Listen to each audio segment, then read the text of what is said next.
food first.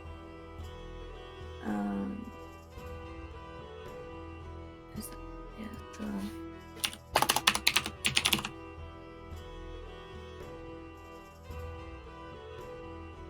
And then I need. I think everything's good on my end at least. Think so? NPC sheet.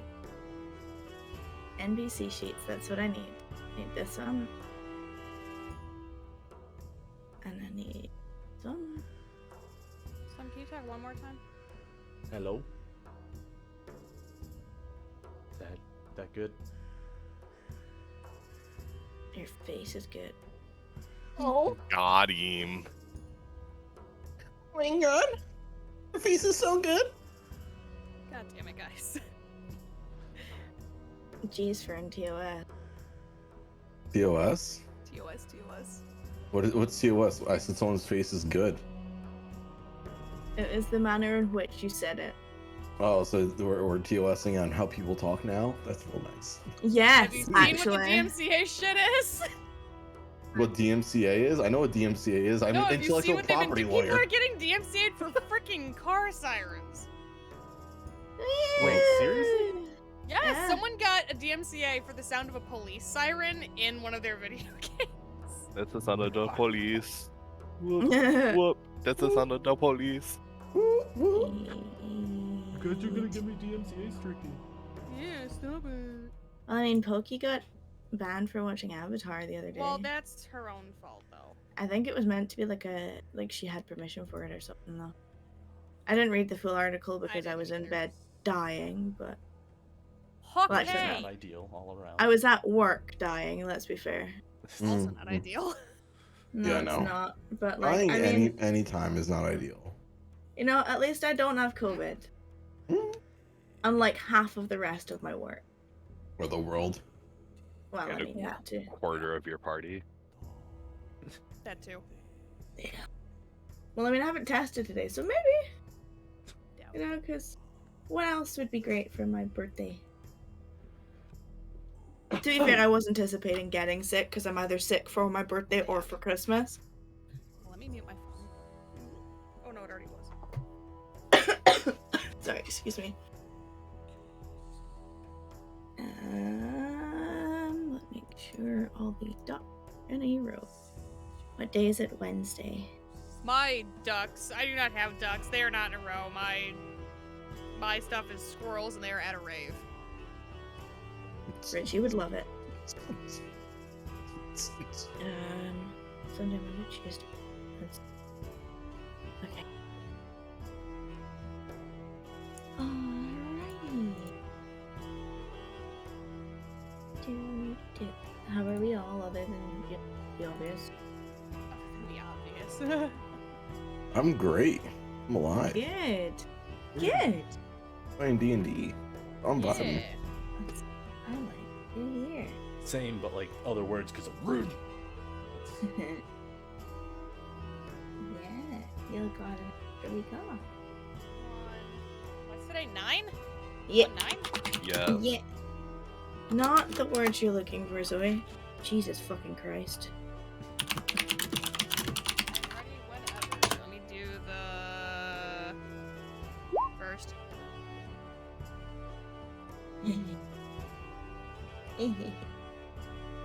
There's so many sheets. Sorry. Okay. I'm just grabbing some extra pages of stuff here. And we should all be good.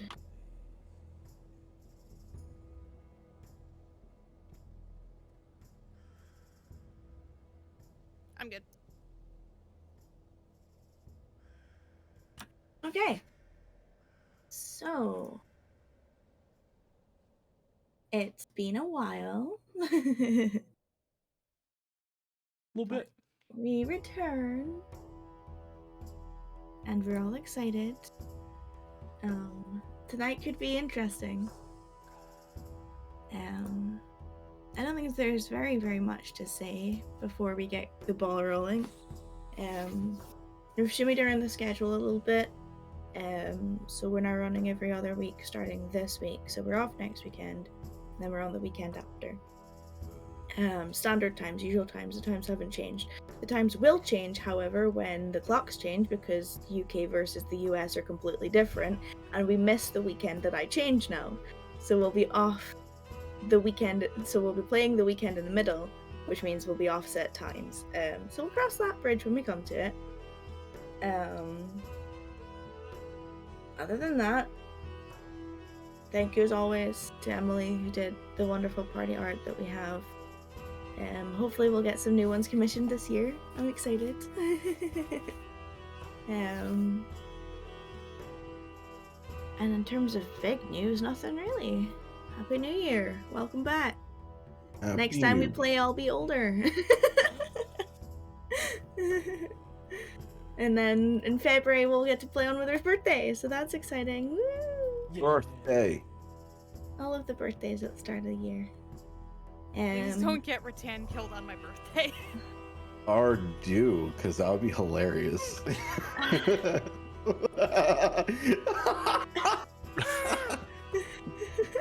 You had to put it out there, so I had to give you a rebuttal.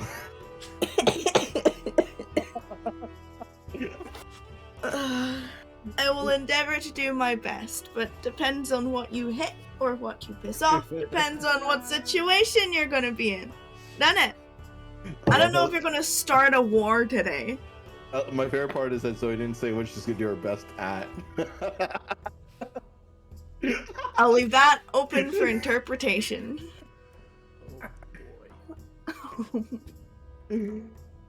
The Chaos Gremlin. Did lives. anyone do a tweet yet? I thought you were gonna do it. No, I can do it. I was just making sure that no one else had done it. Well, you said that you were gonna schedule one, so I didn't know if you did. No, I didn't schedule one. Are you fucking kidding me? Wait, I asked you if you wanted me to do it. You said no, I'll do it later. So I was like, Yeah, okay, I'll so I tweet didn't do later. it. That's fine. I'm just making sure that no one else has done it so we don't like double post or whatever. So I shall do that while Keeper is doing recap. We ready for recap then? Yes. So, last session we started outside of the gate into the inner circle of the castle district with Solaris and the group. Cassian wanted to make sure that Solaris wasn't being manipulated in any way, so they went off and did something and then came back. Cassian also revealed that Saran is a very powerful sorcerer who may or may not be manipulating things in Mirnalak. He doesn't know, but he has suspicions. We get to the castle to meet with King Skies. As we're getting to the throne room, Saran and his king are leaving. Saran gives us a wonderful greeting and goes on his merry way. The group then meets with King Skies to discuss everything that has happened. Rattan takes the lead and kind of gives her spiel. Kess gives his spiel about the Whispering Timberlands. Cassian has some conversations with her, and King Skies believes that Cassian is interesting.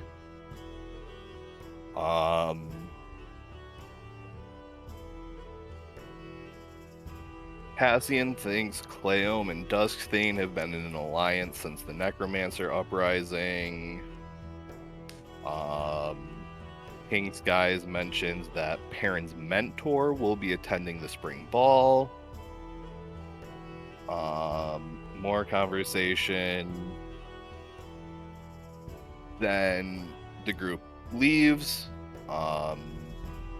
They get the keys to their lodging. We go back. Cassian sets up some kind of magical dome that nobody can hear in or spy on. And the group kind of uses this to catch up. Cass has some questions about what happened with Perrin. Cass gives some details about what he had been doing in the time that he was away. He is now the acting tribe father for his druid tribe. He doesn't really have much more information. He asks Cassian about Nathan, and Cassian is reluctant to give information because of his contact, and that's basically all he says. And then Cassian decides he's going to have a riveting night at the library while the rest of the group goes out to dinner, drinks, and eventually play a game called What the Fuck Is Up With That? Drinking ensues, some questions are asked, some personal details are revealed, and that's what the fuck is up with that.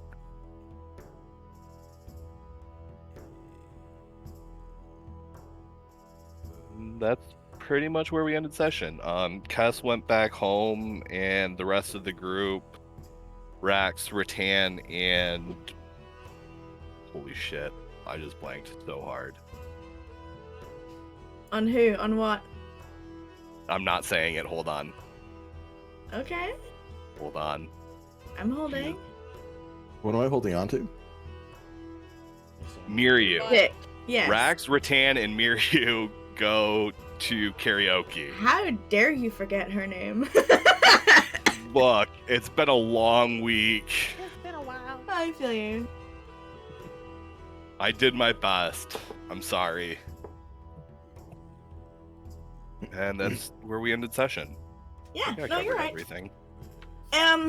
During the time we've had over New Year, we have done a little bit of a time skip, so we've done most of Tuesday and Wednesday's RP privately because everyone was off in their own little groups, doing their own little things, having their own little adventures. And we're picking up session today around the dining table in the lodgings that were provided by the King of Mernalak for the group. The group mostly in this time have come together at meal times, other than Cassian, who was MIA for both lunch and dinner on Tuesday, and didn't come back to the lodgings until what Miryu would have told Rax at least, was quite late. But for the most part, you've all seen each other at meal times. Obviously, Rex and Cass, you have been at your dance lessons. You have one further dance lesson tomorrow before the big event on Friday. This evening, you are being treated to a meal from the wonderful, amazing, smoke-scented boy, who has been slaving away over a stove all day. Wither, are you okay? And he smoke scented naturally. He didn't burn the house down. I'm trying not to make myself laugh. But he's been slaving away making what is the equivalent of like bacon wrapped hunter's chicken with like cheese between the bacon and the chicken. So it's all like melted, and he's made gravy, and there's mashed potatoes and steamed veggies and just like the works, because y'all have been eating seafood since you got here, and like seafood's great and Mernalak's good at seafood, like they're one of the best places to get it, but every day for every meal is a lot. So he's like, we'll get you normal shit. He wasn't entirely sure if Cass was going to be eating vegetarian, and because Cass has been busy and he hasn't left the house, he made some vegetarian heavy sides, if you so wish to call them that, just in case Cass didn't want to indulge in the meat that he had prepared. And the table is all laid out, and it's quite, compared to your normal eating situations where you eat out a lot, you're now in a small dining room that's more fit for a small family with children than it is a group of adventurers, most of whom are over 6 foot. So you're kind of like closer together than usual, and you're not quite as It's literally like holiday dinners where you're at like your parents' dining room And they have table all with, the like, odd your aunts chairs and your out. uncles, like there's like the one chair that doesn't match. and the stool that's wobbly that they get out from Yup. the loft every year. Yep. Yeah, it's like that sort of style, but with better furniture. There's a very fine elven wine that's being served. There is also obviously water, and there is best way it can be explained is like a sweet sticky liquor that is being portioned into what would essentially be a whiskey glass with a piece of ice in it, and just like a little, not quite a shot worth, a little bit more than a shot, but that's how he's put it on the table for you. And as funny as it would be to have Ladir in a little frilly apron, he's not. And he is serving what smells amazing as you all sort of gather for the evening's meal. What would you like to do? Tan being shooed out for like the umpteenth time. Get out! You're in the way! No, I don't need your help. I'm quite capable of making dinner on my own. Last time you were in a kitchen, you almost burned it down. Leave this to me. You're about as coordinated in the kitchen as you are in anything that isn't fighting. It's a burn. Oh, let's rather burn her than the food, eh? But much of the shoeing has happened for Rax, who's been here the whole day, the whole evening. Cassian, you've been out doing various things. Cass, you're probably going to be coming here for dinner rather than being at your lodgings with your current mentor. But yeah, you all do gather up. Easy enough.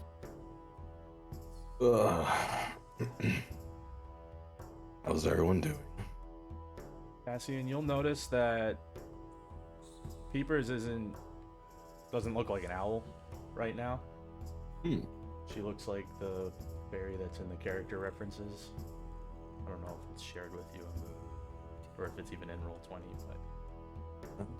but It will be some Roll20 somewhere.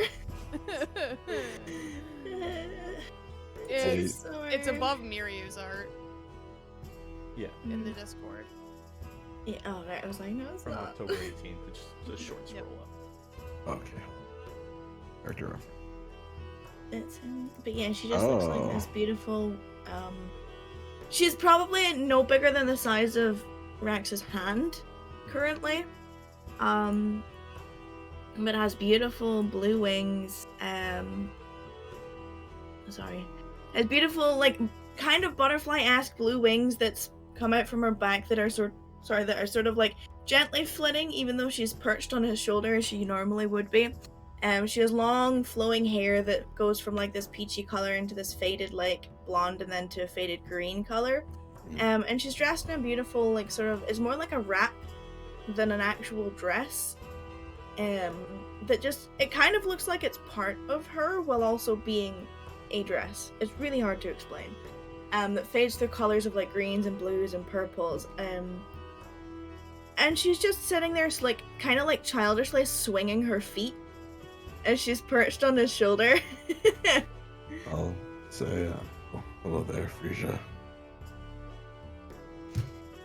Nice to finally properly meet you. Indeed. And probably But, seeing his book a few times, you'll notice that the wing design on his book actually matches hers.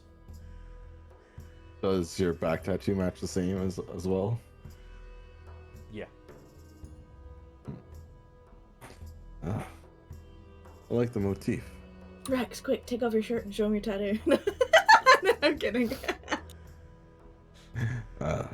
He's probably seen it at this point. He's not overly like We've been subtle living about together. changing in the morning. Yeah. Well, like even before that, when the whole group was in the same room for the week when we were in UK, he would have seen it at some point during the night. But yeah, pleasure to meet meet you in this form. Might be the proper word. I'm not sure. It's accurate enough.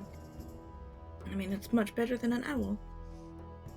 Hearing that, Rattan just like taking a sip from her wine glass just winks at her. Well, pleasure It's to have been you around. approximately 8 months? 9 months, maybe? Oh, No, it was mostly because when Perrin joined us. I'm gonna be I'm- honest with you, I have seen her in this form one time. And that's when I almost died. Well, I didn't die.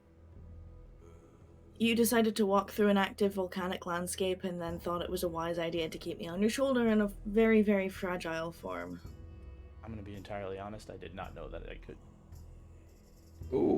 okay.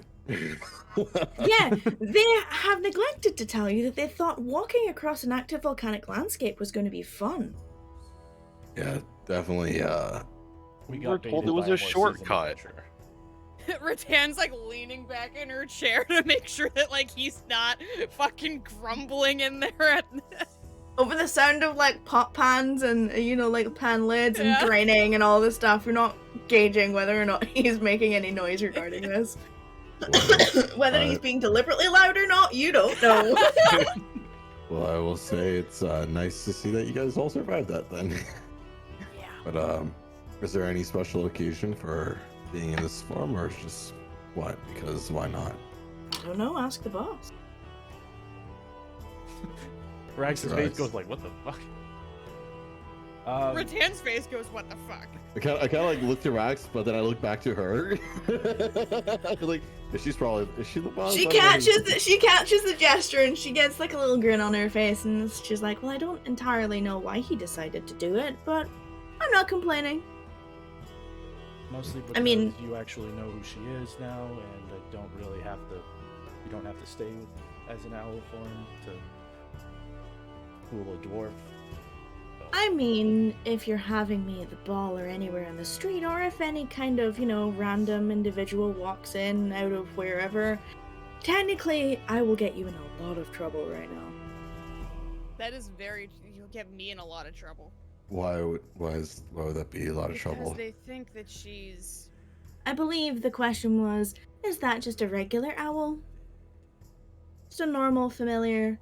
Yeah. I see. And I allowed Rax to answer because I have a thing with lying. There's nothing normal about me, let's be fair. There's nothing normal about anybody in this party. Oh, you're all much more normal than I am. Yeah. Yeah, I'm. I'll just agree. You know, if we're talking about it, honestly, Cassian's the most normal of all of us. Am I really though? Yeah. Then I'm doing a good job.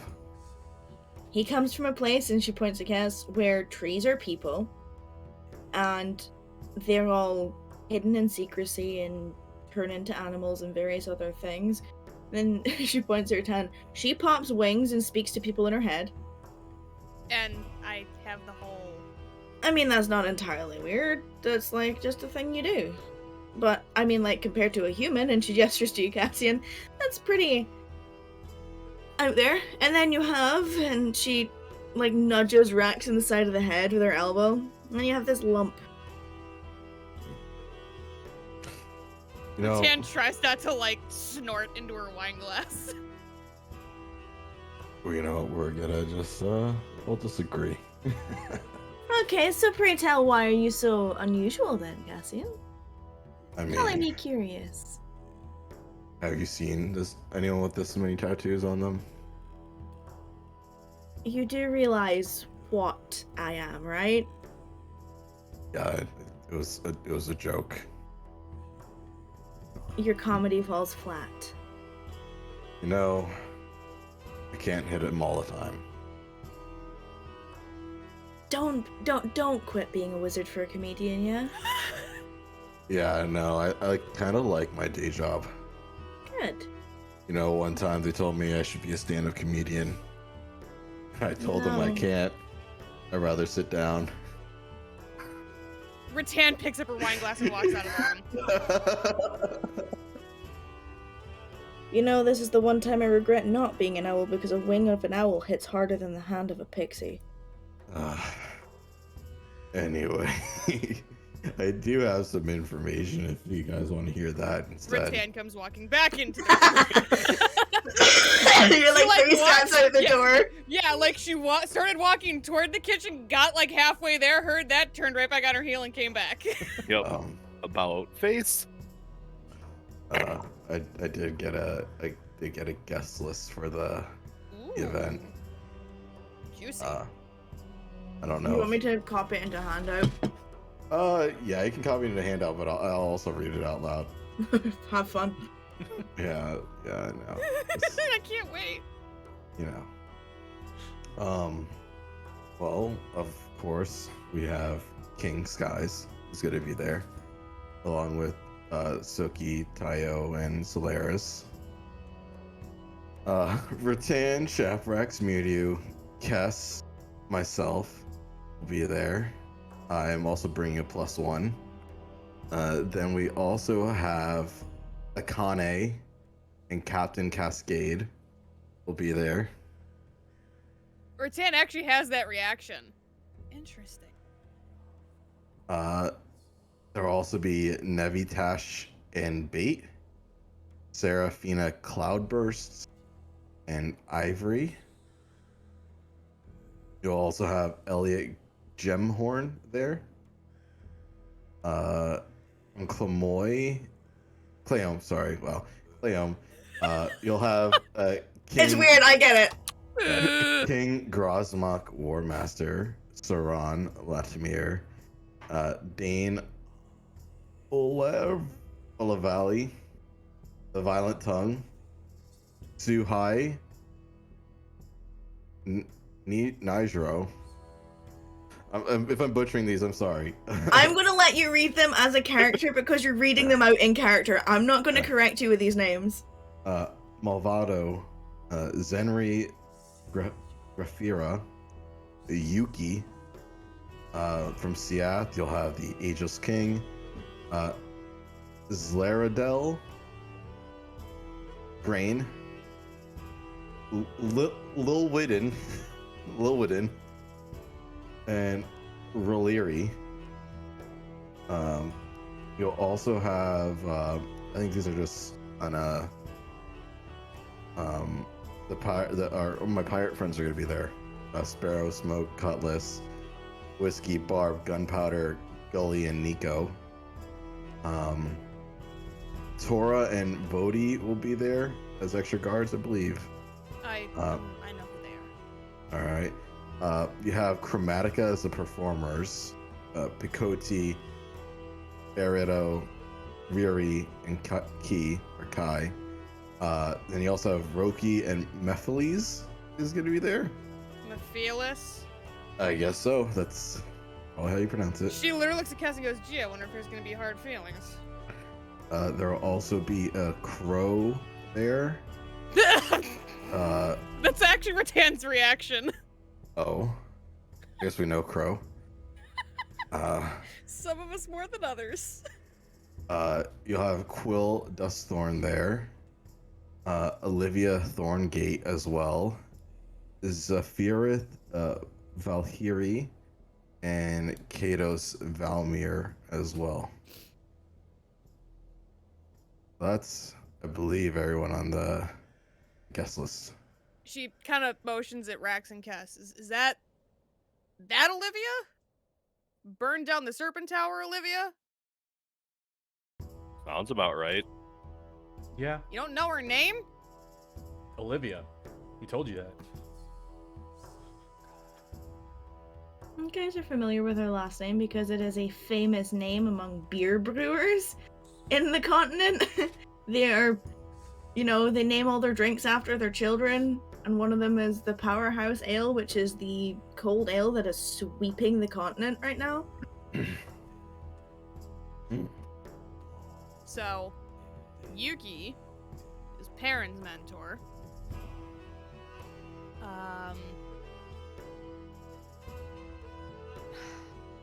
Trying to think of who else I recognized. Do we have the handout yet, or no? Well, is Cassian putting the list on the table? That's fair. Sure, he'll pass the list around.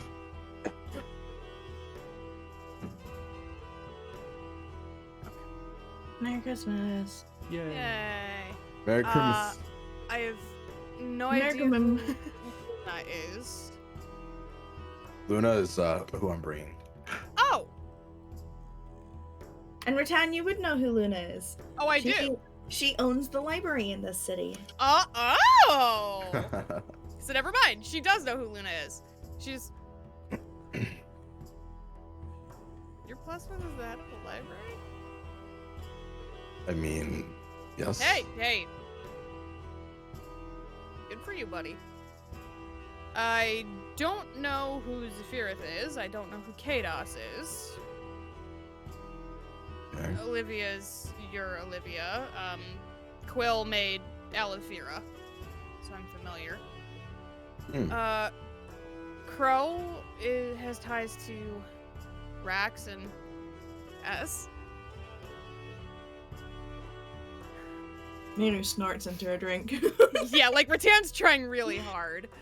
Akana and Captain Cascade were actually the ones that helped us get to Duskthane. So it might be worth speaking to them at the ball, because they did say that should we need information, they might be willing to get it for us. I don't know who Nevitash and Bait are. Because I was never introduced to her. What? I don't. Wither knows. I mean, some knows, but I don't remember if Rex was even introduced, like given an actual. You weren't formally introduced. Okay. You've met them, but you were never formally introduced. I don't know who Seraphina and Ivory are. I know who Elliot Gemhorn is.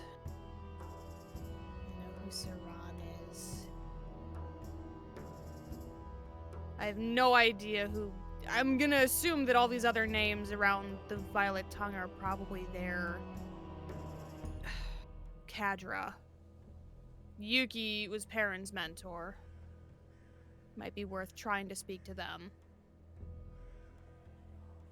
I have no idea who anyone from Siath is.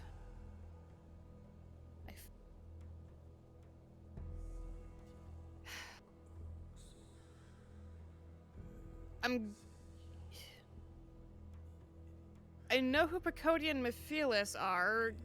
Cass, are the rest of these people from where you're from? I don't... Most of the names don't look familiar, but I was kind of a loner in my tribe until recently. So they could be, but I'm not really sure. And then Vodi and Tora are... They're from my regiment. They serve directly under me. Okay.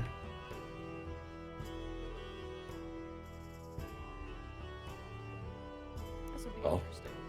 Yeah. And then I also scoped out old escape routes and whatnot, and have guards stationed there as well. I would certainly hope that hasn't changed.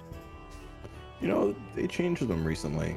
Well, I guess it depends on what your definition of recent is, but there are some old tunnels and there's still the new tunnel, so I informed as such and guards near where they need to be. Flores is very easy to work with. I can't disagree. Yeah? Efficient, you might say, and that's later coming through and placing a couple of the plates down in front of you all, like the serving platters. Definitely. Gets the job done. Mm-hmm. When she has a goal, she kind of... It gets done. Indeed. Then, yeah, I mean, I learned, like, so I did research on the whole oral thing, by the way.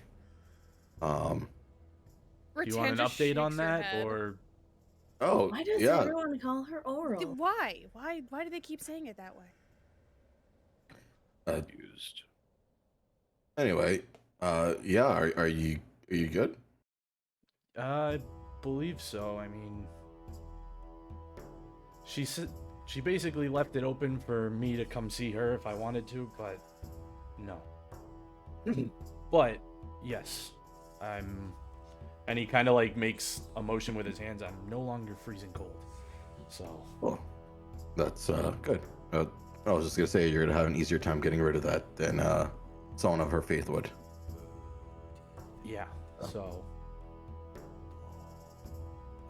Good about that, but also in doing that, we also found out that it wasn't because of her that I was feeling sick. I think Ladier has said it was something to do with possibly different magic intertwining and making me sick because of I some think of the things word that I was have. corruption, Yeah. right?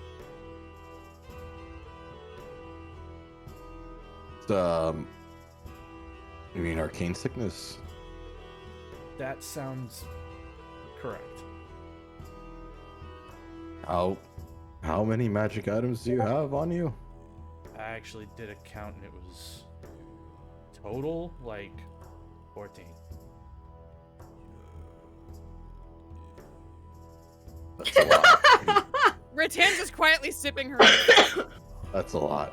Yeah. There's not much is really known about. There was a theory that the convergence of a lot of peculiar or different magic items on a person's body can make them sick. So, probably 14 is probably a lot. So that's, I guess you're a good test subject, proving that it's that the theory is possible. Well, I'm gonna get rid of some of them. I need to That is sell a good bunch start. tomorrow, where I was planning on selling some anyway. But there's a few of them I don't really want to sell because I want to make sure you guys have the option to take them. But I have my boots of speed. I don't know if anybody needs them or would like them. I know I'd offered them to Rattan and Cassian, and he gestures at Cass. If you want them, let me know. Otherwise, I'm going to sell them tomorrow. But those are the ones that let me run faster. But they do require you to be attuned to them. I have no need of them. I obviously commissioned Boots of Elvenkind, so... Yeah. Yeah, I can't attune to anything currently. I So... think I'll pass on those for now, so I appreciate the offer, but Well, it wouldn't Sell be a them. for now. It would be sell them. you'll pass. Sell them. Okay. And then the other one. So, for clarification, the boots of speed, because someone did spend the time to look at them. It's not just your walking speed. It's that if any creature makes an opportunity attack against you, it has disadvantage on it, as well as your While they're movement speed. active. As well as your movement speed being increased. I have no attunement slots. Just in case that Yeah, I still changes think- Keeper's mind. Yeah.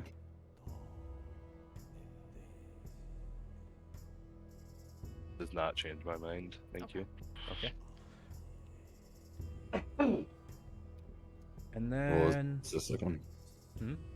Oh, sorry. You're. Oh, Continue. and then there's some dust that apparently is supposed to look like invisibility, but it doesn't. Actually hurts you, so I'm just gonna sell that. I don't even want to use it. That's what Crystal told me when we were in the crypt, so that one I'm just gonna get rid of. And then And it's Frisia who pipes up. You know, you could just sprinkle it on the food of your enemies at the ball.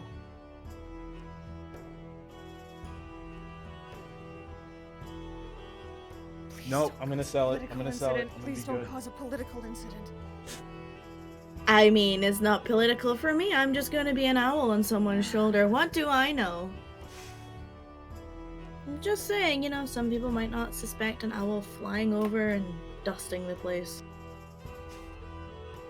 Oopsie. Did I open the bottle over your food? My bad.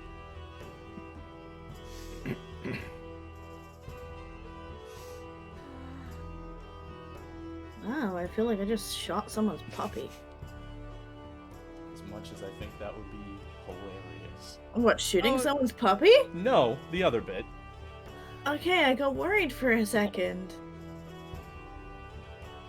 Sprinkling dust on somebody's food would be hilarious. I don't think that's good at a ball like this.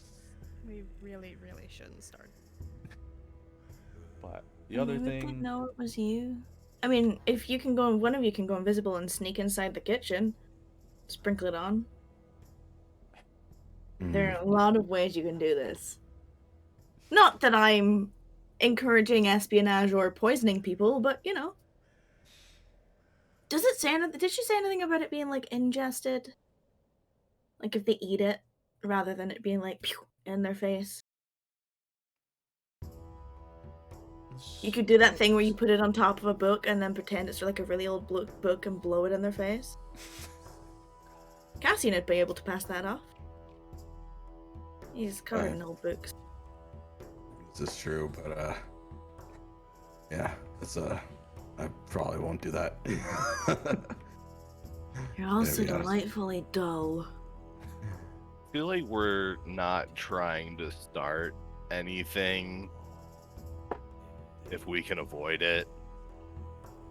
Maybe that's just Technically me. speaking, you wouldn't be starting it. I would. Right, but then we have to We as a collective, Ugh. And was there anything else, Rox? So what? I guess the other question would be, what kind of causes it? Because I think Ladir said not potions, or like things contained in bottles. So Zoe, I have knowledge on that, right? Okay. Before I answer. Yep. The potion statement's correct. That does not cause it. But I'm not sure if it's all bottles or just potions. I mean, there might be like enchanted bottles that might cause it, depending. Well, I think that everything's contained in the glass. Are you talking like the glass itself is enchanted, Mike? Yeah, maybe the glass is enchanted, right? But it you know, it's a very like kind of theoretical field. You know what I'm saying? Yeah, I gotcha. So, the least amount of magic items on you, the better. And I don't know if like the phylactery. Thank you. I didn't think we were saying that word out loud. Without the dome. But I know if you are attuned to an item, it doesn't. Those items won't be contributing to the effect. Is there anything else that it doesn't really cause any issues?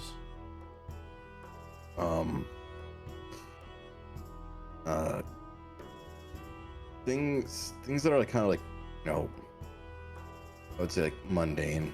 Things are kind of, it's like a gray area, like this bag of holding. I have.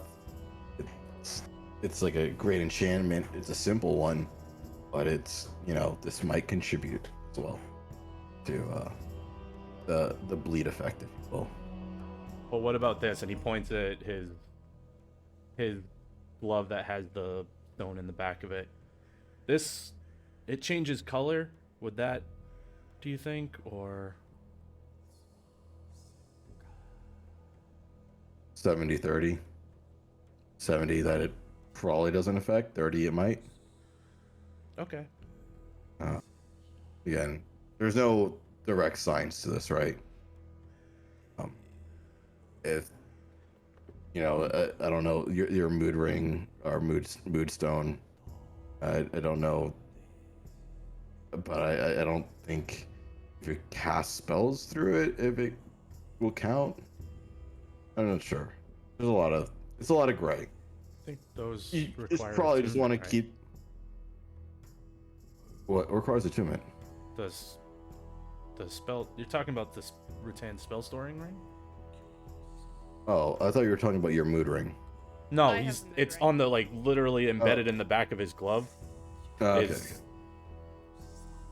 Yeah. Yeah, I don't know about that. The spell storing ring that Rattan has, I believe, requires attunement, so it would not count to her. Rex holds his hand up. This does too. So And what you see in the back of this gauntlet, which has never been the same color since he both dropped it off in Kakavian, is a gemstone that seems to give off a faint glow, and it starts off at the top as a deep, like, bluish purple, and fades down through like a sort of like violet color, and then into a bright and vibrant but like rich pink color.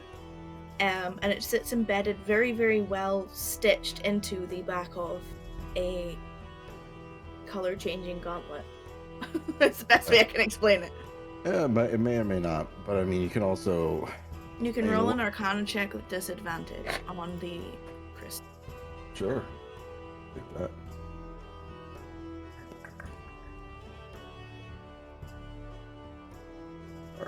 Now that you're getting like the best you can glean from it is some kind of spellcasting focus, Hmm. but that's about all you can get from it without more study. Alright, cool. Yeah.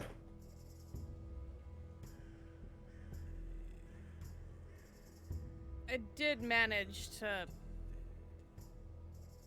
pull something out of him earlier. He said he felt better. I essentially extracted a poison out of his system. But does that mean that he's okay? Or is this going to persist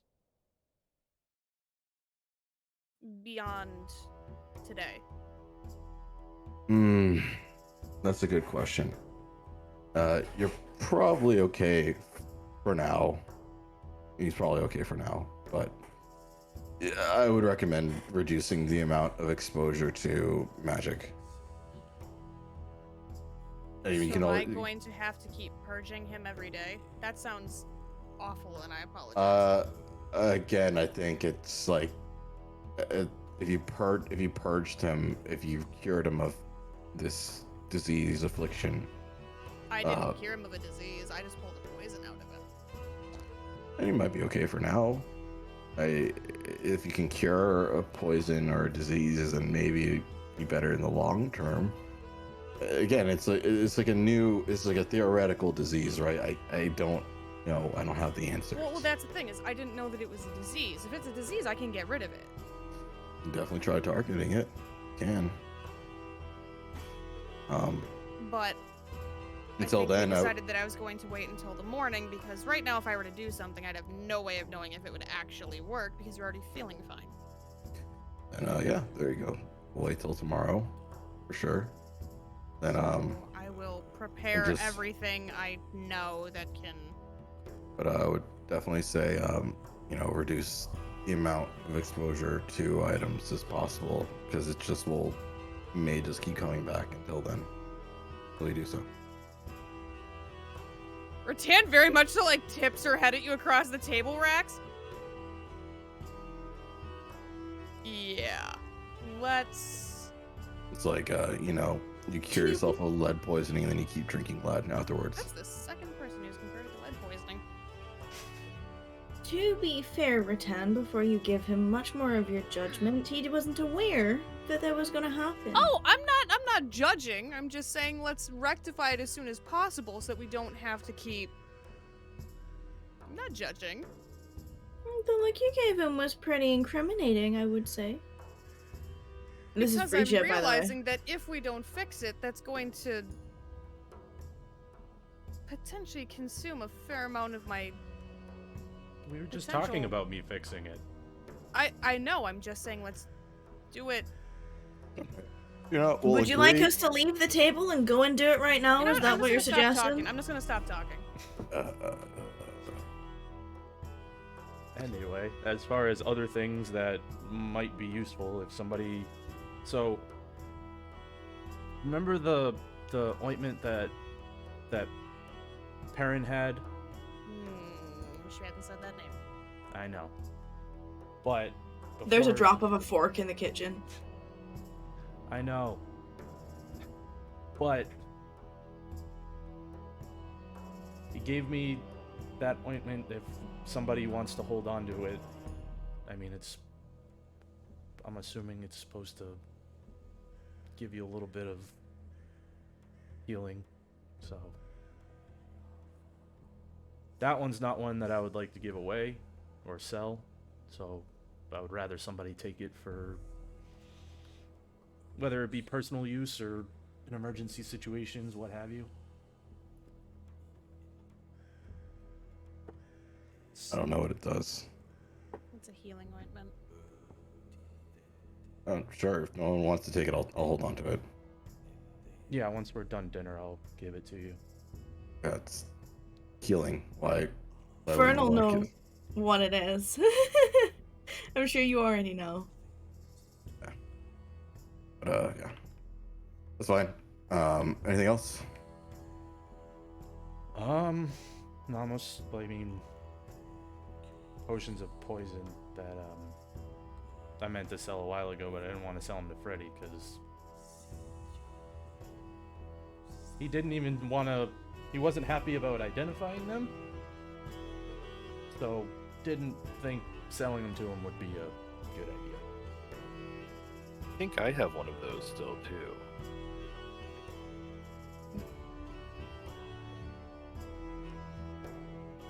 Well, I mean, I would recommend getting rid of it. Yeah, if you want to sell poison to some random merchant, by all means.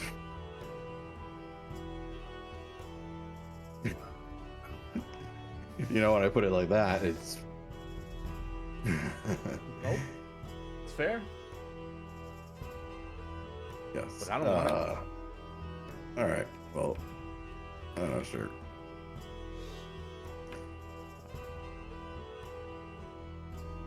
Going But, over that and then kind of getting rid of the ones that are attuned to me, it does cut it down significantly.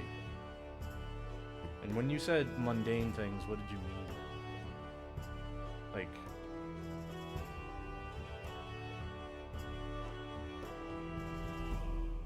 Like, I don't. There are things that are just kind of. They don't really do much. They're just kind of shiny.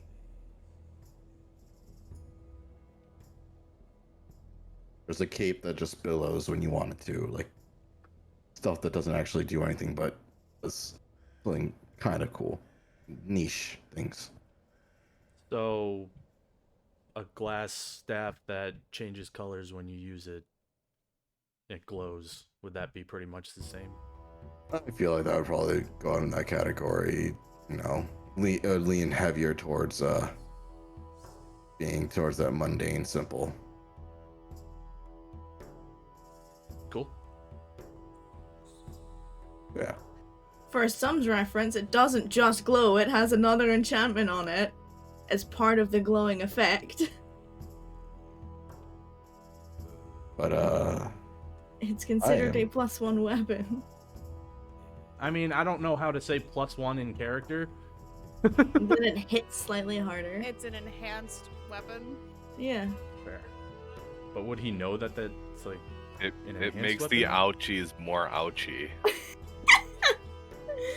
You would have known from speaking to Quill when Rattan bought Alifira that weapons can be enhanced.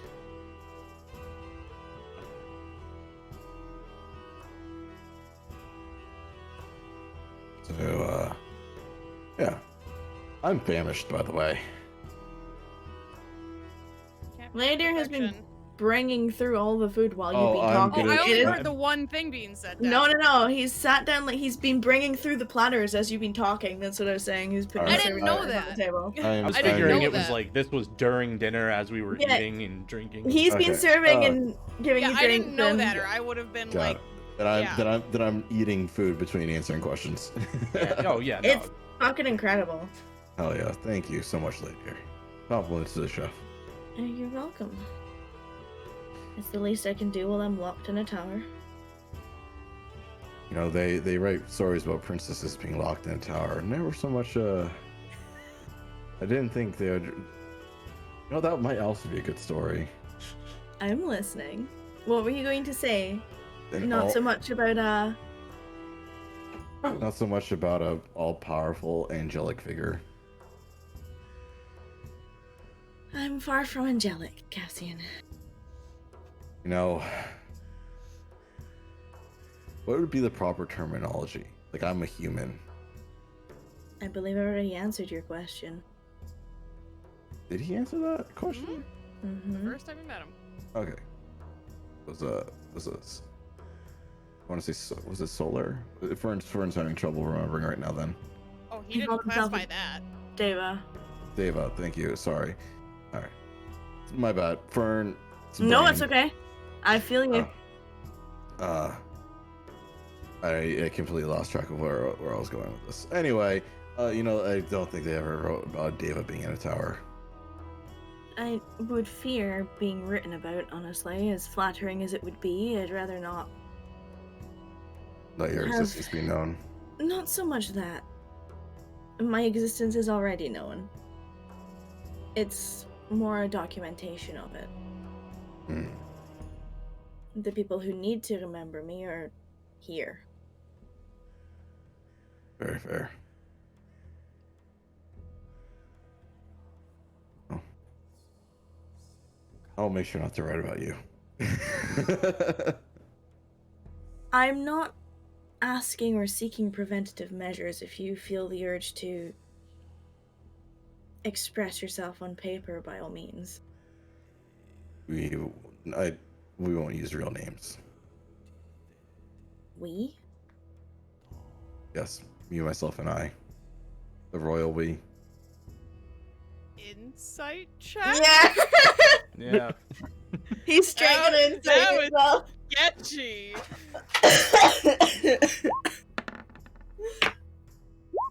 Oh I mean, shit. Cassian's telling the truth.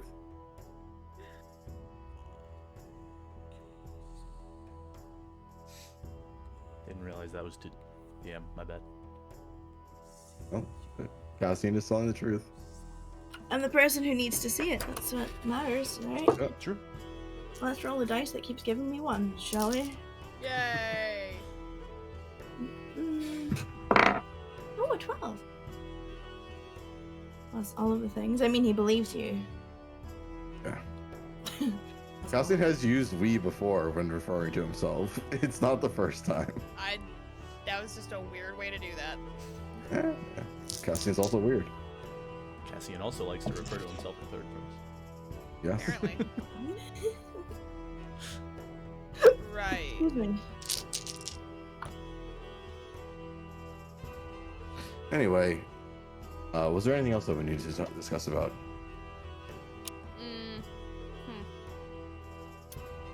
About the ball. Mhm. This is probably going to be our one and only chance to gather information in a setting where we're not fighting for our lives at the same time. So, it would probably behoove us to make the most of that situation, and I don't actually know how much help I'm going to be. Normally I would be asking questions just as much as the rest of you, but I honestly don't know what I'm supposed to expect being who I am. I don't know how available I'm going to be to help, and I feel like there are certain questions that I wouldn't be able to ask because of who I am. If you're asking help for asking questions, I do that plenty, so don't worry about that. Wonderful, but I'm more requesting a collective effort. I will try. Later pipes up. Cassian, your curiosity knows no bounds, and that I am thankful for. However, Cass and Rax, you may be able to mingle with different social circles. You all have different skill sets which may use to your advantage. Some of you are more charismatic than others, and, can charm a drink into someone's hand while pinching questions from between their lips. You each have a presence that is uniquely your own. So, make the most of it. None of you have strict ties to this city. Yet. I'll put a yet in there. So don't just leave it hinging on Cassian and Rattan's political pool. You have to remember that she is expected to say, do, and act a certain way at this event. And whatever you do, don't piss off a king.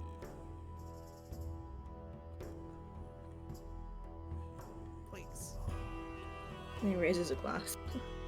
I'll drink to that. Cheers. To not Cheers. pissing off royalty. Which, Rattan, so how do you feel about being like third in line? I was wondering when someone was going to ask about that. Oh, and I believe there's a question that should follow the question. Didn't know we were playing again. What are we playing? Cassian, do you have a dice? I have a dice in front of me.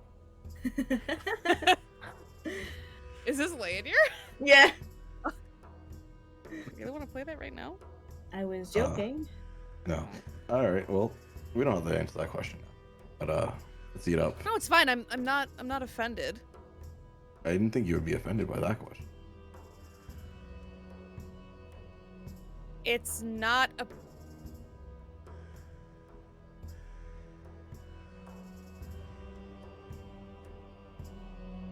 how to put this. It's not been a deliberate ambition of mine. I didn't start my career path with the intention of one day sitting in the big chair. Hmm.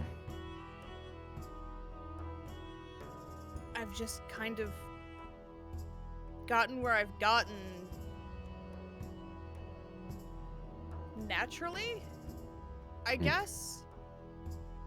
I wasn't exactly pushing for the job that I have currently. I just, the way it was put to me was credit where credit's due.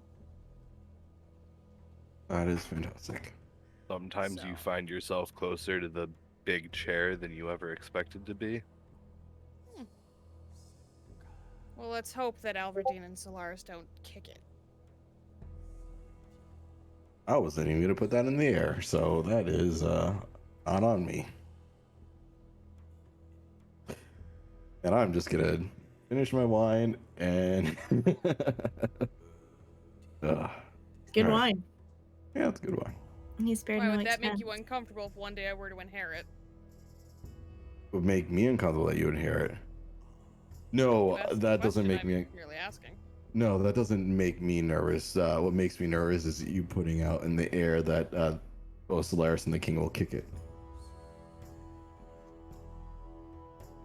That's what makes me nervous. Cassian, did you remember to put removing buckets from the room in the itinerary for protecting? Har. No, I did remove all the ladders, though.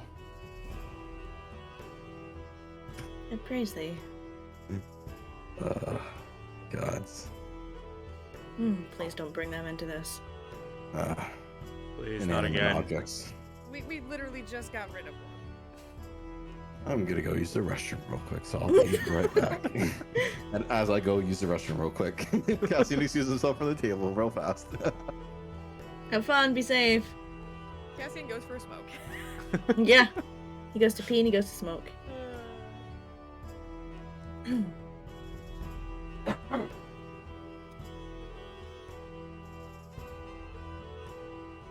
So as Cassian walks away, Rax will kind of like talk a little bit quieter. I'm not going to because I want to make sure you guys can hear me. But Rax is like, he kind of like scratches his head. Mostly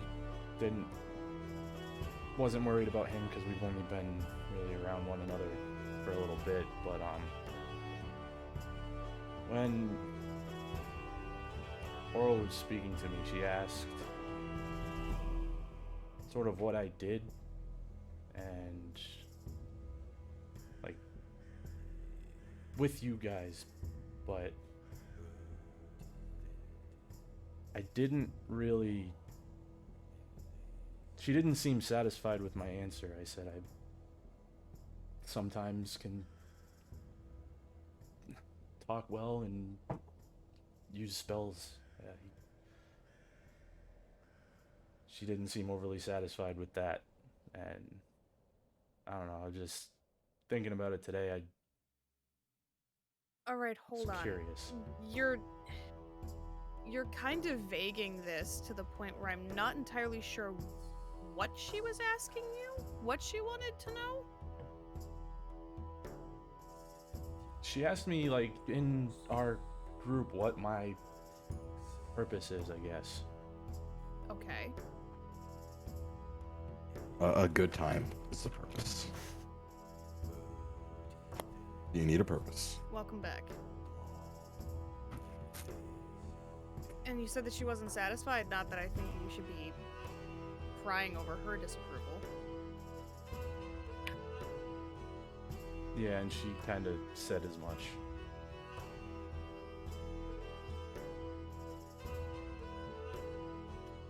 It just got me thinking. What role do you think you fill? The one that I said.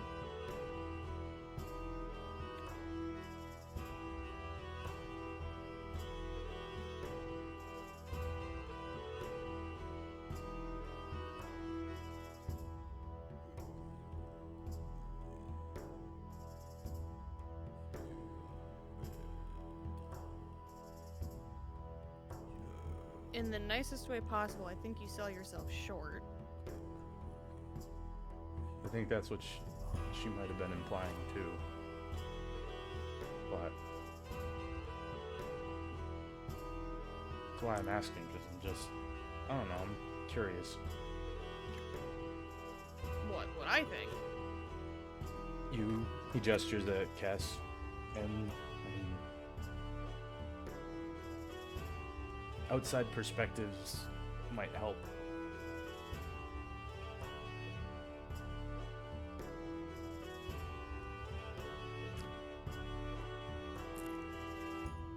Well, from my perspective,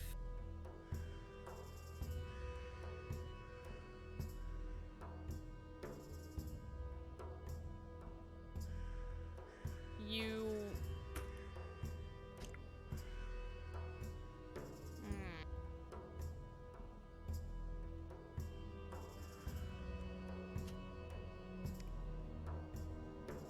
I'm sorry. What role in what context?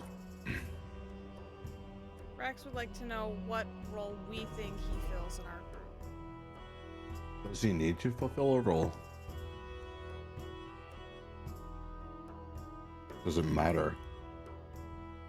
I personally don't. I was just going to say that at least from my perspective, you have...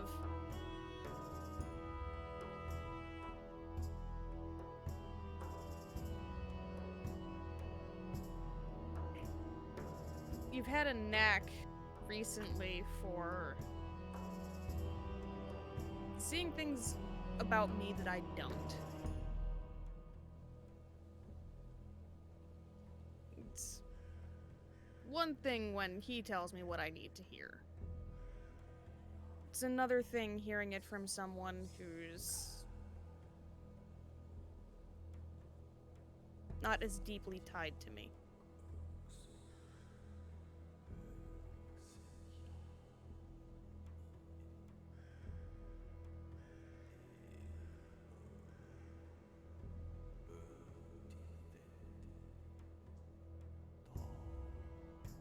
I don't think you need to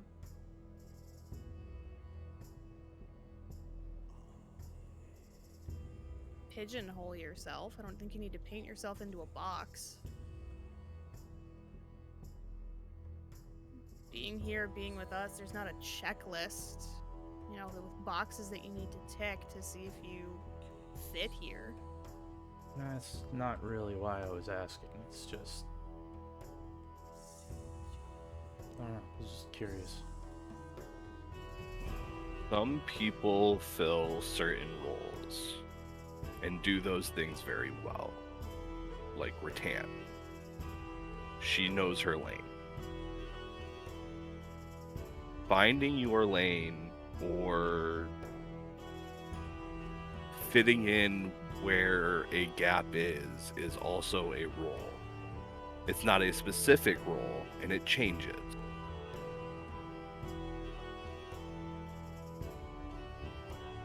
But being able to mold and move and do different things is just as important as being able to do your thing very well.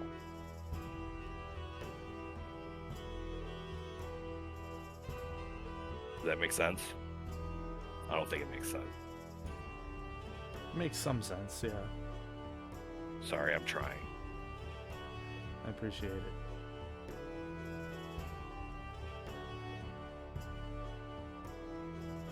I mean, I don't think that's entirely wrong what he said. It's easy for me because I have a limited skill set. I have very few things that I'm good at. So I focus on that, and that puts me in a limited number of options for what I can offer. This goes back to what I said to you when we were with Oliver. Just because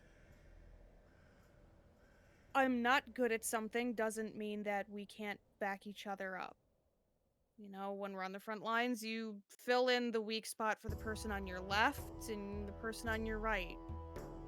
You find out what the people that you're working with aren't good at. And it's better to have multiple people that aren't great at something working together at that thing than have everyone avoid it.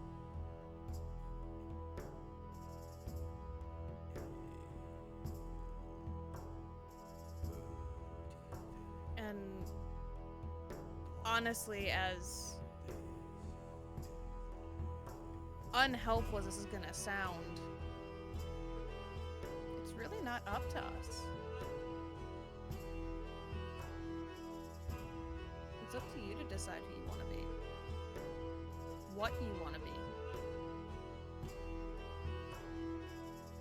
I decided to be in my lane.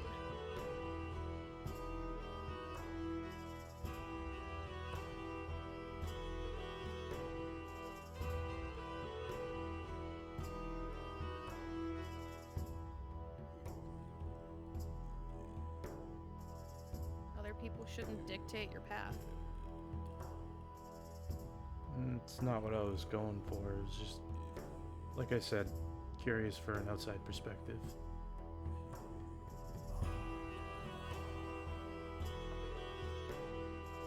And it's Lady Deer who pipes up.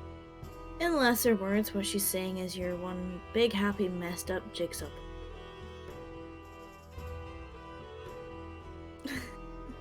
Usually He leans away for you.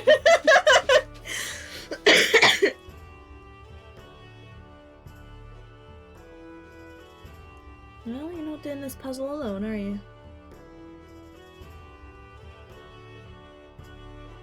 No.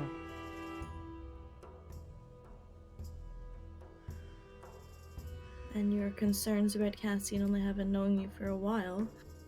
I don't see any animosity there, so I'd say there's a good vibe going there too. In case...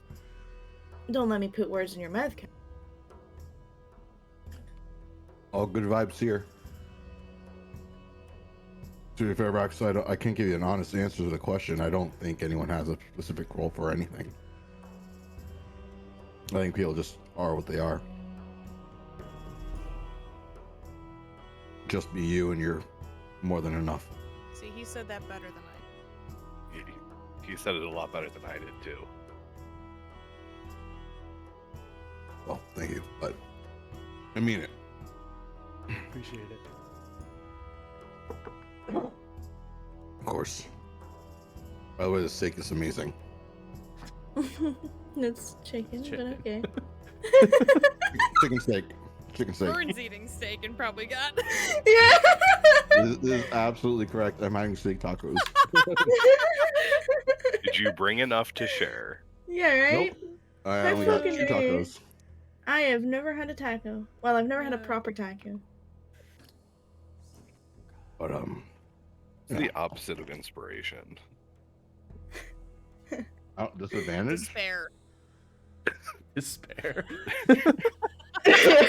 Take 1 point of despair, please. For not bringing enough to share. If you were actually bringing snacks to the table, I may actually consider that. But unfortunately, we aren't at a table. Yeah. But, I would be more than happy to bring it back to an actual table. right? But Rax, I don't know whoever told you to think about this question. I kind of missed that part, but just be No you. consequence. I wouldn't worry about it. One that currently matters. It's just thought-provoking, ultimately. I mean, the question was posed to you, and while I understand, seeking the outside perspective,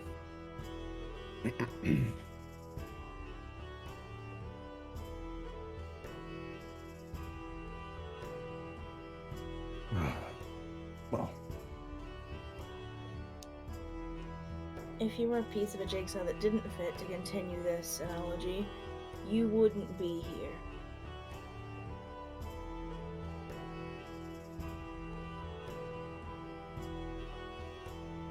This wouldn't function if you all didn't fit in some way or another.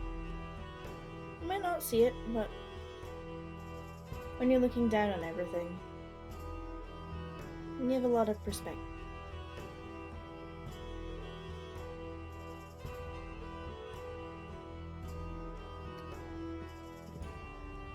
alrighty.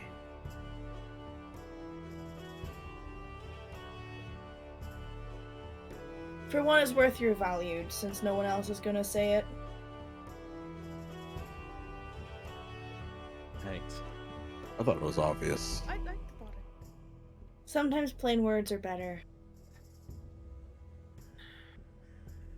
Take it from someone who enjoys being blunt. Right on. It's not my fault you didn't catch the anvils. Don't look at me like that. I wouldn't really say that you were being blunt. I'm sure multiple situations where I actively mentioned things of a non-friendship experience would have naturally caught the attention of most people.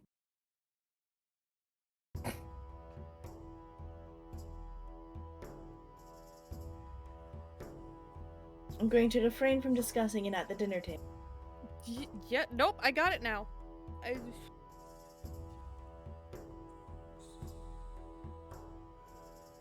Apologize, but I've been getting scolded for that lately.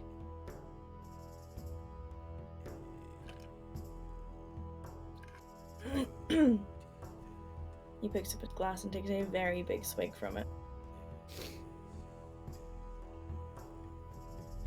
Right then. Should we head off to bed and get ready for Well, tomorrow? So the next question is, what are we gonna do about the item that we apparently don't want to discuss? I got nothing right now to help that issue. That's why I'm asking. I'm not comfortable bringing that with us into the... That's asking for it to fall into the wrong hands.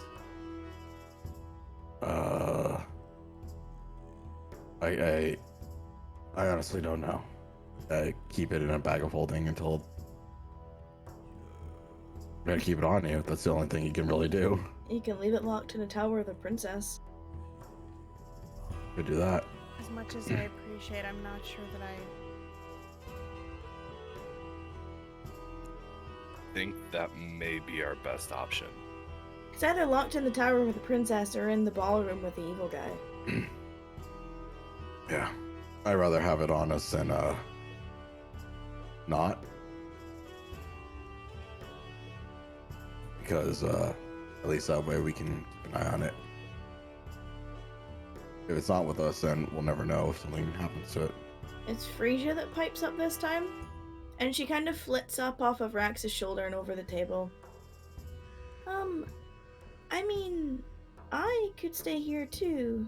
I don't necessarily need to be an owl in a ballroom full of people I really don't care about.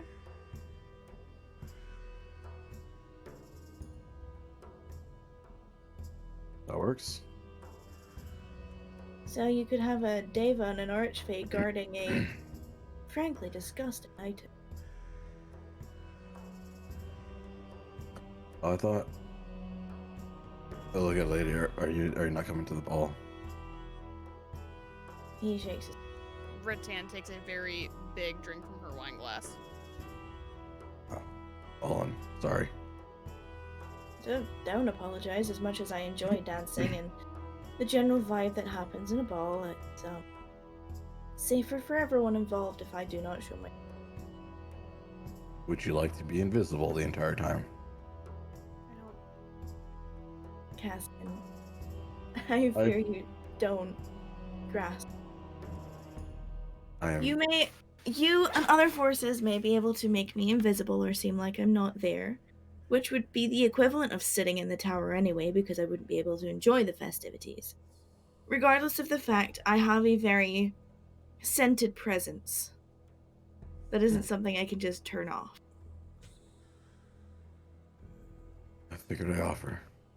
I appreciate the gesture, but there are books I can read for the 4th time. I can bring you some from the library. Something new if you would like. It would be a wonderful gesture. Would you just tell me later any specific genre and I'll grab a couple I've for read you. it all. Surprise me. Alright then.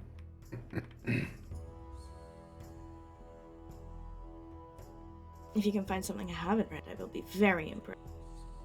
I know a couple things that you might not have read. I'm interested. Color me curious. Well, there is actually how do you say a restaurant? Restaurant of an eatery, yeah. An eatery. They usually have new books every so often. So you might maybe stop by over there and grab a couple. All the things Rattan missed out on while she was busy being a soldier. It's Ocean's Voyage. Might have a couple new books there for you. Maybe when I can venture, I'll take a look. And treat Rattan to another dinner. There you go. But if yeah, we can leave the item here then. If you guys don't want to bring it. I'd rather not have it in close proximity to Saran, and frankly, just on the off chance that whoever it's tied to pops out of it, that would be really bad in that ballroom. Well, the magic would be negated in there, wouldn't it?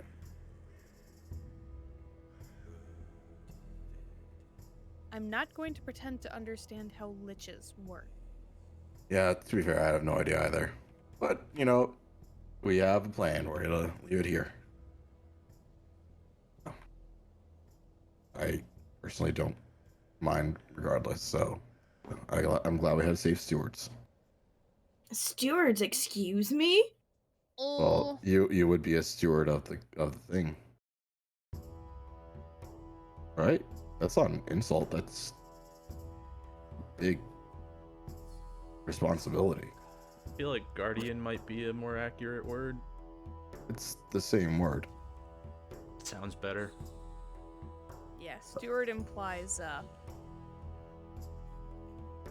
least unless I'm Subservience? defining it wrong, like, yeah, subservience. It just means someone that's responsible for looking after something. Huh. Does not mean servant. Just mean Again, someone looking after guardian something. might just have a better. It's all Sure, about word choice. Mm-hmm. sure. The guardian of the glass. I dub thee. Cassie, have you tried the potatoes?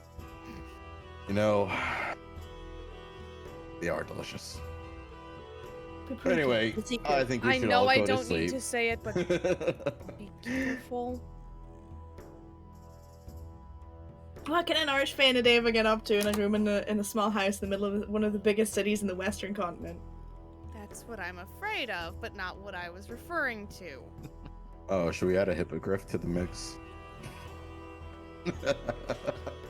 I'm not entirely sure that Sebastian would fit in the bedroom. No, he wouldn't. As interesting as it would be to see Sebastian try and lie like a dog across a double bed, He's a regal Please boy. just humor me. Be careful. okay, fine. We won't get too drunk. Not that I can. I don't know about her. And she flits around a little bit. She's like, if I wanted to, I guess I could. Wouldn't be the first time. Definitely not the last. Probably like a hazy gray area in the middle of however long I'm gonna exist.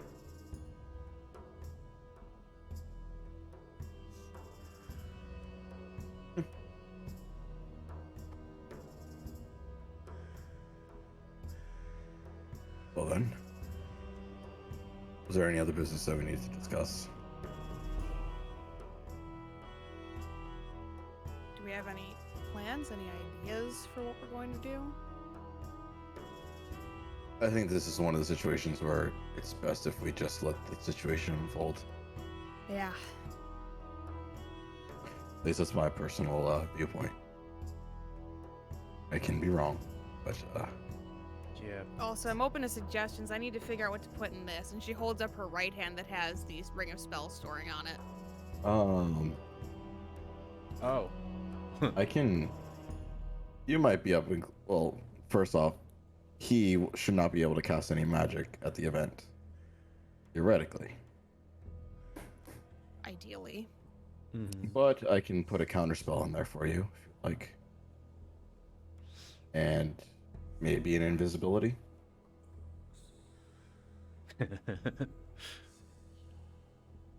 Up to you. I won't exactly be in my armor, but Invisibility might be nice then. Or I can Open to do other like suggestions. two shields. Unless we're actually on something to put in there. So you Or could, cuss. I mean, all depending on what you'd want to do. I mean, I'm open to suggestion. counterspell's always nice to have. I mean, You're smiling, which is me? no. Oh. I could do a dimension door and a shield. You could do a thunder step and make it a really flashy exit. I don't have that one, but you could do that, Max. You have it. That was a joke. It's probably better to dimension door. Yeah. But I mean, it's entirely your call. I mean, between me and him, and he gestures at Cassie. We can give you Cass whatever. spells, I right? mean, It's just a Guess that matter of what smells you want right. to fill it with. Hess knows some magic. Yes. Yeah. Oh. Don't know that I have much that would be beneficial to use at a ball. Oh, I mean, to be I was fair, no assuming magic this should be is- good to use at a ball. It should be it's preventative.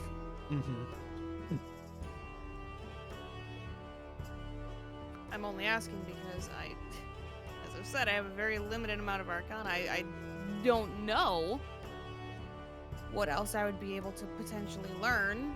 I guess that's something we need to figure out along the way. You let me know, and I can't do polymorph today. I can do it tomorrow. Yeah, You I'm can not do asking for it to be filled polymorph. right now. Today. But counter spells clutch. Invisibility is also clutch. Great. I have greater invisibility if you would like to be moving and attacking at the same time as being invisible. My goal is not to be attacking people tomorrow. So then, dimension door, counter spell, or call. I also debated on.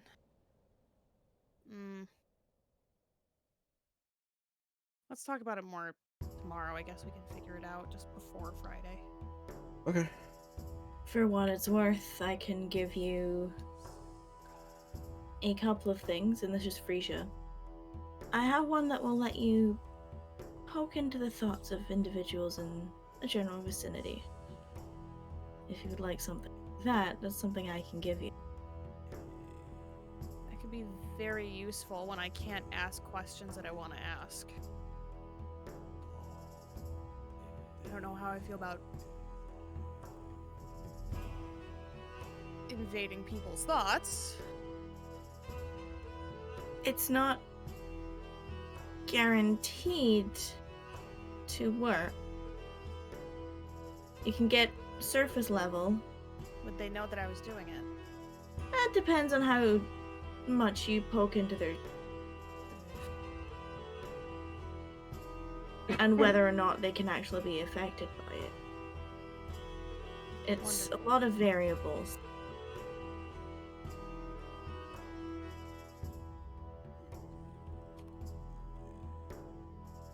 I can also give you something that will potentially afflict them with a different view of you and more positively. They will know that happens. Ooh, yeah, I don't know if I want to do that. It's a good idea, but if they're gonna know that I manipulated them, that could just make things worse. I'm just mentioning what I have at I my appreciate disposal that's not aggressive. I appreciate it. I wasn't trying to be ungrateful.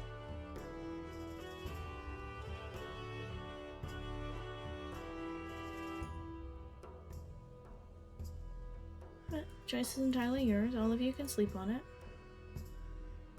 Yeah.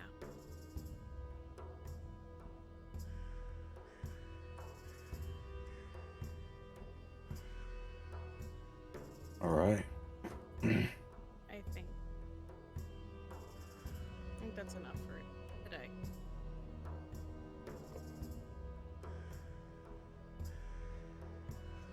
Thank you for cooking. Dinner was lovely. Really good. Thanks for dinner. No problem. Thank you for joining us.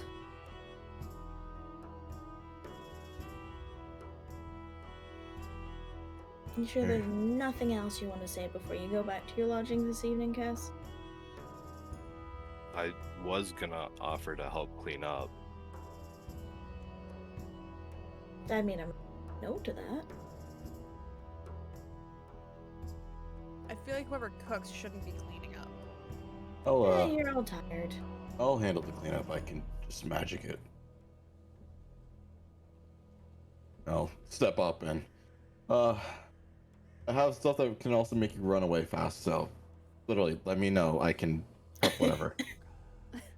I will think about it. All right. Now I'll go to the kitchen and start using my telekinesis, mage hand, and prestidigitation to clean up Just the everything. whole mess of arcane. It's literally freaking. Fantasia. You think of Disney, yeah, it's like Yeah. Fantasia, yeah. it doesn't go out of Literally came control. Oh my god. Out of character, I know we had mentioned it. I don't remember. We didn't actually like talk about it with Keeper, but Rax would have asked if Kess has clothes, Yeah. non-dusk thane clothes to change into. Yes. Okay, Cass is prepared. Yeah. got it. All right. We Good. brought his shoes with him to the dance Good. dance lesson so that you would get comfortable dancing in weird, awful, horrible, clunky formal shoes. Mm-hmm. That are a little bit too Hey, tight on the shoes. sides. Yeah. Squeeze your toes a little bit. Yep. Shit we do for formal event though. Yeah. This is Yeah. bullshit. Yeah, I'm just... Yeah, with Cassian's arcane help, cleaning is done quickly. You all find Cass would ask Rattan to talk after dinner.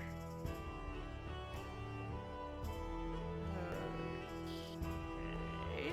How are you doing this? Hey Rattan, can we talk?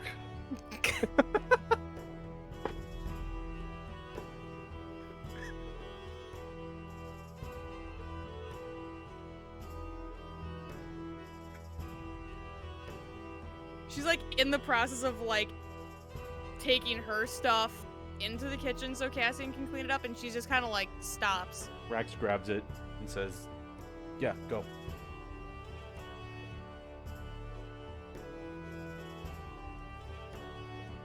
Yeah, what? Is something wrong? The conversation I owe you? Oh.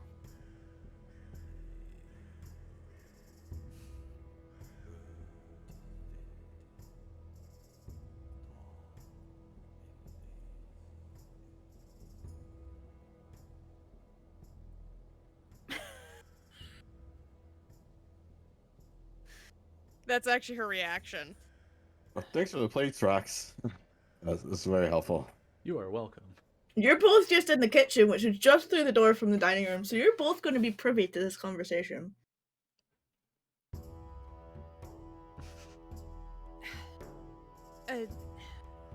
Yeah, I mean, do you... I suppose you brought it up here, you're comfortable having it here. Wherever you would like to have the conversation. I just want to have the conversation, period. Okay. He'll like sit back down at the table. Rattan sits back down across from him.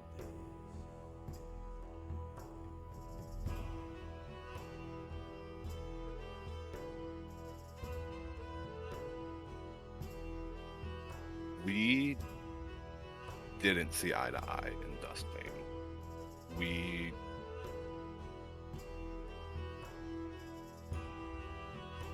I had a different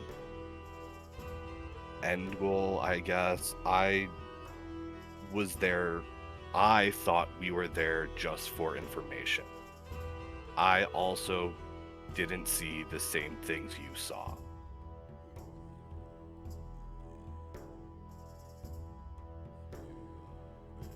How do you mean? I don't know what happened outside of the dining room. What you saw with Daniel in the bedroom, what went on. I didn't see any of that. I didn't know any of that other than what you told me. I thought we were just there to get information, not try to make some great escape. We had no information. We had no idea what we were getting into.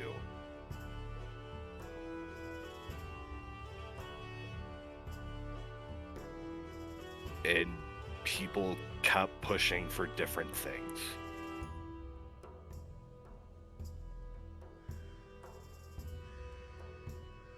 Yes, I wanted to help Daniel, but I didn't see a way where we could do it. We were in way over our heads.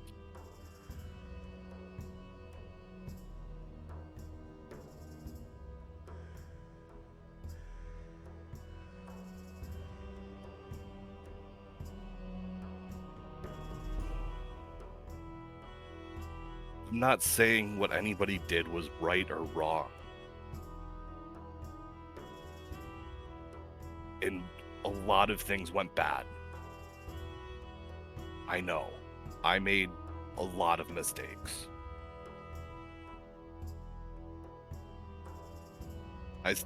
I'm still living with it today.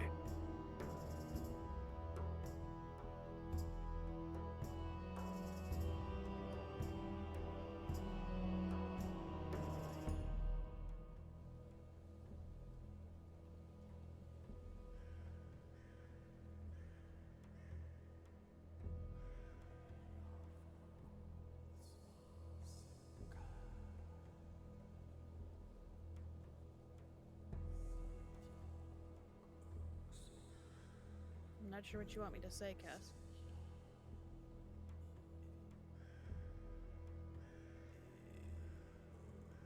I'm not sure what I'm supposed to say. But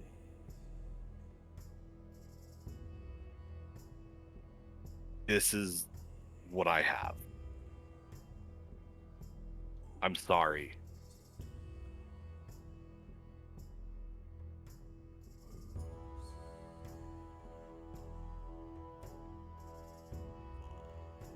You don't have to say anything.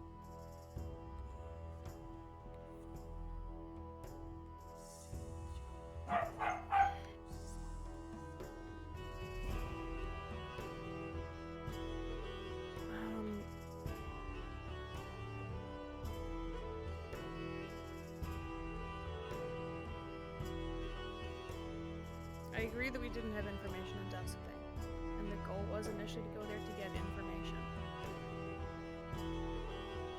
The plan, at least for me, changed when it became clear that from where I stood, Daniel was there against his will, considering that he was operating under lies, false information.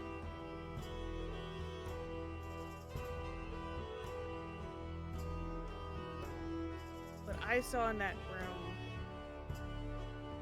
room,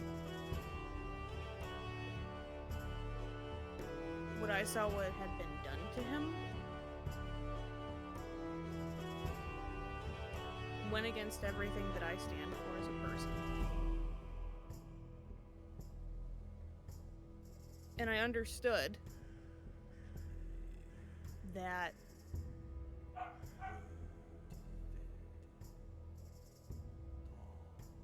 I chose the life that I live. I chose the life of putting my life on the line for others. You didn't. And I respected that, as frustrating as it was, trying to explain that not trying was worse than trying and failing.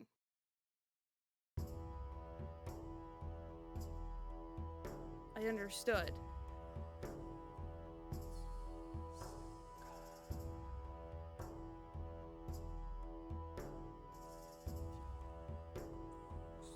You say that you couldn't see a way out,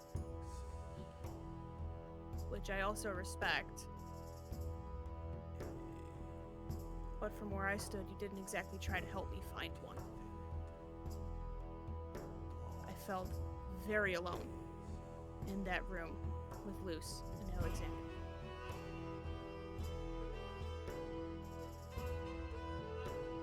And I'm not gonna say that I handled it as well as I could. I was angry for what had been done to that family.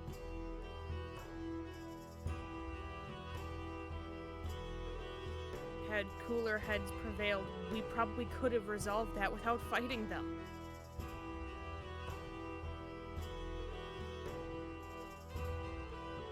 But I am who I am.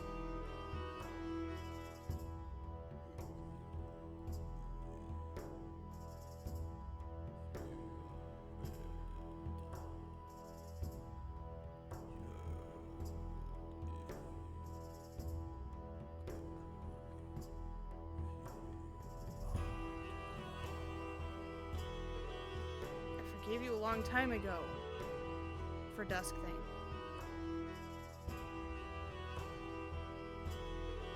That should have been evident when I agreed to step into the arena with you.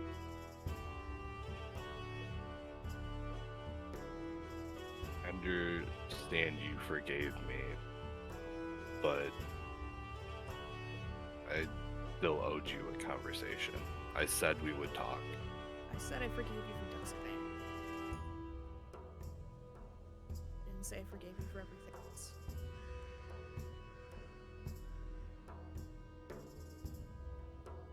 Like,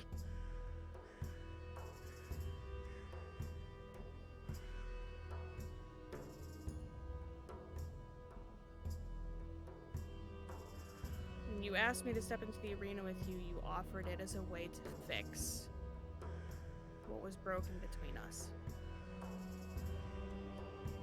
Instead, I found myself in a situation where I felt frightened and alone to the point where instinct kicked in and I almost killed someone.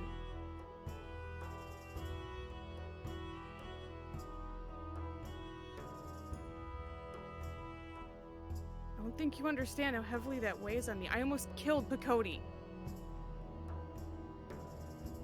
I almost killed Mephilas, too.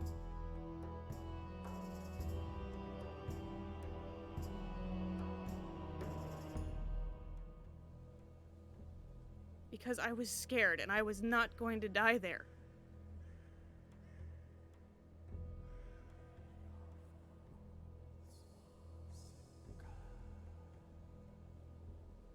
And then I opened the door to you to talk about everything.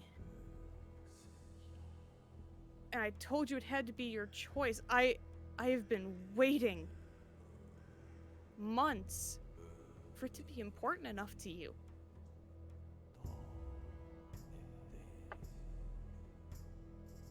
The only reason I'm not done is because someone else told me to give you another chance.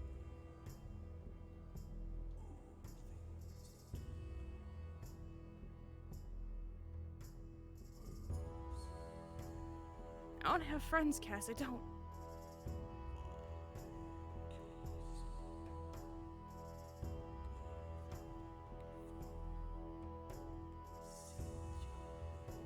you have friends. I do. For the first time. But I didn't feel like I was viewed the same.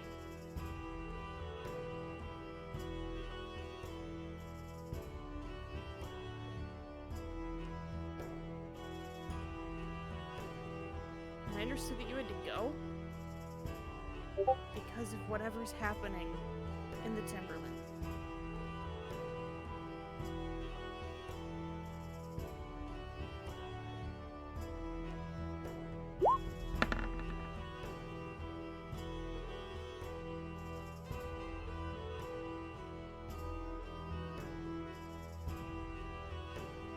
My biggest regret was that something would happen to you and we hadn't fixed things between us.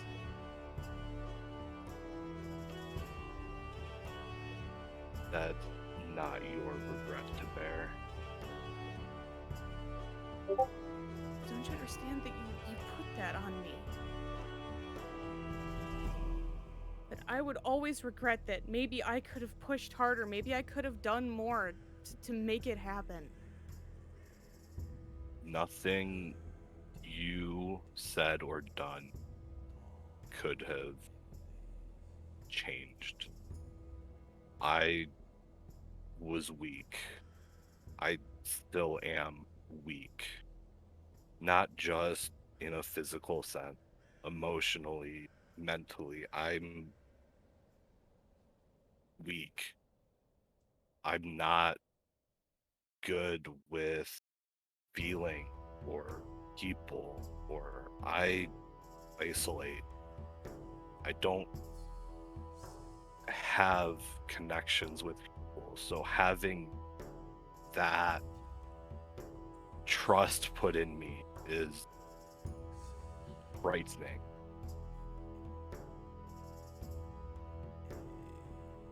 I have learned a lot from all of you, and especially in the time that I was away.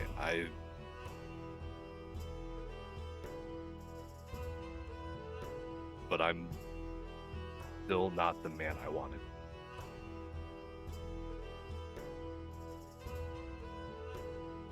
I know nothing I'm going to say here is going to make everything better. No words, nothing is going to change what I've done. All I can do is offer my best and do everything that I can moving forward to never do those things again.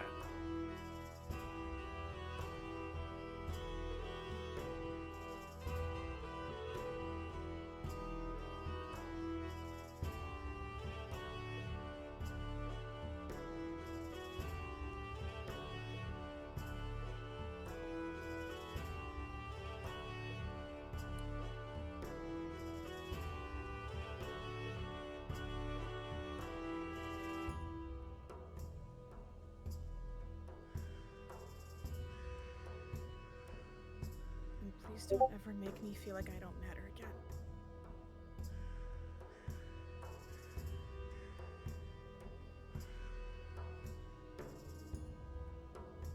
Ever again.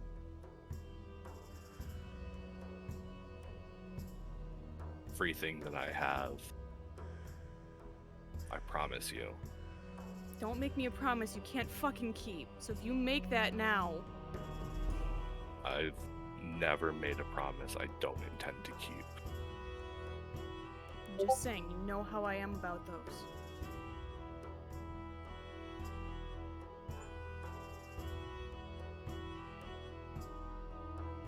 I promise I will do everything in my power. Make sure you never feel that again because of me.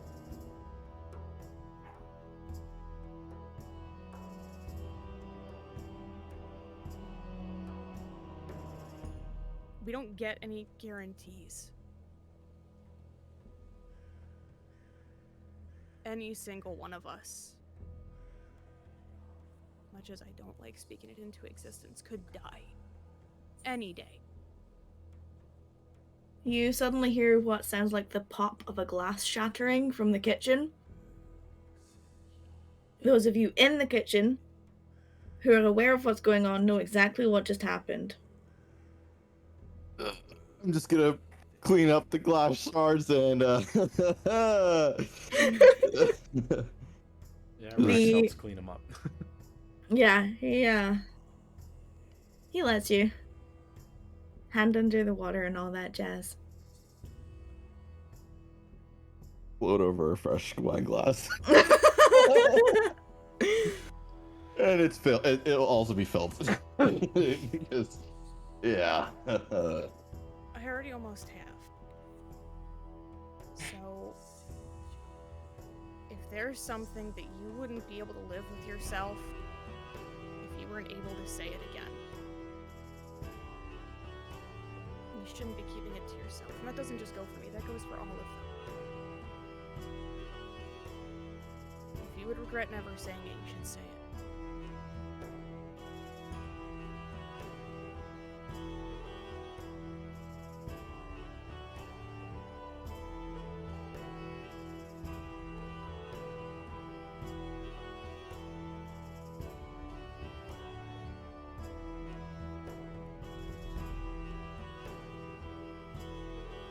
You're right, I don't think this isn't gonna fix everything.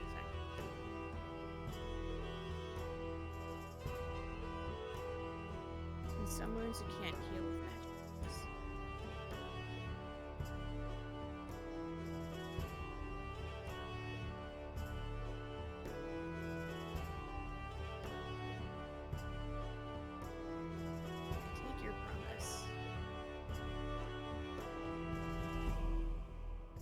don't think I'm the one who needs to prove anything.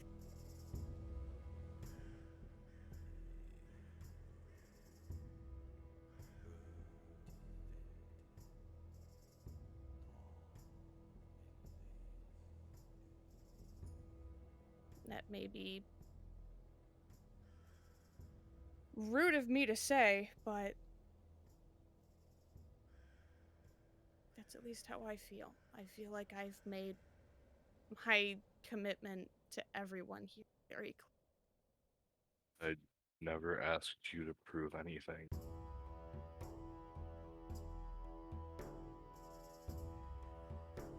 This is a good first step. Don't let it be the only one.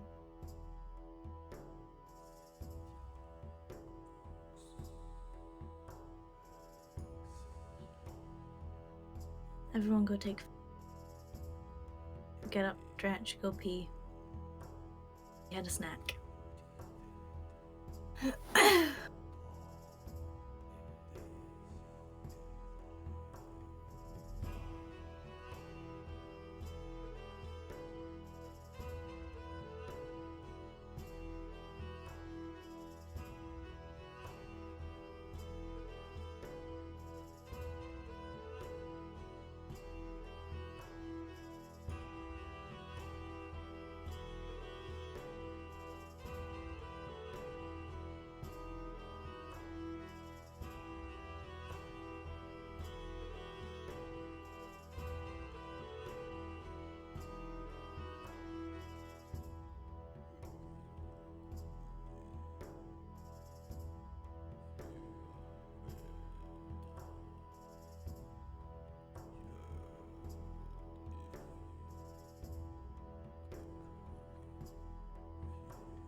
Hello. Hello there. How's it going? It's going. My Yes. headphones are captured.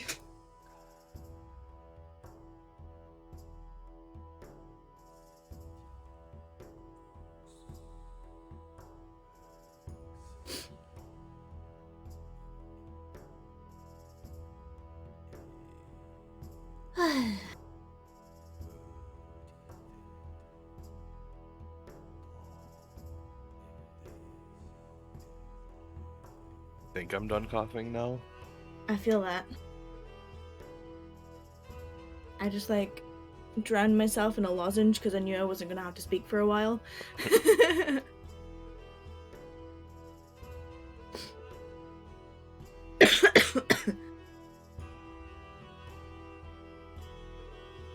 I've been listening to like ballroom dance music this whole session, and there's been some very inappropriate song timings during that conversation. It was quite funny.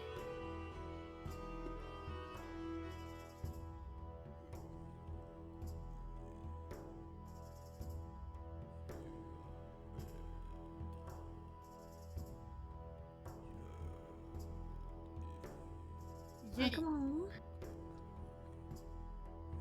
Oh, yeah. When y'all are ready, do the thing. Awesome. So, heavy conversation aside. One last thing before that. Mm-hmm. She's basically gonna say, I appreciate you finally talking to me. I do. But at some point, I would say not right now. You should probably have a conversation with someone else because they've kind of been getting dragged through it all along with me the whole way. Understood. And I think he deserves an apology as much as I do.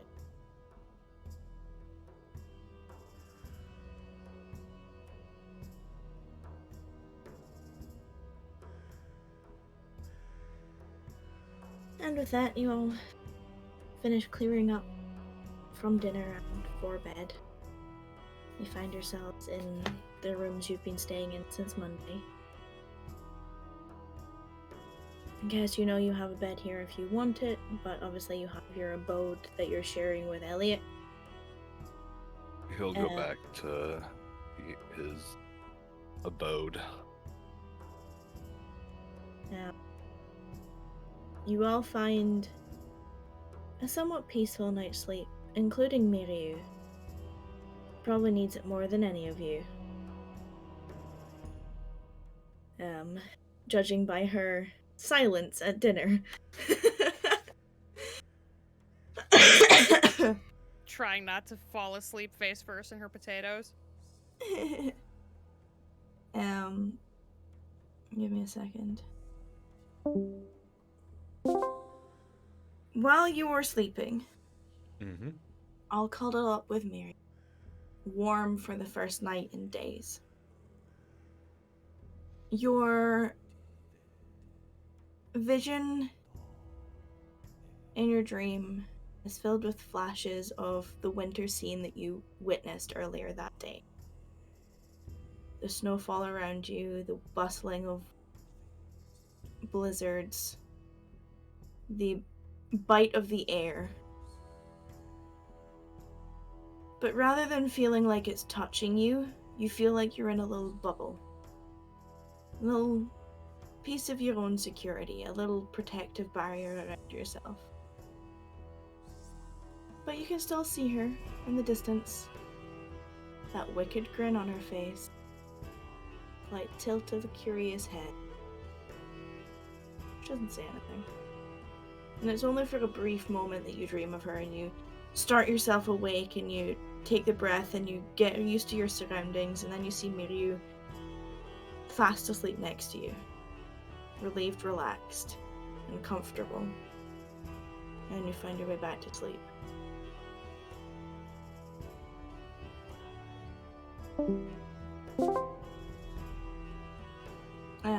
For all intents and purposes, you get long rests, Yay! which does mean your level up is now in effect. Congratulations. Yay. Woo!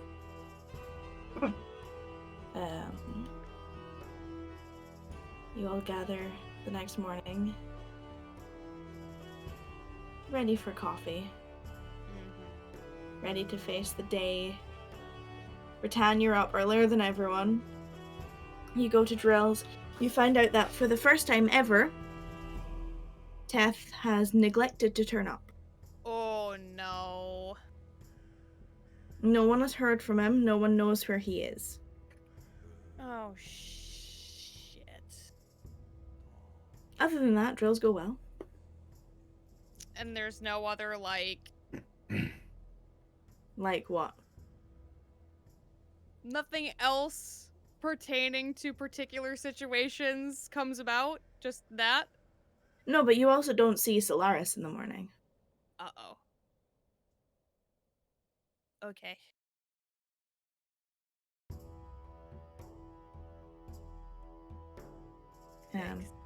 The drills go fine. You get the guards who are going to be on. You get the group that are going to be on duty, ready for duty, warmed up and set in places. Those who have been working through the night don't have anything significant to report. There was a small scuffle between drunken Cleom soldiers on the docks, but Of course. one of them shoved the other one into the sea, and well, it was a whole thing. But, you know, no casualties. No injuries other than to pride. Right. No weapons drawn, nothing like that. There were weapons drawn, but nothing major happened with it.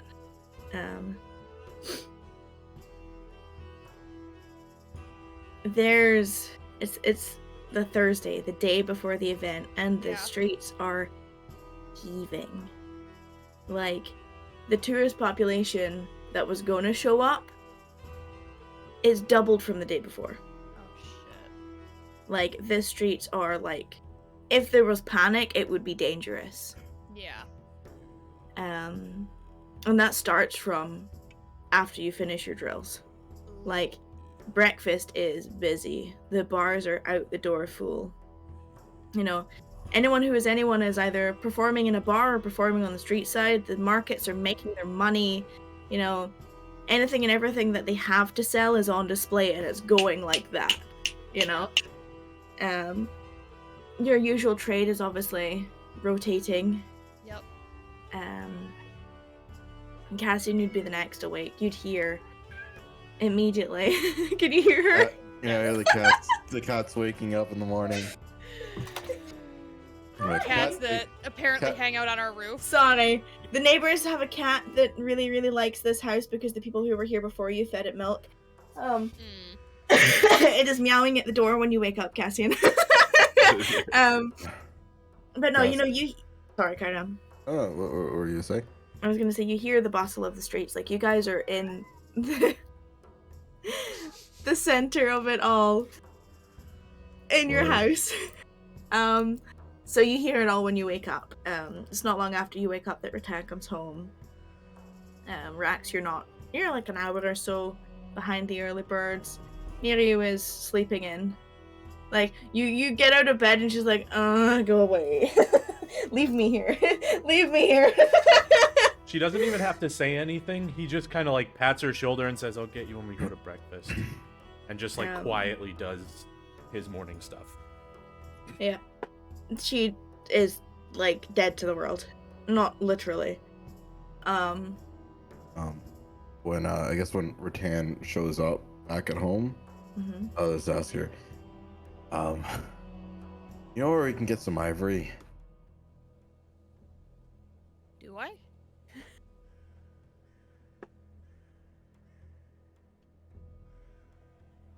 Roll me a wisdom check. Okay. 15. You're not entirely sure if they would do it, but you know of like a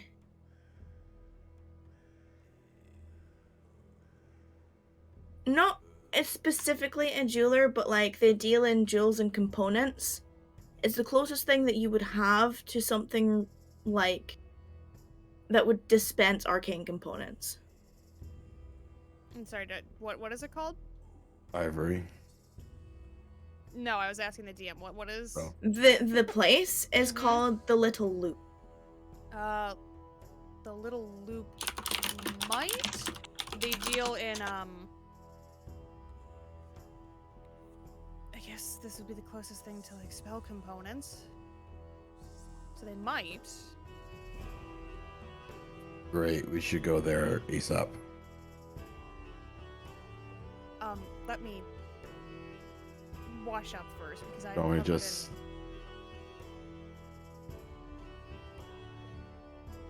magic it away? in, if you're really in a hurry, I guess. I was kind of I'll- looking forward to a How does figuring out what the thing does or how to destroy it sound to you?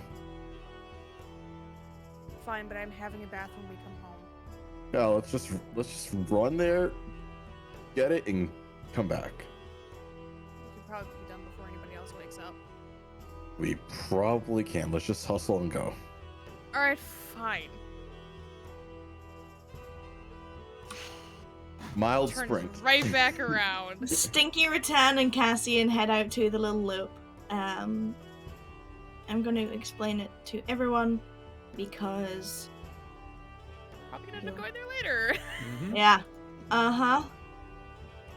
So it's in the residential district, and from what you initially see of it, it definitely looks like your standard.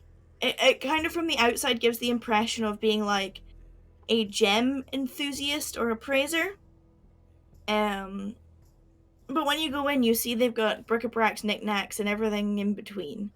Cassian, you'd very, very easily recognize spell components, various different jewels. There's like rubies, diamonds, emeralds, topaz, incense, ivory, charcoal, scroll pages, empty books that could be turned into spellcasting focuses or diaries, whichever your way includes.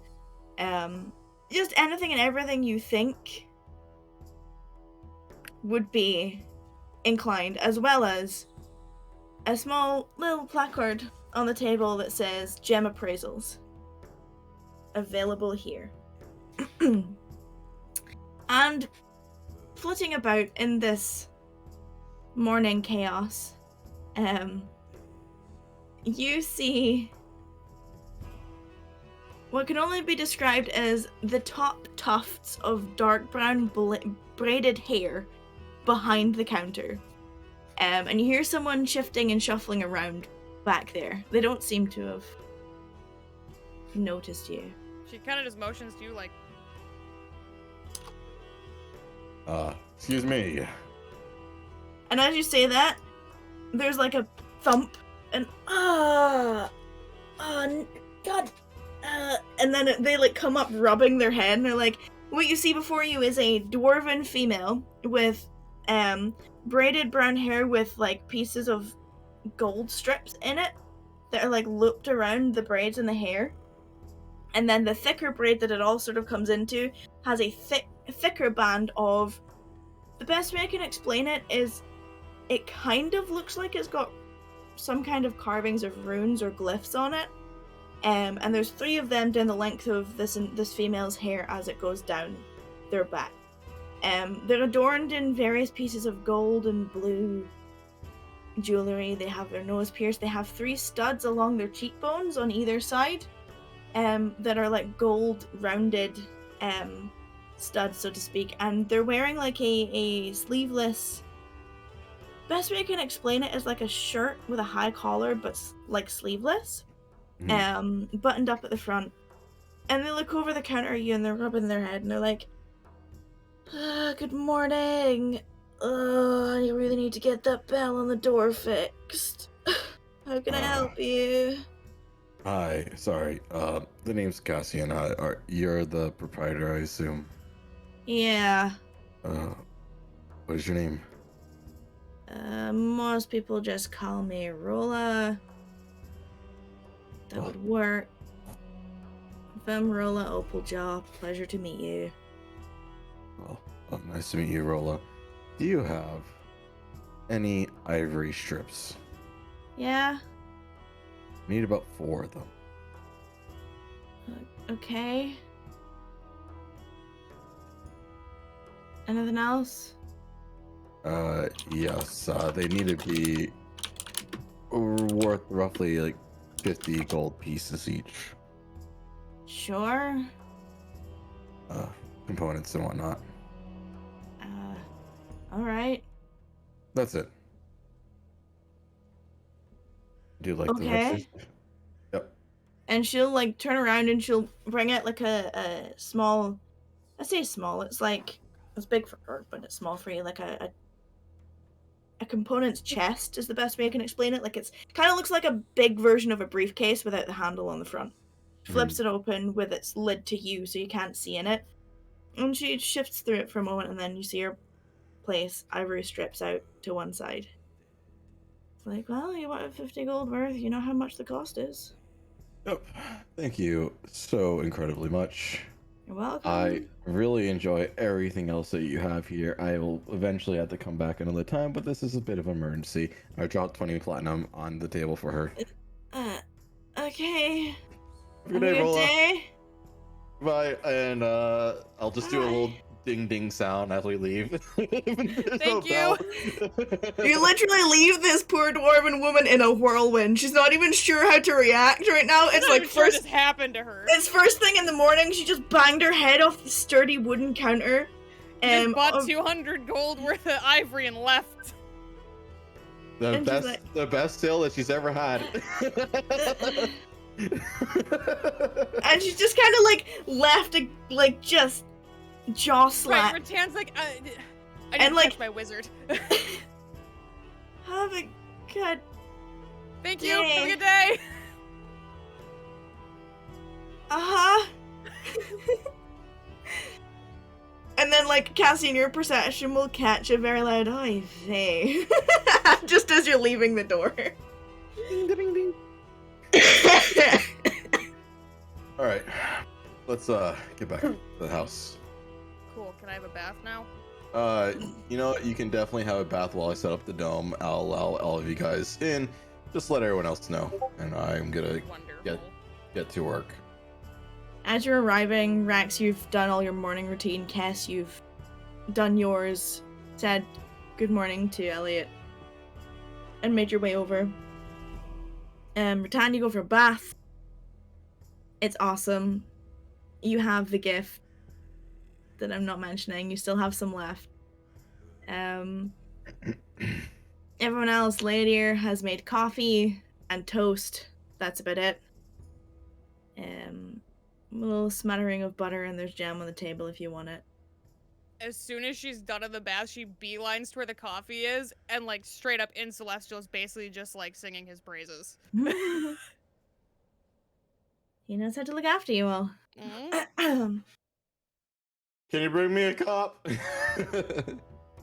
Oh, he would have done so while, like, Oh, if he knew what you were doing, he would have brought you one. I Okay, am remember what? eternally grateful. Mm-hmm. She's drinking her coffee. He's in some kind of hurry. I don't know. It's very overwhelming. Thank you for the warning. Also, I don't know if I should be nervous or relieved, but someone missed drills this morning.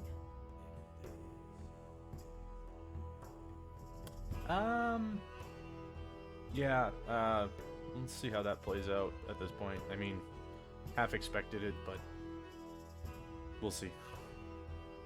Yeah.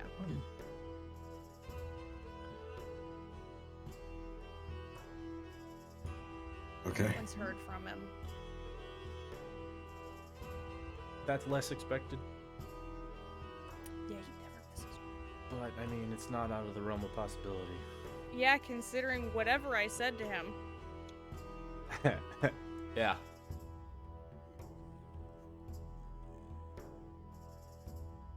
As you're having this conversation, you notice Pixie Frisia leaning over the coffee cup that she was desperately trying to move before. and she just gave up and decided to like face first in a coffee cup. She can't lift it. If he sees her struggling, Max will like use shape water to just like lift it out so that it's like What? She's like laying on her no, back. it's like just a having floating thing, coffee so she can funneled- just drink it like normally. Like the liquid just floats up, and she can just drink it. She just bites into a coffee bubble. Oh boy. Exactly. She doesn't care as long as she's getting coffee. She's happy. Oh yeah. Cassian, where are you casting your spells? This is gonna be in the Cassian's big bedroom of 2 beds, but only using one. And I'll just shout down, if you guys want, you might want to be here. And I haven't even had my first cup yet. I arranged, and Zoe, you can tell me if this is not gonna happen or not. I'm just doing this for like flavor. I'm all for flavor. 250 gold pieces on the ground, like a pattern, and they begin to start smoking and filling the dome with like an incense type smell. And what smell specifically? Lavender. Okay. Always lavender. What's wrong with lavender? Oh, okay. I could I just didn't say say it's lilac. anything was wrong with Lavender lavender. is one of It's my favorite always- scents. Oh no, I It's agree. But just- it's it's a always great- lavender. Always lavender. There. I think love- you'll find that Ignorance is Bliss was not lavender. And exactly. No, I feel like it was. It was not lavender. I thought it was. Nope. Anyway, carry on, Cassian. So it smells like lavender, and the smoke wisps are beginning to take the shapes of clocks, and they start to rewind backwards as I cast Legend Lore. As I get ready to cast Legend Lore, I say, Rax, do you have the phylactery? He'll probably like start walking into the room as you ask, turn, go back to his room, come back. And he'll just bring the whole bag in and just take it out and put it on the floor in front of you once he's back, once he's in the bubble. He's not taking it out while he's outside of the bubble. Just- Rattan is tired and very clearly focused on her coffee, but even still, you notice her eyes like laser focus on it. As soon as you pull it out of the bag, like she is fucking watching that thing. It's beautiful.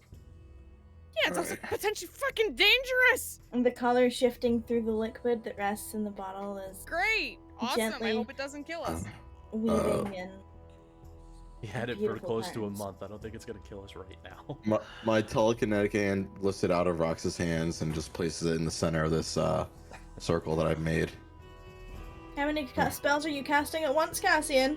Well, the dome is up and it requires concentration. My telekinetic hand is not a spell. That is a feat. And I'm casting Legend Lore, so 1 spell.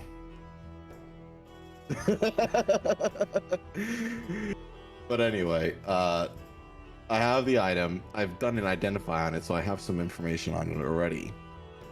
So I'm using all this information that I've gathered and what information we know to focus on this object and understand how to destroy it and or whose it belongs to and any other information I can get out of the spell. Yeah, I mean, pop Legend Lore just for the sake of everyone seeing it, so they know what's happening. Or to me. Sorry. That's okay. There we go. Huh.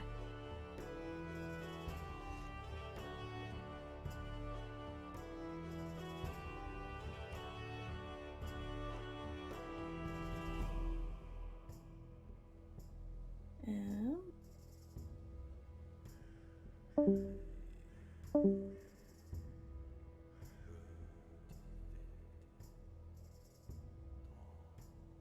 Oh boy.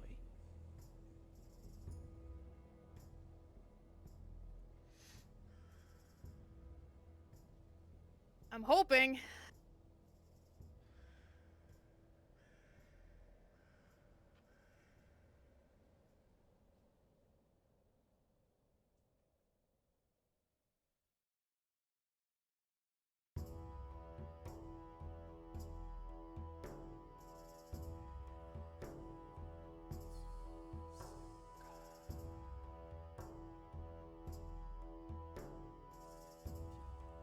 is Oh, still please literally work. just he brought the cup up for freezer so she could just drink her coffee up there, but I feel like Rattan is literally sitting there, like, holding it with both hands, like, very clearly, like, first cup of coffee face, but, like, just, laser focus on the thing. Yeah. yeah, because fucking phylactery!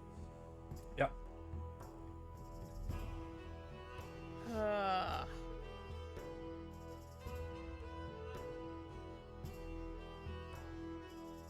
For I'm an evil thing in the presence of a paladin.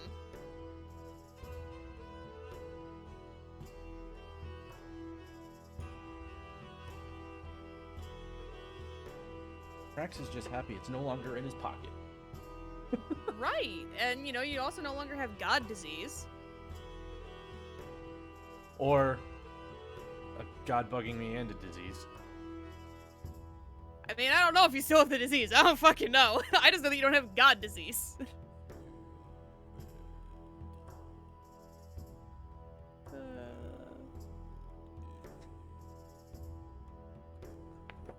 I still feel like Rattan would refer to religion as god disease. Is now canon. Oh, yeah.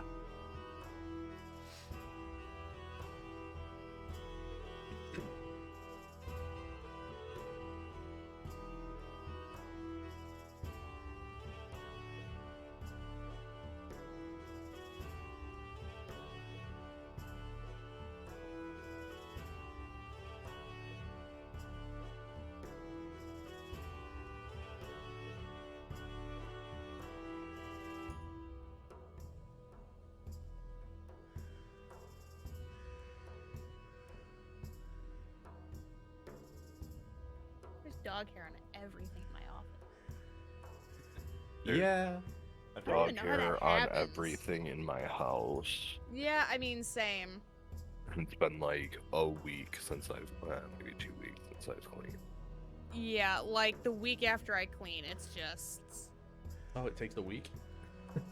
Sometimes less than that. I have a Corgi and an Aussie mix. Oh yeah. Especially this time of year, the It's Aussie just- mix is gonna be everywhere. You're all watching as Cassian takes the 10 minutes to cast the spell, the wisps of incense smoke filling the dome that you're all currently sitting in, watching it form into clocks that show hands winding back time of various speeds. And, you know, you're sitting observing, maybe having polite banter while you're waiting. There's 10 minutes as he casts this.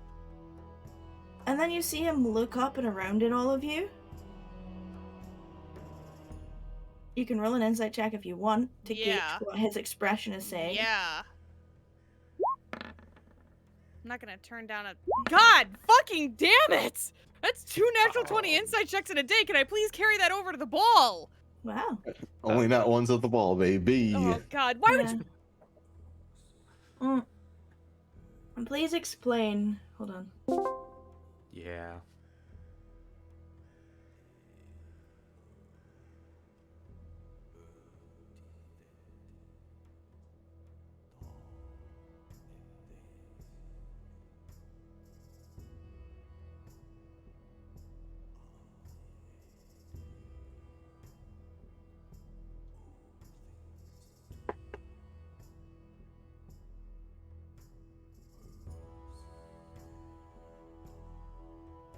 Suddenly very happy that I prepped this restoration to fix. I was like, man, should I? Huh? His focus drifts, and you see those of you who are looking at him all notice a almost glazed look in his eyes for no more than a minute before his clarity seems to come back to him.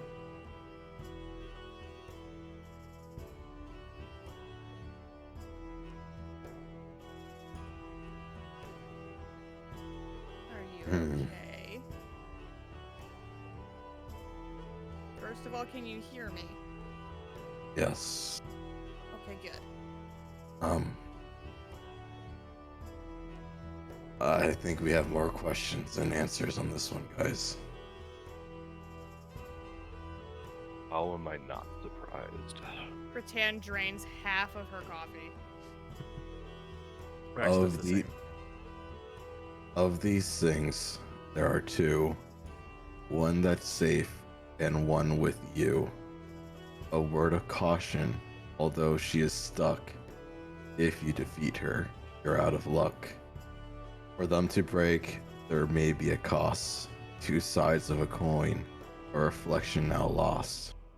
However, be warned, it's a roll of the dice. Maybe you'll break them, but what is your price?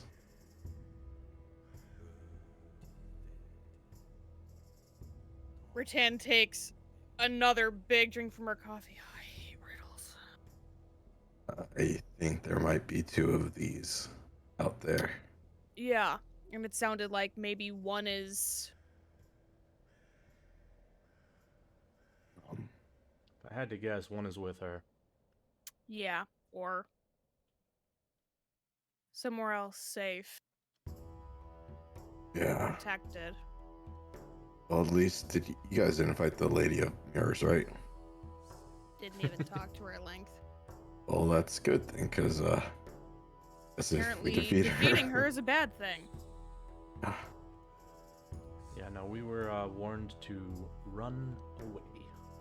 Yeah, we were told not to mess with that. Alright. Great. Uh. Great.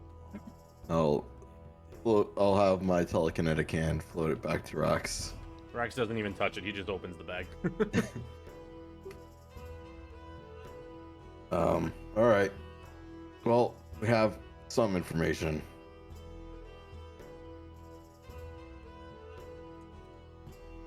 Knowledge is power, at least. Let me mark down. Yep, they already did.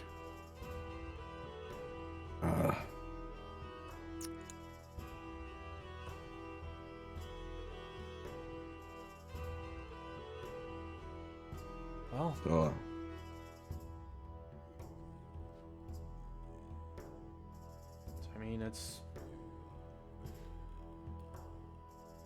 I mean, I didn't expect it to be easy, but I also didn't expect a second one, potentially. I didn't expect don't beat her.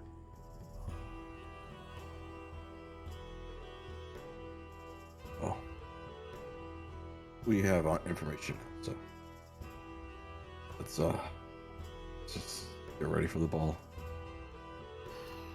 I'm sorry that we can't destroy this now. Oh, But- don't apologize. I didn't Yeah, think we it's could not your fault. probably I beat mean, her. I hoped. We have gotten closer than we have been. But if we know that there's two, maybe we can carefully prod and see if we can figure out where or who's at the ball. Let's just be careful that we're not too heavy-handed about it. Indeed. But do we have It anything also else? explains why no one's tried to, you know, rush after us to get it back. That we know of. Yeah, we know of.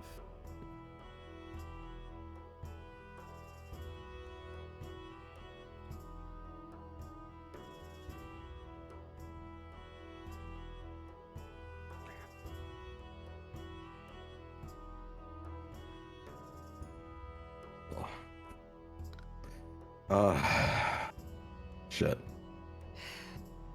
Oh, do we let's just sit on this for now. We don't need to make a move yet. Choice. Yeah, I don't think this is something we can handle anytime soon. Yeah, I don't know what the cost will be.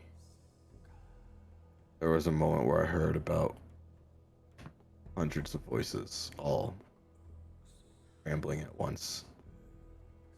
So I don't know. I'm assuming since you pretty much had it ready this morning, you haven't cast it before. It might be a every kind of thing cast, so yeah, right. Rex? Well, I was more just wondering if that was like happens all the time with this, and it's just your first experience. I don't know. Obviously, Yeah, it could be. It could be. We know that she's been getting essentially souls sacrificed to her, so I suppose it could have been those that you were hearing. And maybe by destroying them, we lose any chance of setting them free. I don't know. Let's just not worry about this for now. You're not worried about something. She there's- leaves the room. There's no point in worrying about it right now. We have nothing we can do about it. Rex gets up. He's like, Rattan, where's that store? He'll follow her out. Mm. I need to get a pearl. Also, you, really quick. And she's gonna turn around and... I have to check this. Yeah, I'm gonna cast Detect Poison and Disease. None seems to be Nothing afflicting within him. 30 feet of me? Nothing seems to be afflicting anyone within 30 feet of you. Okay. Apart from maybe a rat. Alright,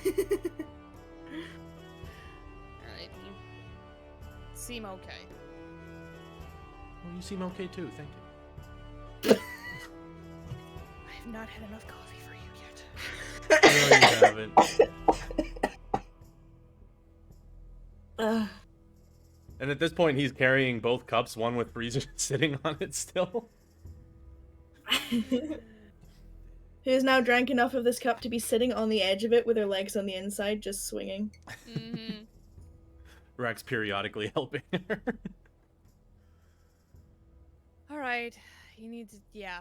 Alright, Cass, did Rax tell you to bring the bag? Did you tell him No. to bring the bag? Did you... Why did I ask the person with memory problems to remember to remind someone of something? That just When he sounds- came to have dinner with us as well.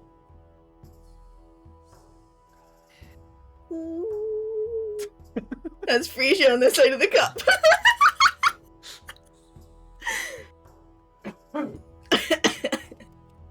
I mean, I have it. He just didn't tell me to bring it. Yeah, see, it's Should have started with that! That's not what you asked. More coffee. Coffee. I'm glad everyone is feeling fruity this morning. I need more coffee. All right. Shopping! Right. I'll take you all back there now. Did anybody Make your else way.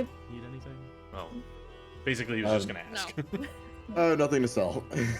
You all make your way to the little loop, which isn't spelled L-O-O-P. It is spelled L-O-U-P-E for your notes. And you see the somewhat frazzled dwarven Oh, this female. poor woman, we're back! It's only been like 20 minutes. I know!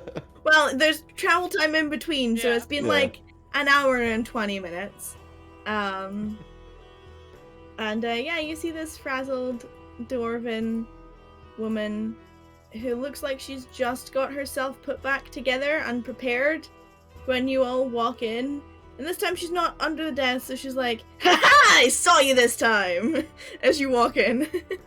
I still make that ding ding ding ding sound. Thank you, I appreciate it. Rex is very confused. I'm not explaining. There's like a red mark on her forehead that looks like she hit her head off of something straight edged. He's gonna kind of look at them and still slightly It's confused. more like on her hairline than anything. Yep. Don't worry about it. Alright. Oh. Have fun. Okay. Oh no. Okay.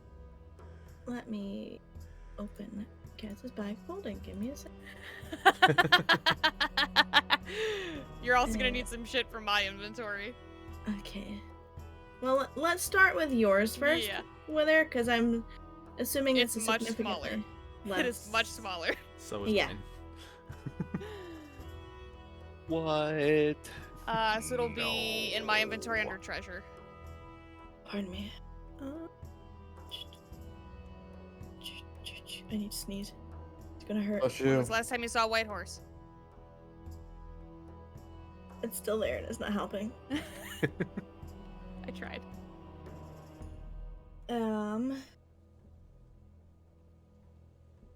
I need to find everything in the list here. Okay, so the first thing that you pull out is the drinking horn, Uh-huh. and she looks at it and she goes, "Okay, how many more things like this are you gonna have?" Insight check? Okay, what are you looking for? Is she like, is this a negative reaction or is this like, holy shit, that's expensive? Please roll an insight. I mean, I was gonna say Rex is gonna probably try and gauge that too. Mm-hmm. That's a visceral reaction. Yeah. Nope. Oh my god. Oh boy, Oh, this is gonna honey. go great today.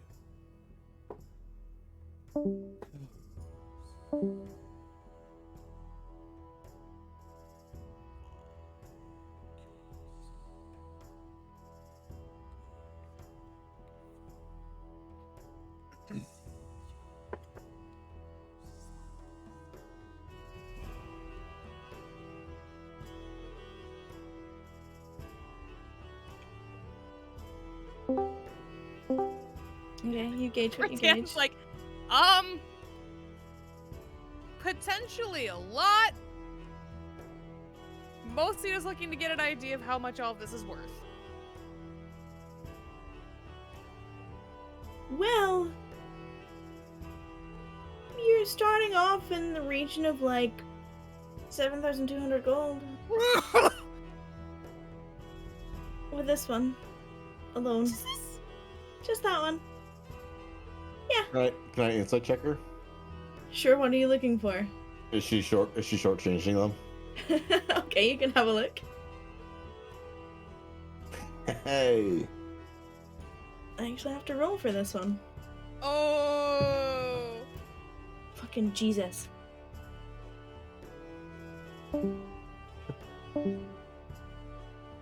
I'm getting ripped off. More than likely. The thing is, I really don't give a fuck. Yeah, at this point, it's like, just take it. I don't want it. Just take it, so I can buy my house. Okay, you gauge what you gauge. Fucking not ones, man. But Same. I'm sure that's probably on the lower end of its value. Well, first of all, I have to resell this. And if you want me to buy anything else that you have, there has to be a little pocket change for me. I need to have money to give you money. Mm-hmm. Mm-hmm. So yes, I may be slightly undervaluing by a couple hundred gold, but I don't think 7,000 gold is much to sniff at. I'm just getting things out in the open. I appreciate it. It's not mine to sell. I appreciate you having a. But I also understand your predicament. And we'll just start going down the rest of my list. So I have 4 of the next thing. Yeah, uh-huh. And as you're pulling them out, you can see like she does this thing where she Panic rubs her is growing. forehead. Not even panic at this point, it's just like Holy shit. like there's definitely like in her posture, and you can read it, there's no way. There's no way. Each of these about 2,100 each.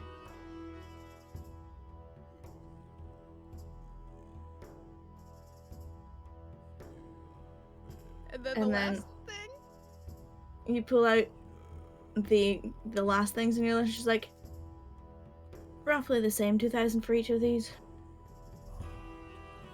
I appreciate that. You're welcome.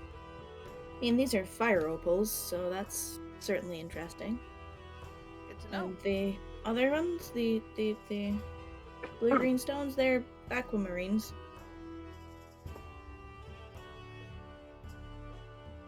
Very popular spell components because they're the easiest to get. Especially when you just need unclaimed gems. Bring value. Thank you. On to the next person. For the record, if you continue pulling out wares such as this, I'm definitely not going to be able to compensate for all of them. That's understandable. By the way, this isn't a thing where I want us to be taking advantage of your services. If there is a fee for further appraisals, I'd be happy to pay it. As someone who enjoys appraising, I tend not to charge for the appraising themselves, but obviously there is the deduction from the full cost that encompasses the appraising and then the reselling, as your friend so happily pointed out. Fair enough, I just wanted to offer. I didn't want it to seem like we were coming in and abusing knowledge.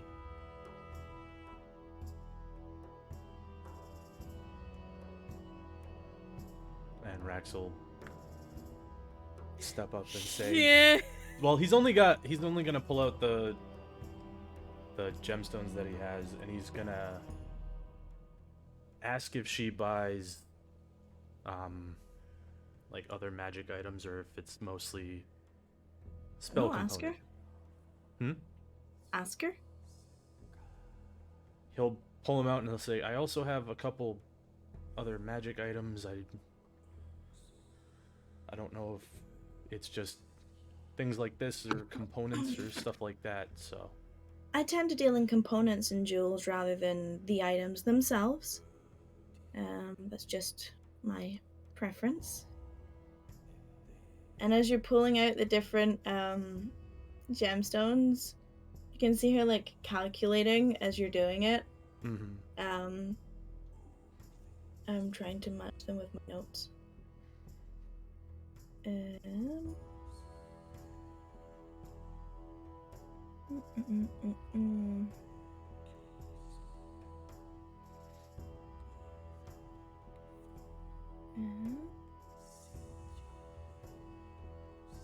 Are all of these from Phantom Crypt? Yeah, they're all from the different specific coffins, if I remember correctly. I don't remember us taking gems from anywhere else. Well, I mean the ones in Kess's bag. You know, it's really fucked up if you consider them going, yeah, I think that's the only place that I ever, like, grave robbed. And she's looking through them and she's like, most of these are like, and for full price for these ones because they're relatively insignificant gems. Most of them are about 50 gold pieces each.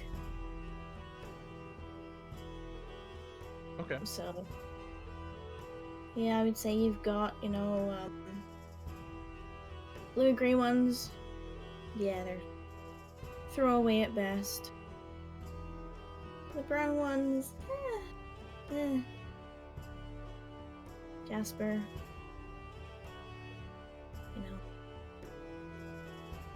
It's nothing fancy.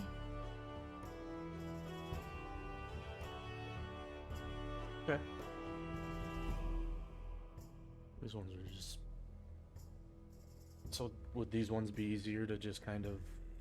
I mean, I can resell give on you your that end? straight up. Yeah, I can give you those straight up. I'll give you 50 for each of them. Okay. And he'll hand them over, no issue. Yeah, she puts like a small coin coffer down on the table. Mm-hmm. Just has a smattering of coins in it. She sort of she does this thing where she flips it open. She fingers through it a little bit to make sure she's counting it properly. Mm-hmm. Takes out a few pieces of gold and platinum that are over the amount, and then she pushes the coffer across the table to you. Okay. And he'll just pick that up and gesture cast.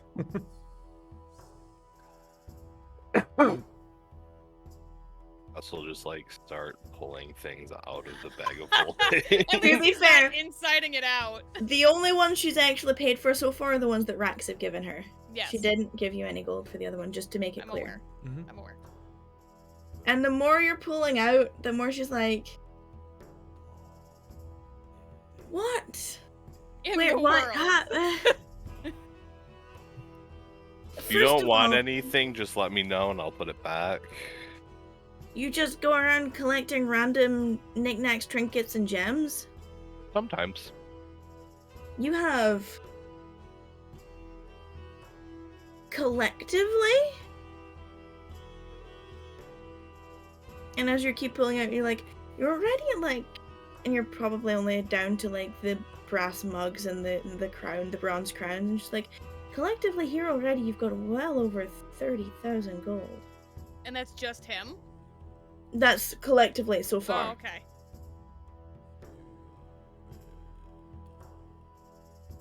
I can't cover all of this. Pick what you would like and I'll keep the rest. Oh, good lord. First of all, Rattan, would you like me to embarrass you for what you presented? And then I can gauge what else I can grasp. Wither would like it out of her inventory. I'm not asking Wither, I'm I know. asking Rattan.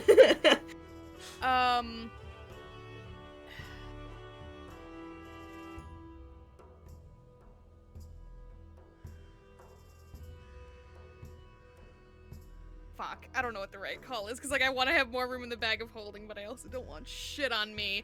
You have 3 bags of holding in the party, Wither! I know. Alright, fine, yes. Okay, so I believe you wrote down the totals. Yes, I did. Yeah, so I she... love that you saw me writing. Yeah, she gives you the exchange. How much total was that? I have to get a calculator and then I'll tell you. And she Give me gives a you it in moment. platinum because of the amount that it is. Yeah, because that's gonna weigh a lot. Yeah. 17,000 roughly? It just... I need to step away for like 2 seconds. Yeah, go for it. I'm letting Wither do it because I want to see if my math is right. Hold. I'm holding.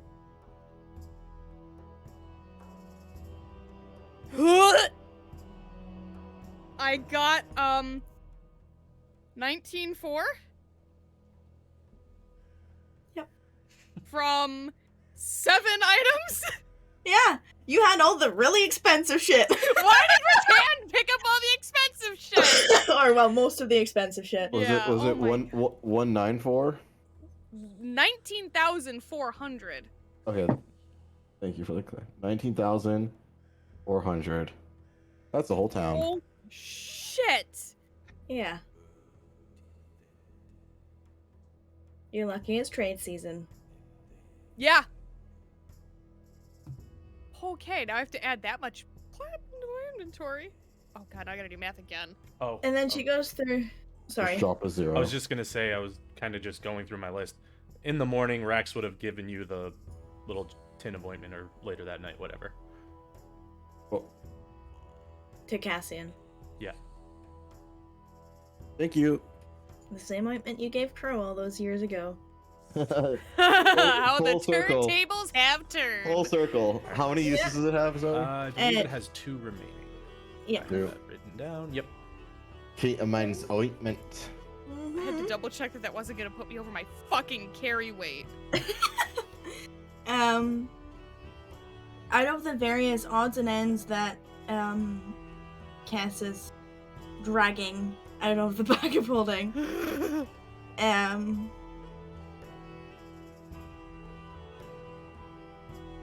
she takes a set of gold rings with dark colored jewels in them, which let me find it in the thingy here.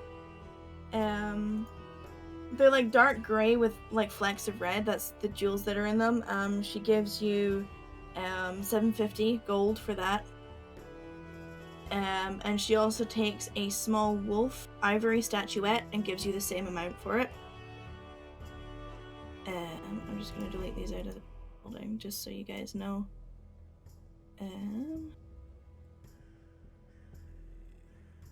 Wither's realizing how much money she has right now. Yeah. She isn't interested in any of the goblets that he has. And the only other things that she takes are... When we get a mansion, we can just like have like, you know, like a man cave a trophy room. downstairs. Oh, you mean like Yeah. a hoard? Well, I was gonna say like, we can have like an entertainment area, and all it is just like all of the goblets on display as like Yep. And then, yeah, that's all she'll give you just now. instead of beer steins at your grandpa's house, it's just goblets. Yeah, there's like 24 goblets in that Yeah. bag or something stupid like that. But yeah, that's what she takes. How much does she pay for them? Okay. She paid $750 for both of the things, the ring set and the carving of the dog or wolf So ivory statuette. 15. Yeah, and she gives it in platinum 75 platinum, right? for each of them. Yeah. Per. Oh. Yeah. I was just asking Also total. in back. Yeah. Hello. So yeah, that was for Cass. 75 platinum times 2. So 150. yeah. Which you can put in the bag of holding if you want. If it'll fit. It's up to you. Good fit, right? Oh, put it in and see what the weight capacity says. Excuse me. And then once she kind of Oh, right. We'll have it goes open. through, I'm assuming that's the. Sorry, I'm assuming. No, like she takes that. She's like, well, comfortably. That's all I can give you for now. Trade season has been lucrative. And then I one still last have thing. bills to pay. Okay. Oh, I just boy. wanted to buy a pearl. I think it says 100 gold. What? It's got to be worth. Okay. Well, I can. What color would you like? Would you like a normal pearl? Would you like a pink pearl, a blue pearl, a dark colored pearl? Does it matter? I'm gonna go with pink.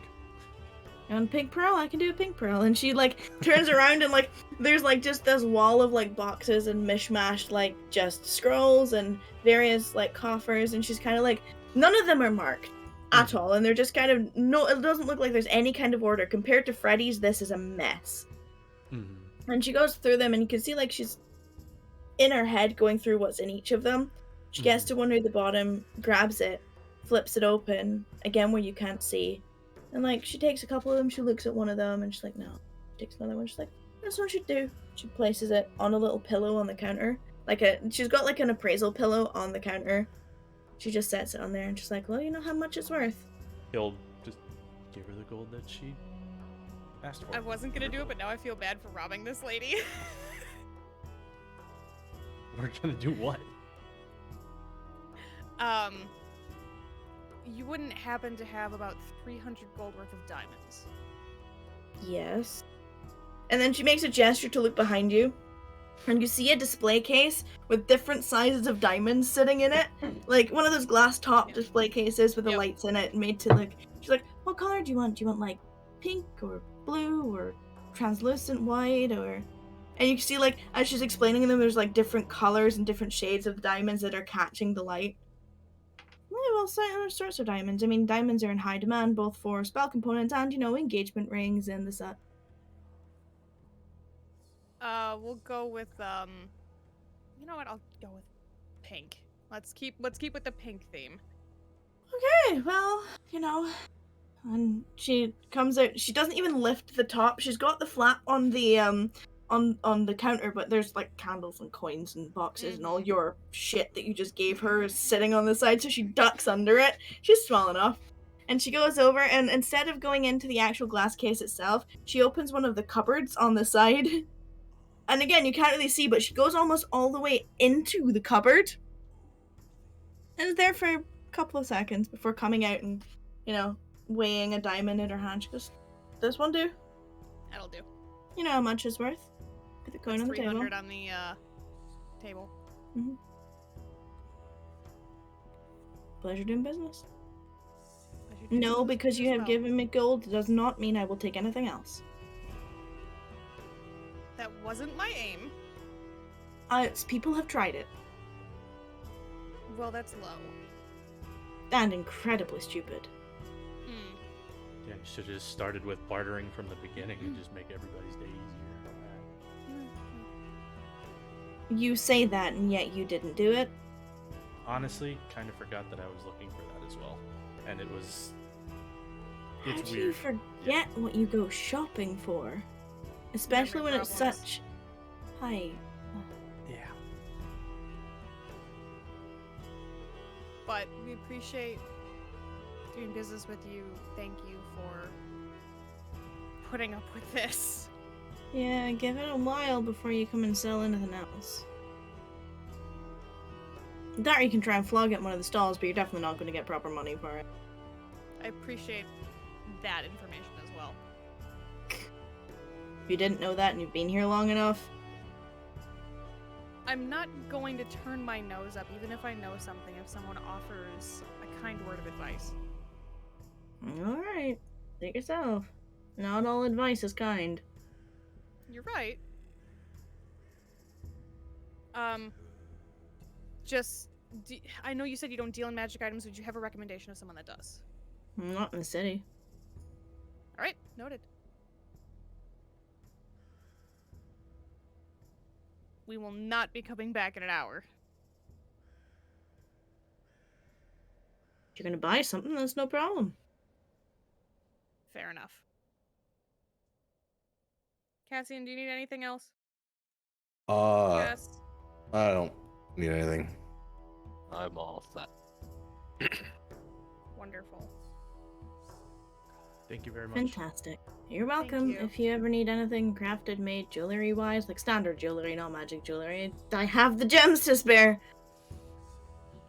Rattan nudges Rax with her foot. He ignores you.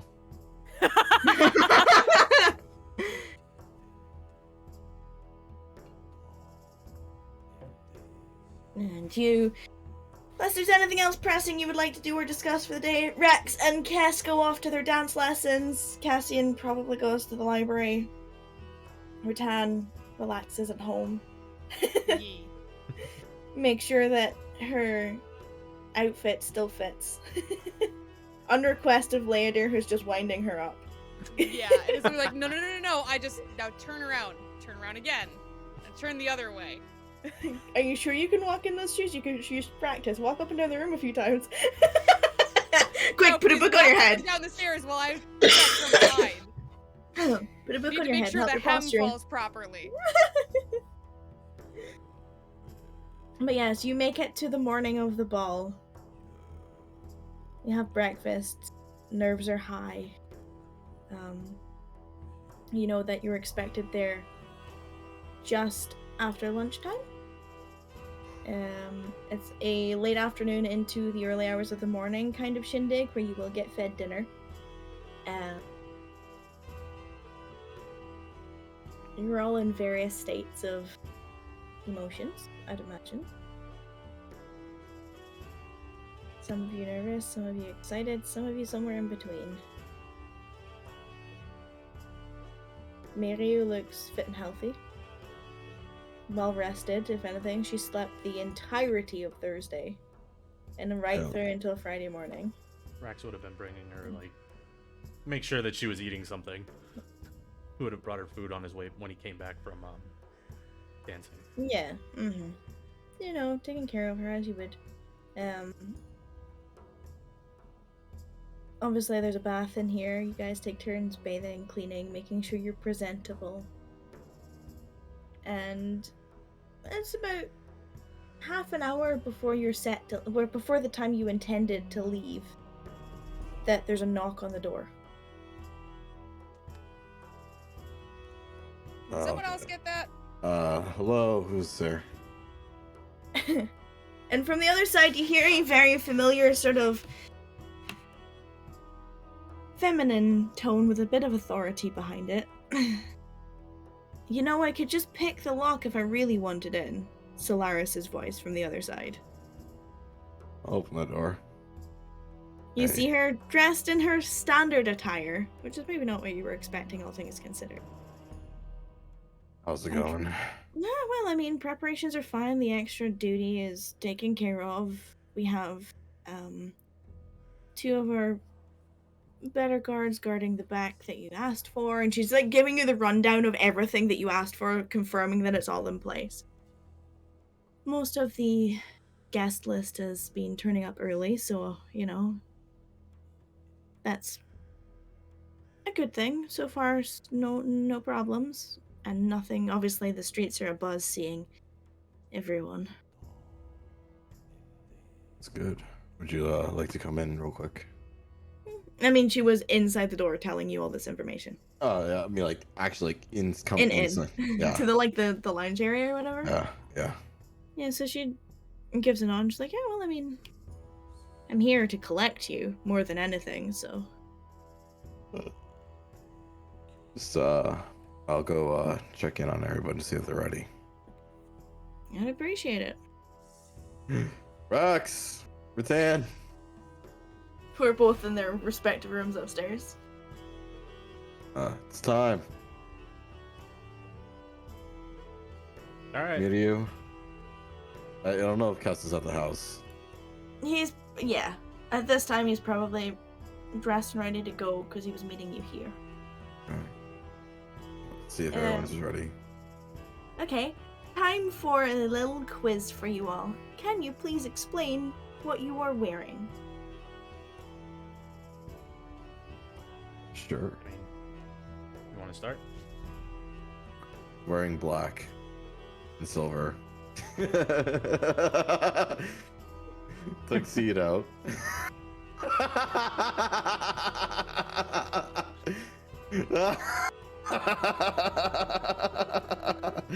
I will give you an opportunity to take this a little bit more seriously.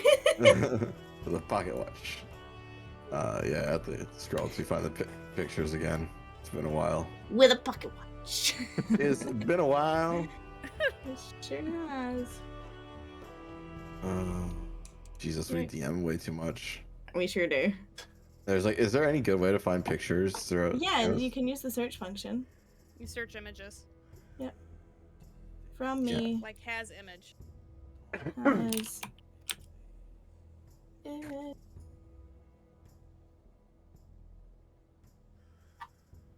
So many images. There's all the tattoos. All right, I have a black tuxedo top that has like tail, like almost like tails that go into the back. I have like a very like clockwork silvery pattern inlaid in on it, and underneath that is a similar design vest that goes along with it. Mhm. Black pants to not be overwhelming with the whole complex design at the top. With a deep purple little handkerchief that goes in there with a black gunmetal clockwork looking clock pocket watch.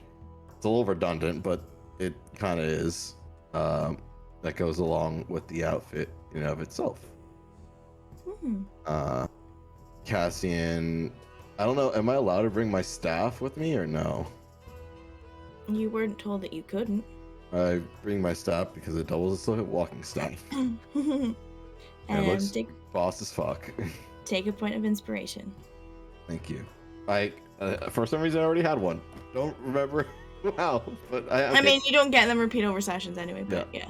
I put the inspiration box chicky thing in now. Fuck yeah. Who wants to go next? I'll go next. So Rax comes down. He's wearing a black waistcoat and pants. Pretty reserved. Knowing him, it's more reserved than you would expect. But he's wearing a white shirt under the waistcoat with an orange pocket square and like a burnt orange pocket square and a burnt orange bow tie. Mm-hmm.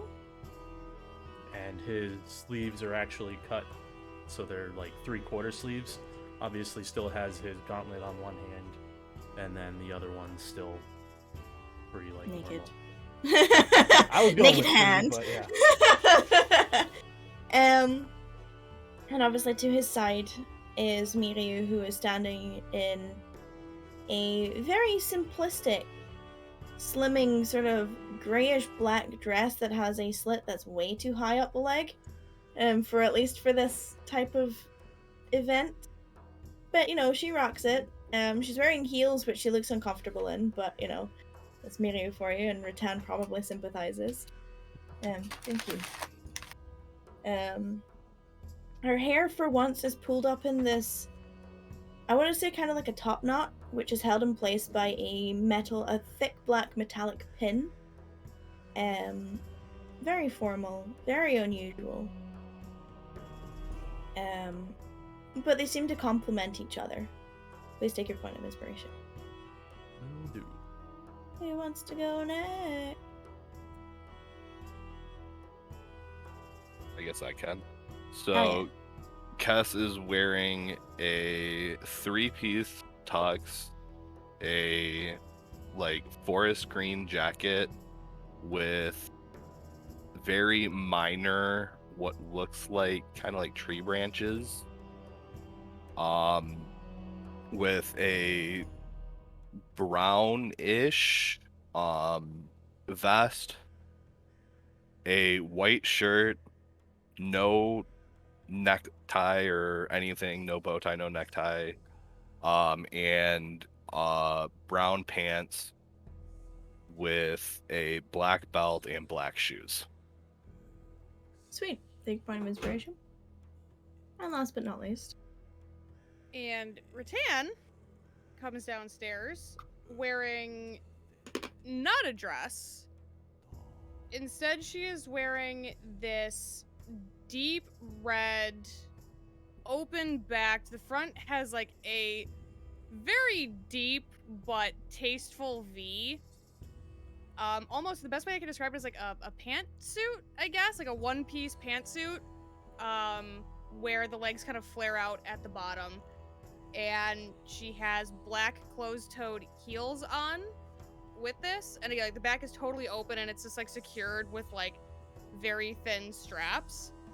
And from her ears, she has these dark metal earrings in the shape of 4-pointed stars that have what looks to be rubies embedded in them, like bright dark red stones. And she's still wearing her holy symbol around her neck. And Landier has made a wonderful job of her hair. Pulling it back, braiding it, making sure it's in like the sides are braided and then pulled into a bun. So it's very like army formal. To match. And please take your point of inspiration. And Solaris is looking over you all and she's like, oh. I don't know what I expected. But it's better than I expected. Happy to please. I mean, I knew you would.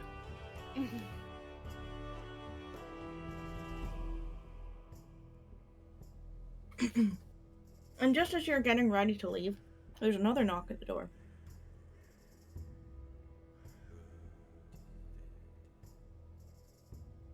Rax will go and open the door. I'm not the 'cause closest. nobody's I was the jumping last out. I was gonna say, I don't know if Fern's sorry. muted. I said I got it, and I go open the door. My bad.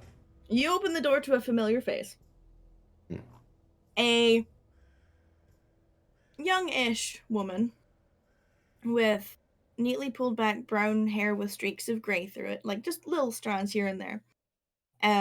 Beautiful with a pair of golden framed glasses that sit on the bridge of her nose.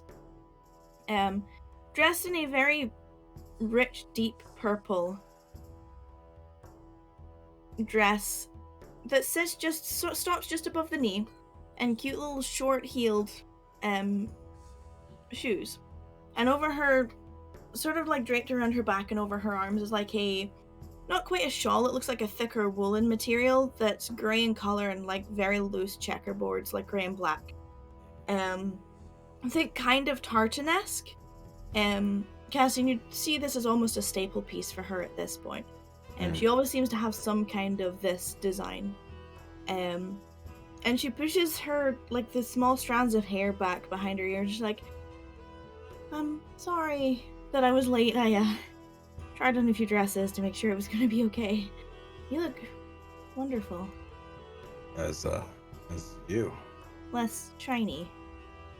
You know, more black than some around.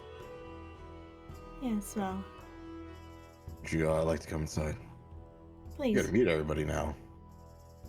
Well, I fear that I know more about them than they do about me. We'll find out. And you all see this beautiful woman who walks in, and she's wearing, you see as she's like sort of adjusting her glasses, she's wearing a wristwatch made of like a thin strip of brown leather, and on the inside of her wrist, on her right wrist, is the watch face, which is circled in gold with gold clock hands and a white face to it. And she's like, well, hello. This is oh, sorry. No, by all means. This is Luna. This is Kess, Miryu, Rex. I'm sure you're aware of who Rattan and Solaris are. I'm very aware. It's a pleasure to formally meet you all. Pleasure. Pleasure's all mine.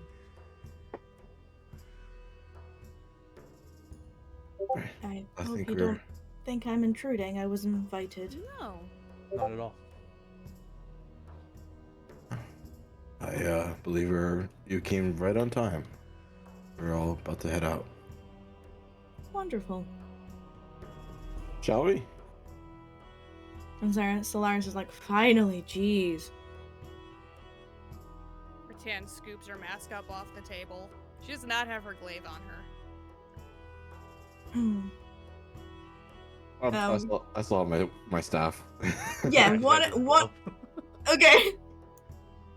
Cass, are you taking your staff? Yes. Everyone can attack him.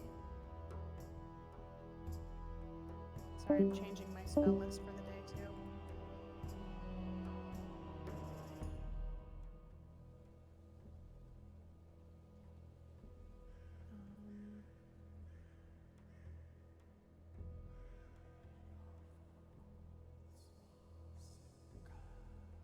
We can continue. It's not interrupting me at all.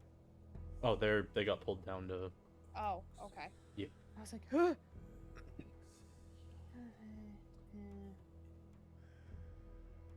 Yeah, I keep the little notifications on just so I know. Yeah. I'm just prepping all of my stuff to check on.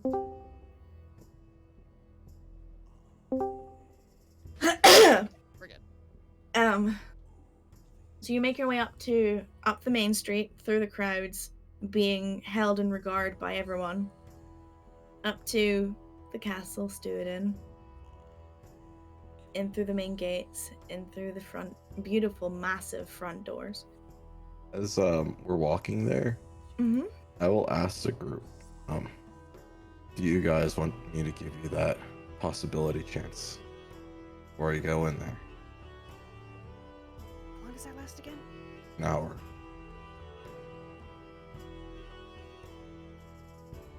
Couldn't hurt, right? Who's this?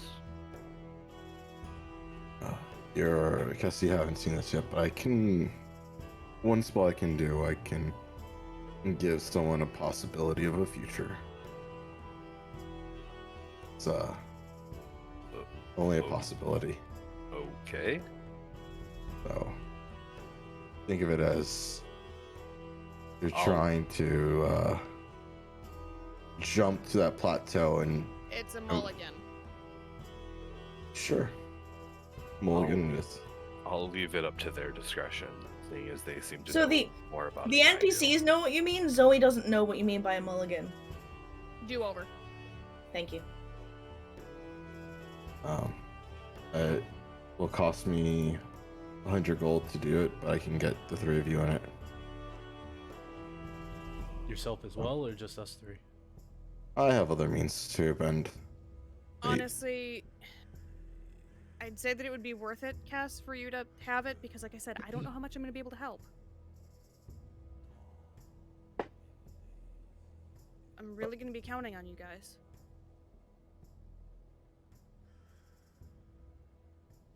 Can't hurt. All right. As Zoe, when we get to the gate, or like right before we get into the room, like our a last private moment, I will You would cast... know that there is a waiting room between the. So the entrance to the ballroom has a waiting room on either side, a small, like, almost preparation and presentation area, kind of like a green room, that you would be able to do any last minute checks in mirrors or casting of spells. When we get there, Yeah. I'll cast it at 4th level. Mhm. So cast Rax and Rattan can get Fortune's Favor. Please pop it so that everyone knows what's. Excuse me. And what you see is this, when I cast it, my hands make a, almost like a fortune teller's glass. And you see it kind of embed into your foreheads. Disappear.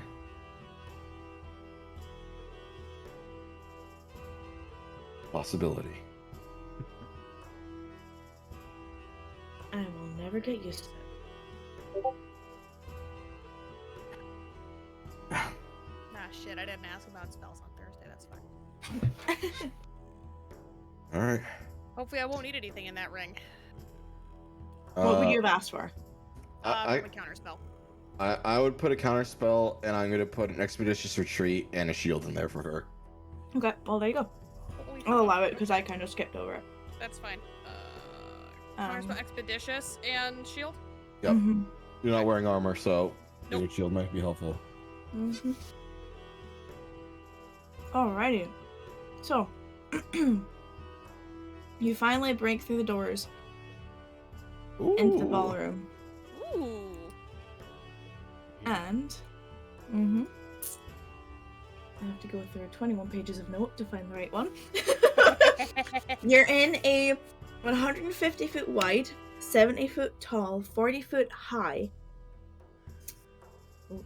hall, basically, that is designed as a ballroom. The beautiful hall has been filled with 7 sturdy looking, well made wooden tables that sit 8 per table. Against the southernmost point of the ballroom, right in the center, is an elevated stage, upon which sits a beautiful ivory grand piano, and a cluster of people we'll get to later. Opposite this, near the northernmost center point of the room, with a flag of the royal family as the backdrop, 2 throne-like chairs have been placed somewhat as the main feature of this hall. The walls of this beautiful hall are made of stone that is similar to the external stones, the pale colored stones of the castle. The floor is a checkerboard pattern of white and like chocolate brown colored tiles that have been buffed and show no signs of wear or tear. The roof is a partial arch that shows beautiful regal designs, and the middlemost section of the roof of this room looks like it's painted to depict some kind of bird's eye view of a map with unnamed, unmarked islands drifting in a greeny colored ocean. Odd for something like this to be displayed on the roof of a place, but who's to judge the design choices of previous royal family members? As you're making your way through this room, and I'm going to reveal it as we go, you're going to want to be up in this sort of area. Okay, I see nothing yet. No, you won't, because I Okay, haven't I'm just revealed making it. I'm revealing it as we go. You're starting to take in the sheer number of people in this room, and you obviously spot the obvious party first. You spot Alverdine. If I can get the reveal tool to work. You spot Alverdine in all of her elegance, perched pretty in her throne, wearing an elegant but somewhat revealing white and gold dress with adornments of blues and silvers, a clear take to the colours of all of the cities, as well as her own, which, you know Myrnalak encompasses all the colours of the other king. And not so far away are Suki and Teo, who are, as always, waiting by her side. Give you a rough image. For all.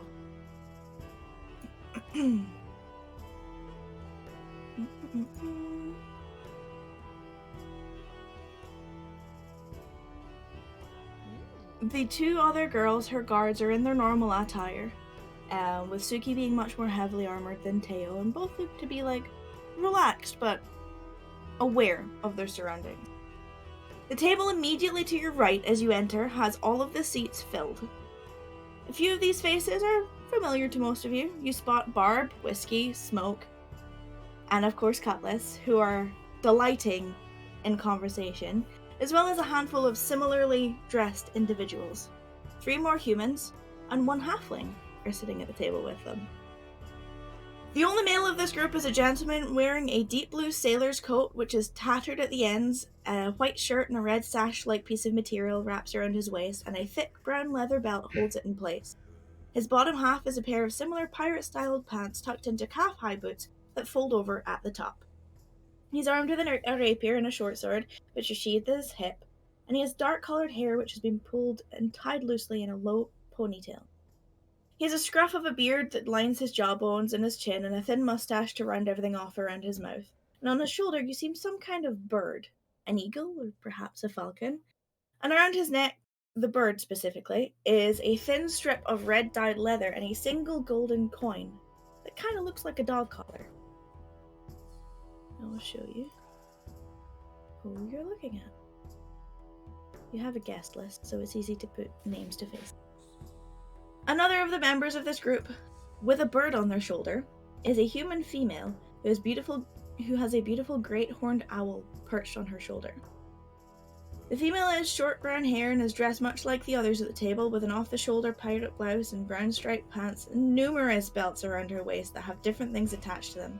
A heavy-looking book bag, a scroll pouch, various things that look like coin pouches, dagger sheaths, potion bottles. She's far too equipped for the venue she's at, but she's here nonetheless. The owl on her shoulder has a very similar collar-like fashion. This one is dark colored with a gold coin rather than red. And the second human female looks much more of a hard ass. Dark hair pulled back off her face in numerous different braids that all end up joined into one big thick braid that hangs down the middle of her back. Her upper half consists of a collared leather half coat, I guess is the best way I can explain it. It sits on her shoulders, and an off-red cropped tube top that wraps around her bust, leaving her midriff completely exposed. Around her waist is a thick black leather belt and a chunky brass double-pronged belt. That attached to this belt are numerous different devices that most of you have never even seen before. You have no idea what these are. Hanging from a makeshift rope basket styled bag are numerous black metal spheres that have a cork in them. None of you have any idea what these could be either.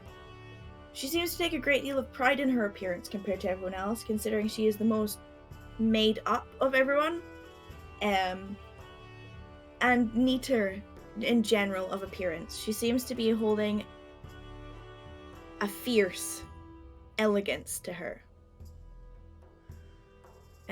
And finally, the halfling that sits at the table is the one who seems to be holding the authority in this group. Tan-skinned female with a very interesting hairstyle. Half of her head is buzz-shaved, and the design of a skull and crossbones is fully cut into this side of her head. The rest of her hair is beautiful brown, pulled back up and half braided on the top of her head, and then left to hang free in a ponytail. It fades down from brown into a fiery, deep red color.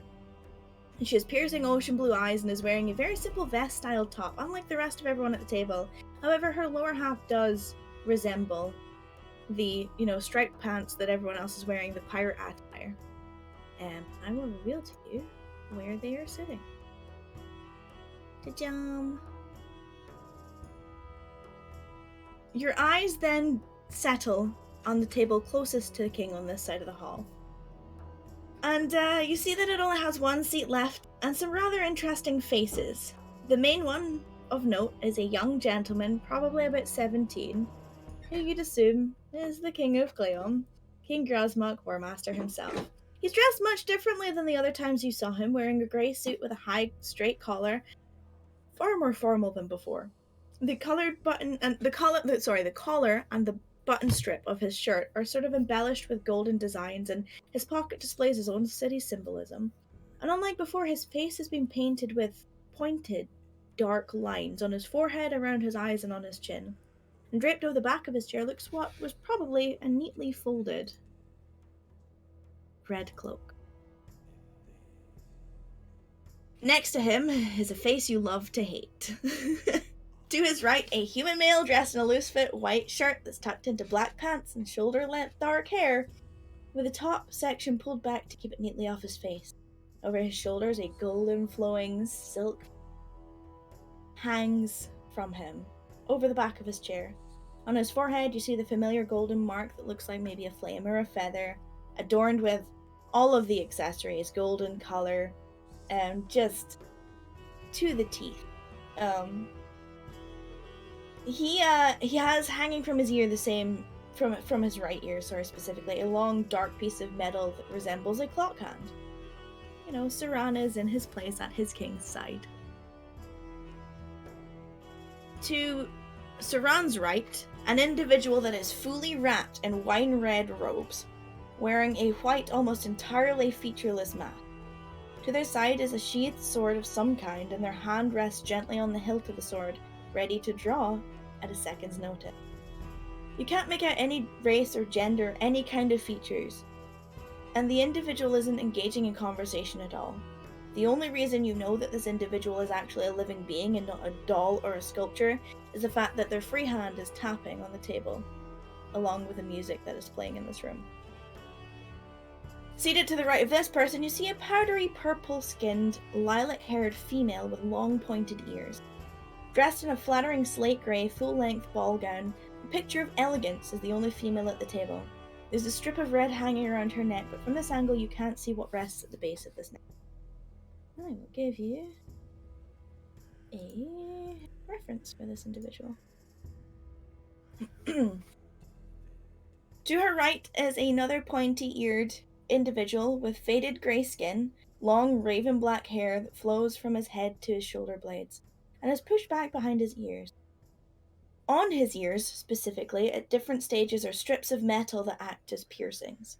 He's wearing a greyish-black shirt and black pants tucked into calf-high boots, and his hands are covered by fingerless leather gloves.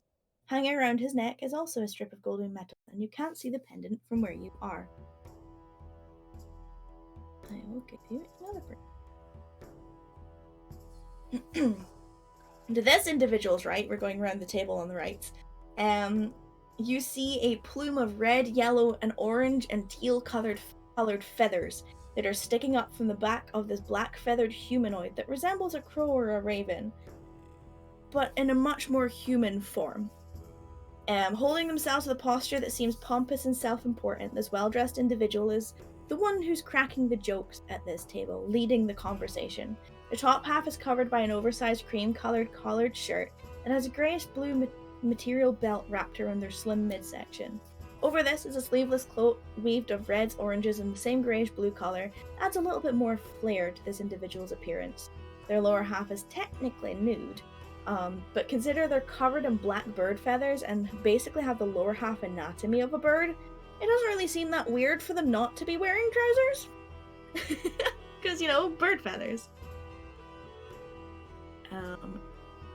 Cassie and you will recognize these three people I have just described. Yes. Finally, to the king's left, you see a rather bored-looking older gentleman who's clearly a soldier based on the fact that he's wearing armor and carrying a sword.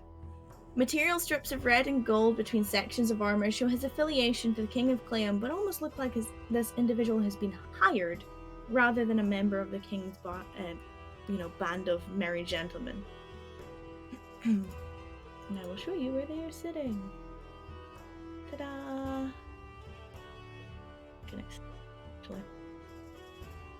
Joining them at a table just off to the side is a ginger-haired, pale-skinned halfling female dressed in a very informal outfit. You see that she has her hair pulled back in a scruffy-looking braid, dark green coloured shirt tucked into brown pants, and a pair of scruffy-looking leather boots. Her outfit's kind of mimicking the colors of nature more than anything else. A couple of you might recognize this individual. And she is delighting in conversation with a impossibly beautiful female with almost shimmering white hair that cascades down almost to her waist. She's wearing a simple black Lolita-style dress and a pair of heel shoes, and off to her side looks to be a folded lace umbrella or parasol. She's engaging in light conversation, and they look comfortable enough with each other, suggesting that they know each other. At that table, you also see a couple of tieflings that most of you know. A purple-skinned tiefling and a gray-skinned tiefling who you've seen in multiple places. Their standard attire, dressed to impress with their own. One of them has a red scarf folded over the back of their chair. They don't necessarily seem to be engaging in conversation with the other two at the table, but they're, entertaining the company, should they receive it. I'm sure I don't have to send you reference images for those two. I'm just gonna reveal the room here.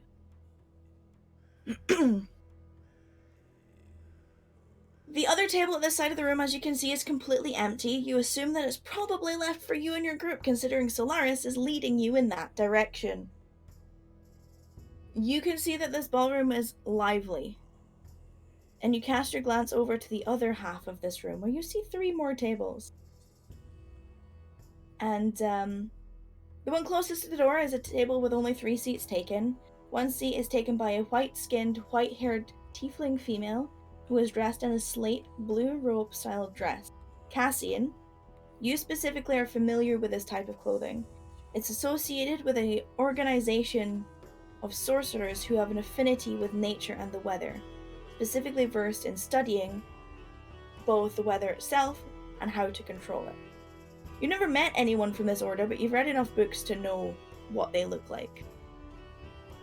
And next to this tiefling is a half-elf female with dark hair that's been pulled up into a neat bun, and she's wearing a simple white full-length dress and has a slate blue shawl draped around her shoulders and around her back over her arms, matching the robes of the tiefling female next to her. Now, give you reference art for those two.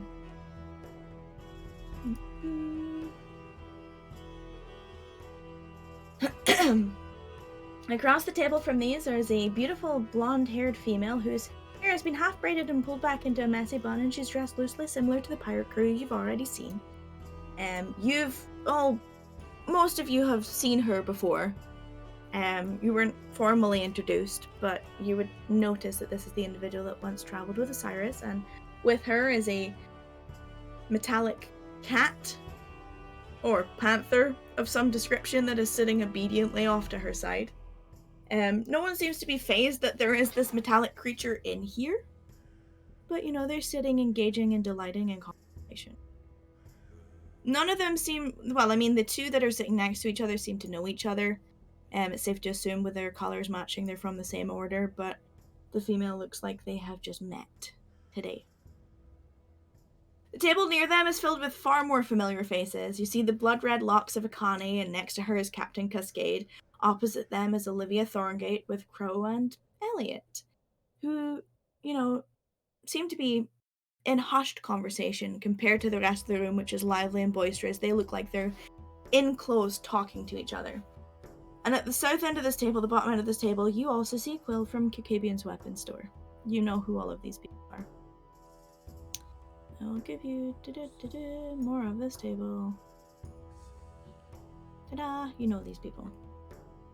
The final table that you are looking at, and the only other table in this room, 5 seats of them are taken.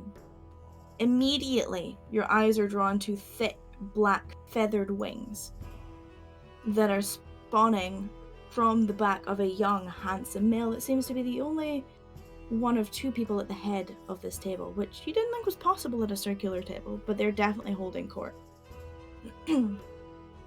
He is wearing very heavy, dark-colored plate armor, and his white hair sits sort of scruffy and tossed to one side. The only weapons that you can see on this male from this distance is a long sword that's tucked into a silver and blue sheath and a halberd that's less like resting on the chair next to him but still within arm's reach. The gentleman seated next to him is a shaggy black-haired, flecks of grey gentleman dressed in what Rattan would definitely know as royal formals. A sort of high, straight-collared blue coat with symbols of Siath stitched in with silver threads, and a pair of dark-coloured pants pushed into calf-high boots. And from this distance, you can see that there's some sort of dark-coloured tattoo on his neck, right about where his Adam's apple would be. But from this distance, you can't really make out what it is in design. I'm going to show you his picture just now. Opposite these two, on the other side of the table, are two heavily armoured individuals, one male and the other one, well, you're not really sure. And then there's also a short-haired female who's dressed more like a war general. Less armor, more clothing. Most interesting of the three is the hooded individual. And you assume it's male because there are no feminine bumps, to put it politely. You see that their armor is displaying the silver colors and the beautiful craftsmanship of Siath, even though this individual's face is fully covered and hidden by a mask with a rather interesting design. It has cracks that curl towards the middle and seemingly random patterns that break up the greyish-white featureless mask that gives somewhat of an intimidating, scary vibe to it. Coupled with the fact that you can see piercing, glowing orange eyes breaking through the shadows of where the eye holes have been carved, this person is hella intimidating. And the hood of their blue cloak, which is red in the image, bear with me, is pulled up over their head, and they're definitely deliberately trying to hide any distinguishing features. The other armored individual is another impossibly handsome gentleman wearing beautifully made, shine to perfection silver and blue coloured plate armour. Around his head is a circlet made of silver and blue metals, the blue specifically giving off a faint glow which matched the colour of his faintly glowing ice blue eyes. His steely blue-grey hair flows to his mid-back and is pulled in a mix of braids and a loose bun which keeps it off of his face. And his posture gives a very stoic look, though he is engaging in the small talk at the table. And finally, the short-haired female who is beautiful in her own right, but damn does she look like she could snap anyone in this room in half just by looking at them. Her ivory skin and golden eyes seem to be fitting with the theme of odd traits for all these people who look human, other than one with the wings sprawling out of his back. And she's definitely more well-groomed, more like military, like general military, than wearing sort of heavier armor. She's got a straight white collar military coat with a symbol of Siath attached like a soldier medal rather than stitched into her clothing. And her lower half is tight-fit white pants and knee-high boots, and everything about her appearance, her hair, her makeup is pristine. On her hip is a rapier, but other than that, she looks most like the civilian out of this group. And I will reveal this table to you too. For the record, the unmarked tokens are guards, just generic Rattan, you'd know random faces, but you know. And as you're taking your seats, you finally have a chance to look at who's performing on the stage. You see a collection of Dragonborn individuals, one of whom you actually know. A blue-scale Dragonborn female playing a lute and dressed in sashes of materials with earthy brown and green colours is Pikoti. Next to her is a bronze Dragonborn that you saw in the bar playing a wooden flute, and he's doing so with grace and confidence. For a small instrument that doesn't necessarily carry much volume, he is doing well to hold his own among everyone else. By the piano is a purple-scaled Dragonborn male, who has beautiful, large, pointed-tipped wings that are slightly unfolded, allowing him to have the movement required to continue his beautiful rendition on piano. And front and center, you see where the voice of an angel is coming from. A pale pink young Dragonborn is belting out in this beautiful voice, singing along with the instruments that join her, and dressed in something which looks similar to a kimono. And I will give you reference art in just a second for all of these people. Oopsie. Here you go.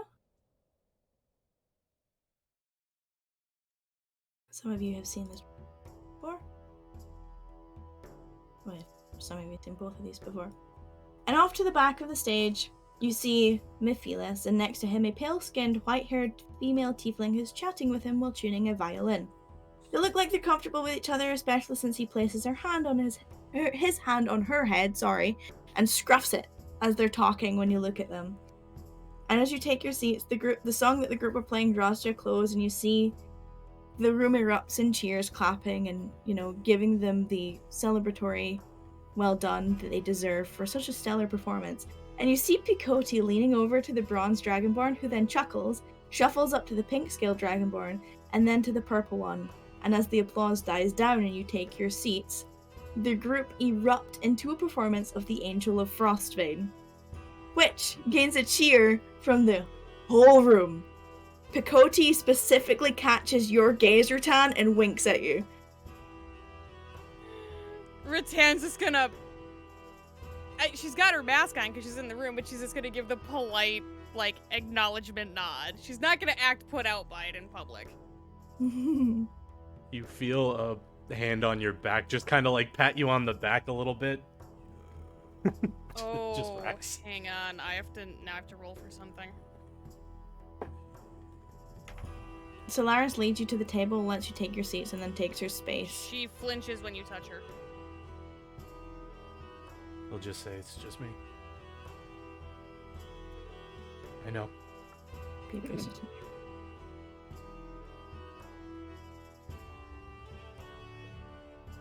Please position yourself at the table however you like.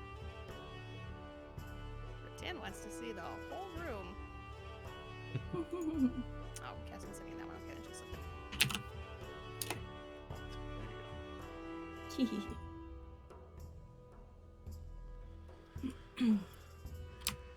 So,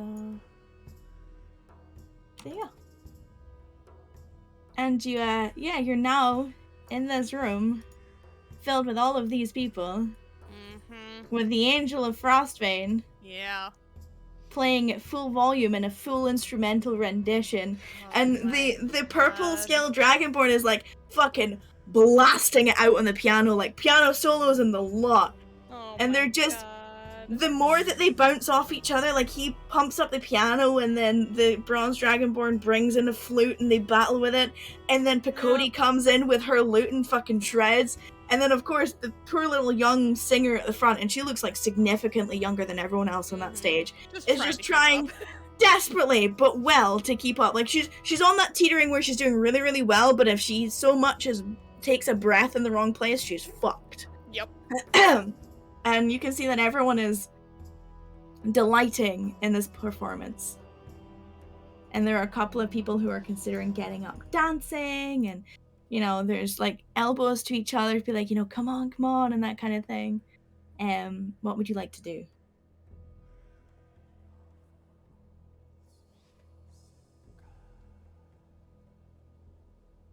They're saying, come up, come up. There's a few people at the tables nudging each other to go up and dance, as if to say, come on, let's go. But it's no one necessarily nudging you. Oh, I'll just go up and dance. Okay, I mean, if you'll invite her, Luna comes with you. Yeah, he does. Well, might as well. So the two of them go and dance. You see two tiefling go up and dance as well. You see that the bird gentleman goes up and dances, the white hair individual, and the more people that go up, the more people that look like they're willing to go up. It's now that they've done it, yeah, okay, it's well, now I just didn't want to be the first one. Yeah, now that the first couple are up, let's fucking go. Rex basically would have offered Demiriu to go up and dance as well. She's happy to. You see that the two individuals with birds on their shoulder also go up to dance. And you have a dance floor full of people in front of the kings. And Alverdine has the brightest smile on her face. She is delighting in seeing people being happy. You know, and there's like people going around with trays with drinks on them, you know, standard affair. There's like appetizers, little nibbles going about as well that you can pluck off trays as you walk past them. There's cheers coming from various corners as jokes are told. But no one has approached your group yet.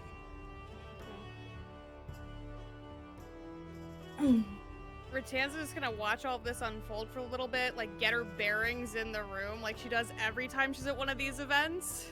It's very loud, very boisterous, very busy. And you were the last people to arrive. Yep. And she's gonna take that minute and just kind of lean over and go, "How you doing?" To Cass. To guess. Yeah. A little overwhelmed, but I think I'll survive. I would recommend it. I'm doing my best.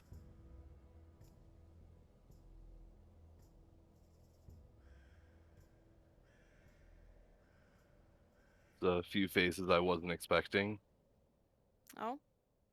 even though we had the guest list.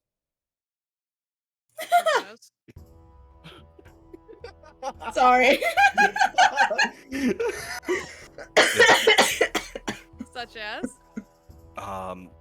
Dakota, Matthias, really didn't expect Elliot to show up.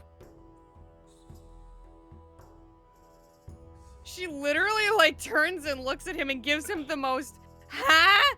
expression because they were on the guest list and she even commented on Picoti and Matthias. No, I know, but she's giving you that look. I was shocked when they were on the guest list too. Just didn't say anything. No, like I said, hopefully there's no hard feelings. I'm not unsurprised that Sir Gemhorn is here, considering that he's of import. Yeah. And there's information to be gathered. It's true.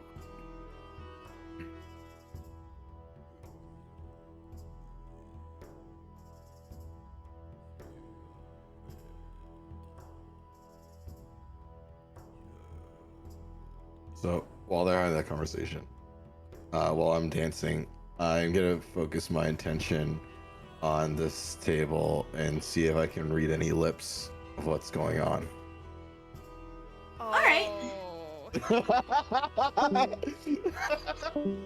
Oh. Since he's doing that, I'm gonna go to the bathroom real quick. I'm gonna go pee, because he's gonna probably get a lot.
I hope he gets all the fucking tea.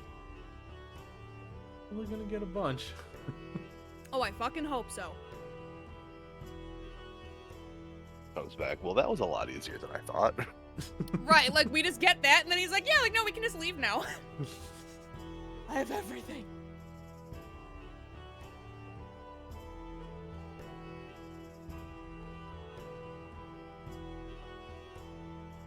One can fucking hope, right? Yeah.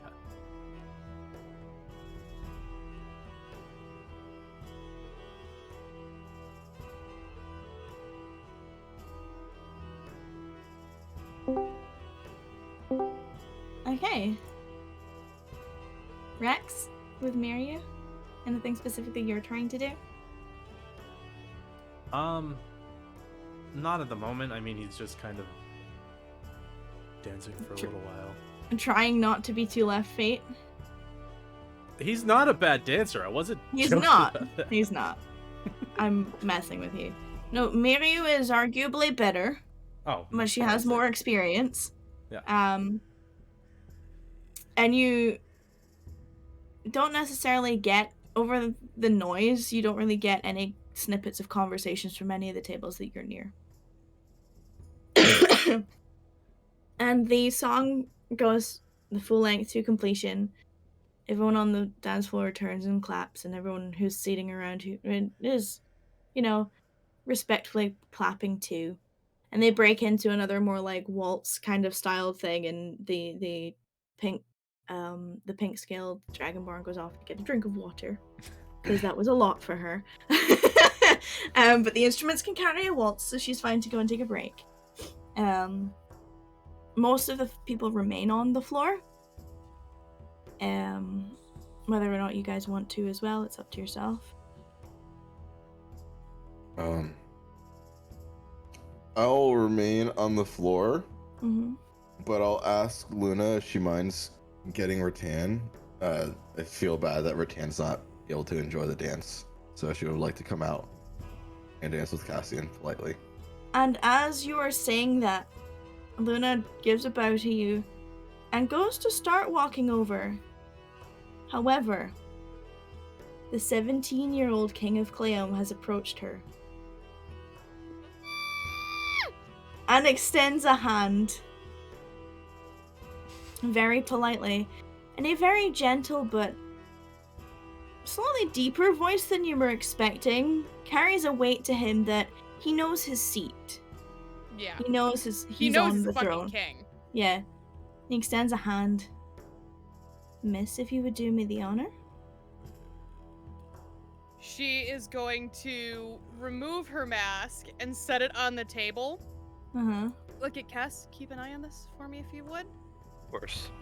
Very, almost surprising, probably, Cass, because you've really never seen her in this kind of element aside from Duskbane. Very,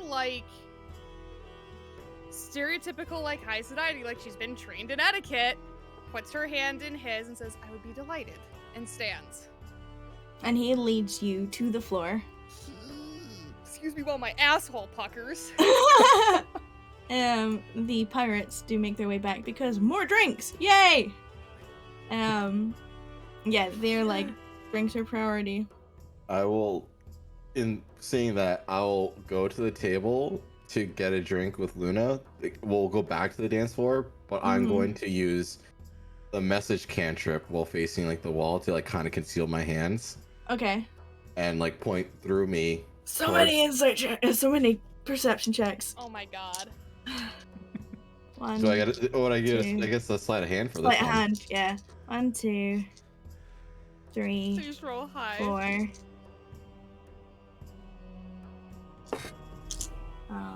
Actually, you know what? Yeah, you roll. Go This for is it. the worst anxiety ballroom. Uh-huh. And Oh! I'm going Fuck. to use a chronal shift to reroll that. Okay. Alright. I need this one, this one, this Much, one. much better. That could have been so fucking bad. This one, Jesus. Okay. So, all of these checks. Bear with me a moment. Oh no. Oh, how much line of sight do they have if I'm not facing any of them? You don't know who is looking at you. Very true. Because there are a lot of people in this room. No. Sorry, my dog's being a beggar. They don't. There's no fucking way she will. Oh. She would have if she didn't have disadvantage.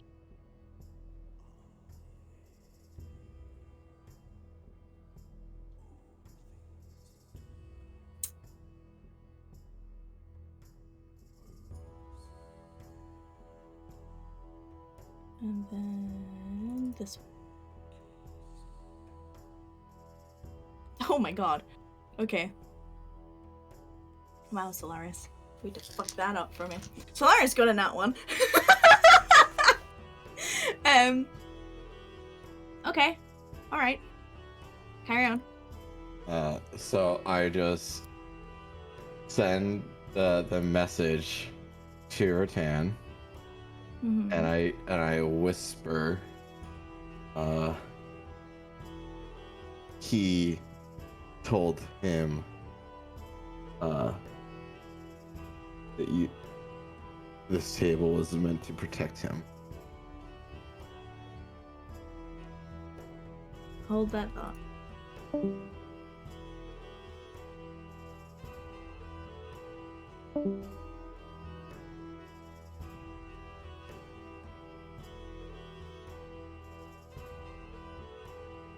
Oh boy. Oh, you're muted. Ha! The fuck does that mean? Words are hard. Words are very hard, and Rattan has a 9 intelligence, and she's stressed. Keeper feels like he has a -3 intelligence right now. I think I understand what he meant, but I'm so confused.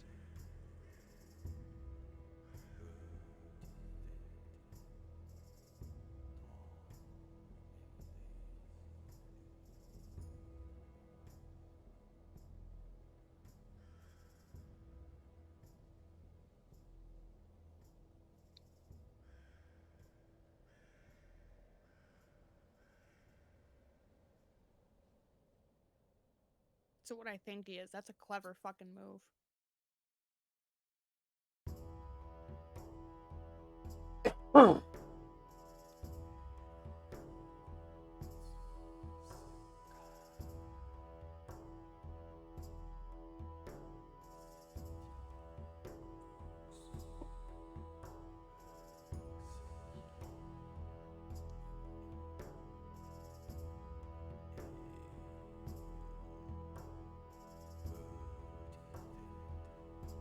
Don't even.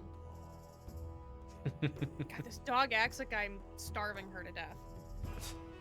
Are you sure I can?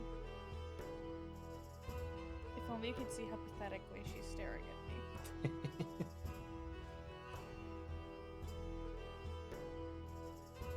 It's like a Sarah McLachlan adopt-a-pet commercial.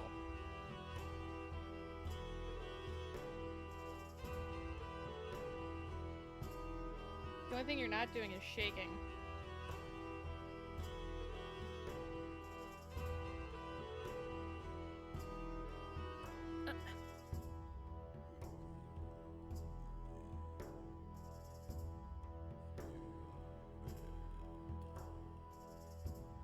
Guess I'm not allowed to have snacks, huh?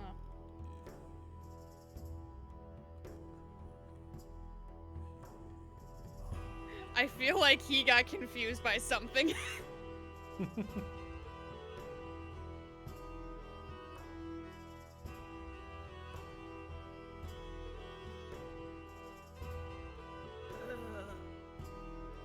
don't know who I was more scared of potentially coming up to me.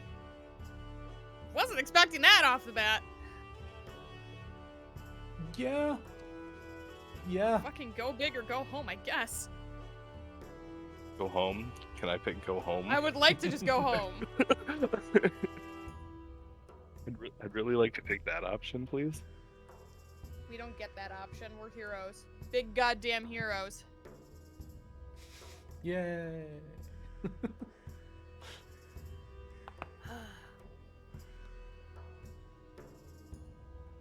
I'd rather be a big goddamn hero than big goddamn dead. Same.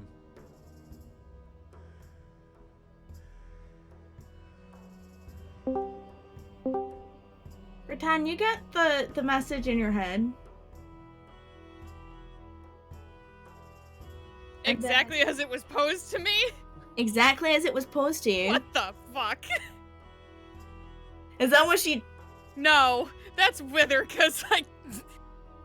Martinez goes... She's not gonna respond, because she knows that she has to speak out loud to respond to that, because she's done that enough with Rax. Okay. And she's not going to be face to face with the King of Clayholm, muttering to herself. Despite the height difference, he's a decent dancer. Oh my god, I'm so much taller than him. Yeah!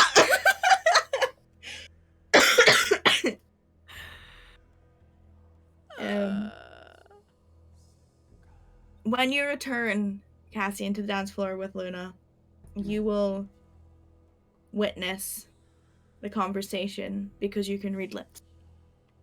Witness. Yeah. Rex, Witness me! Rex, you're going to be close enough to catch sections of it.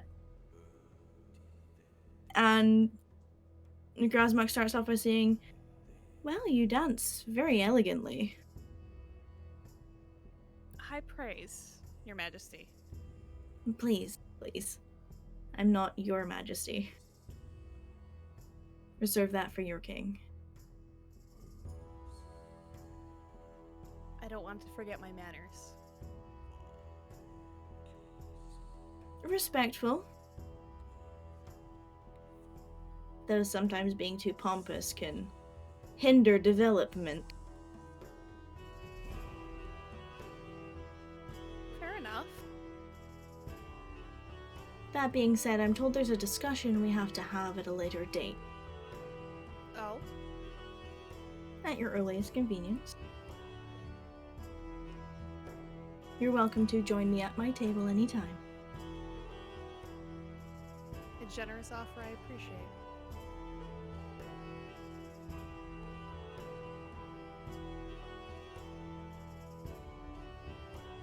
I hope your journey wasn't overtaxing. Of course not. We have access to some of the smoothest roads.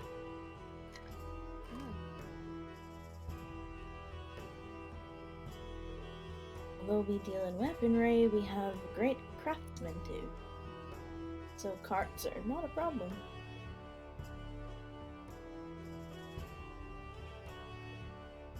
Well, glad am I to see that you and your entourage arrived safely.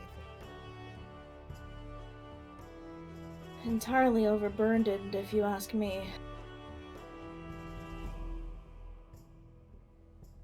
Why is that? Saran advised that the others should come. Suggested only Dane was necessary. Having an advisor is great and all, but he is entirely overbearing. Though I suppose that's Father's doing.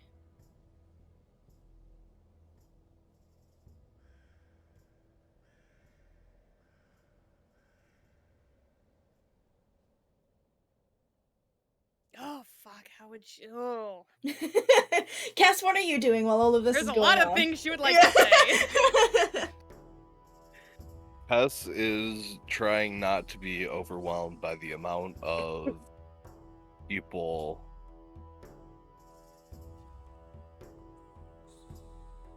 and trying to just not make himself stick out. You stick out like a sore thumb because you are one of two people who are sitting on their own at tables. He's also watching Rattan's mask because he said he would keep an eye on it until Rattan got back. Guess what? A mask isn't moving on its own. Nothing happens. We live in a world of magic. You never know. And suddenly it lifts up off the table and... No, I'm kidding. And does a backflip? I mean, sure. I want you to know it's a very talented mask. You could try it on if you really wanted. No, no, thank you.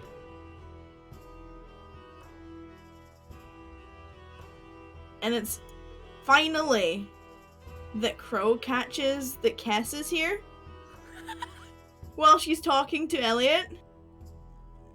Because Elliot points him out. In the middle of their conversation, whatever they're talking about. And he's not subtle when he gestures over to Kess sitting on his own, sad at a table. Crow looks at him. You can roll an insight check, Kess, to see what her expression says.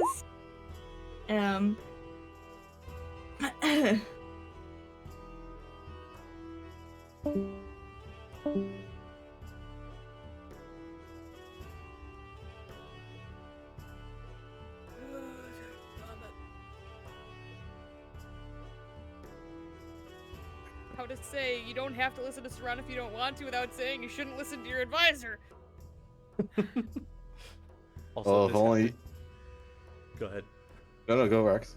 I was gonna say, this was just before Rax was about to, like, look at Kess and go, like, nudge in their direction to, like, go fucking talk to someone.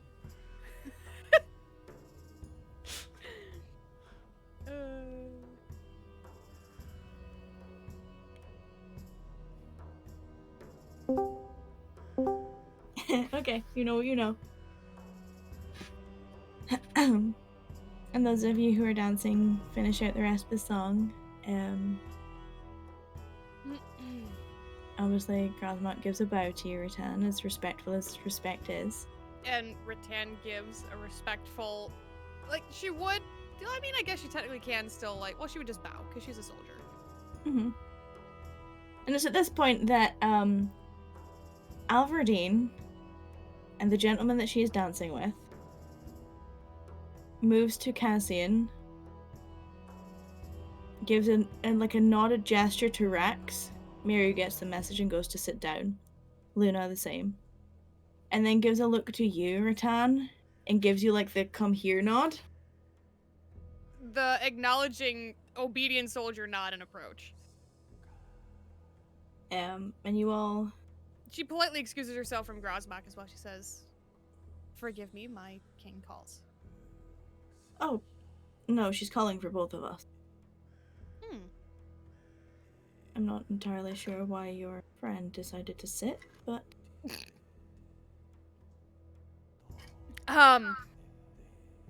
Wait, would Rax have, like, if she... I thought she Rex was got the nodding at come Miru. here nod. Oh, No, alright. Miri got the message to fuck off. Oh, She gave you alright. the come here nod. I didn't know if she was, like, nodding at him to come here or, like... No, I she's didn't giving you understand the what you were saying. Okay. come here. I was gonna say, Rattan was gonna be like, you know, despite evidence to the contrary, he's not very well versed in courtly matters. He's not. But yes, she will approach with Grosmach. Who goes to her other side.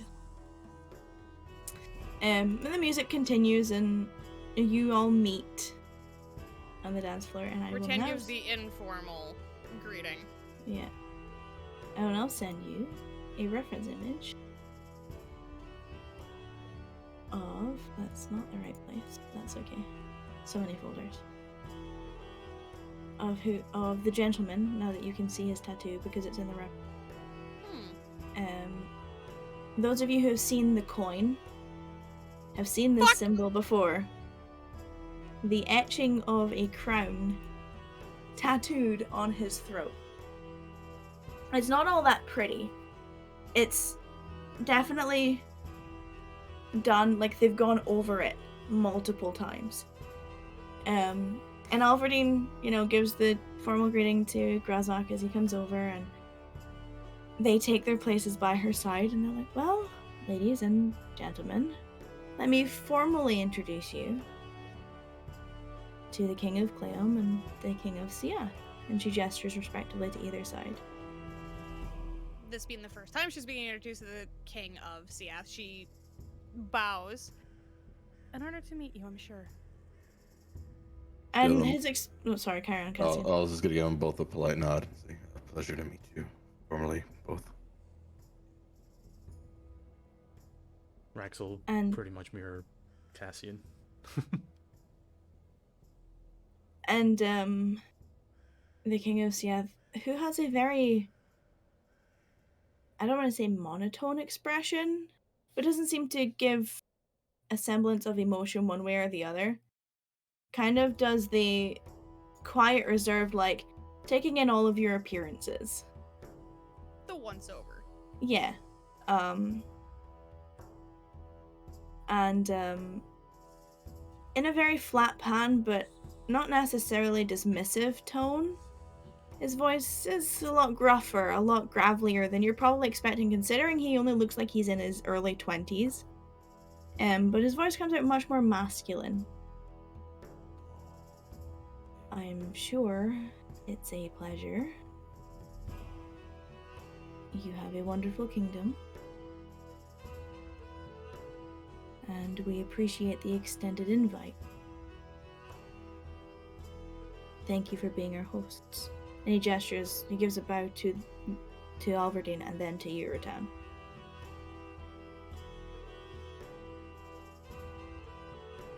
Ratan just, nods again and says, it's an honor to have all three kingdoms in representation. And Alverdine sort of cracks a smile. Well, I mean, kingdom is a very old and loose term. City is appropriate, though I understand that it's been quite some time since you yourself have visited any. My lord. And he replies in kind, yes, but it is quite a breath of fresh air to exit the walls once in a while. It has been many a year.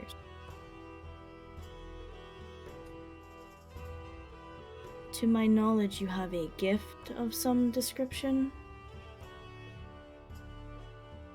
And he looks to all of you, all three of you. Yeah, no, I know what you're talking about. I know, yes, Fern, I'm aware. Yes, I'm aware. I'm going to flick my gaze to Alverdine to try to gauge if she is expecting me to give it now. You can roll an insight check. Yeah. Oh. While she rolls that insight check, I'm just kidding. Cassie just Oh. yes, I believe we do. Ratan, do you have it on you still? I do. Hard read.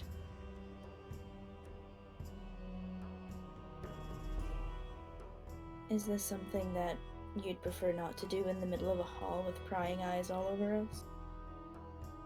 Preferably. Oh. If you are amenable.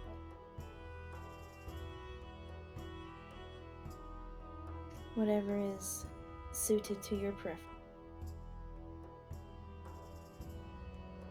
I shall be at my table most of this evening, and you and yours are welcome to join us. Your company will surely be a delight. I appreciate the extended offer.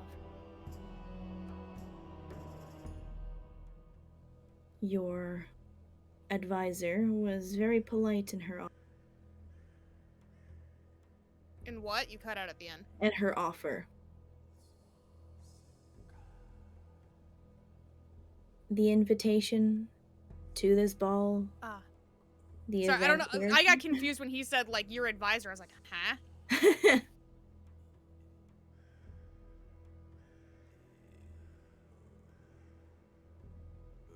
As expected, but I'm glad that you find so.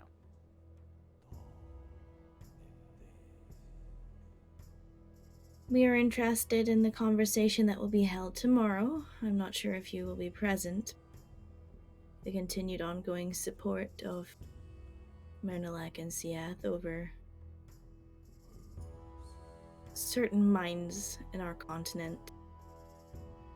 It is a delight to come together to an agreement. And you see Grosmont kind of shifting his gaze, a little bit panicked between everyone. He doesn't hide it well. He's a 17-year-old kid who's Yeah. panicking.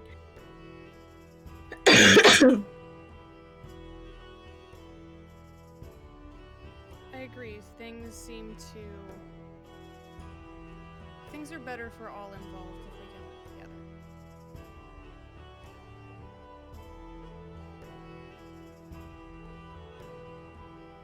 Well, should you need me, you know which table I'm seated at. If my presence is requested, I would be delighted to join you tomorrow. I am not the head of your army, nor am I your king. Well, she was more like saying like if Alverdine, like she's looking at like to Alverdine to be like if she requests my presence, I will be there. He still answers.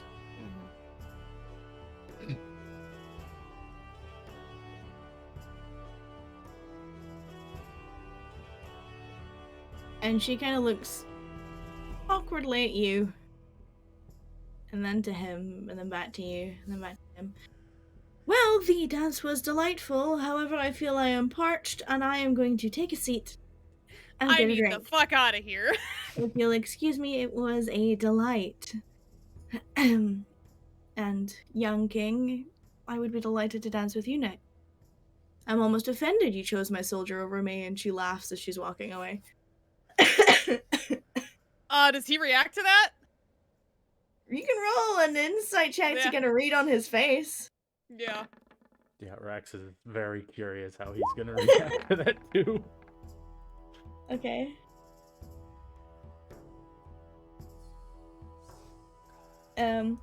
He's not a tough read. You can tell that he's somewhat amused by her statement. He's not offended. He caught the joke. Yeah, I was wondering if he was gonna catch the joke or actually like be like, oh shit.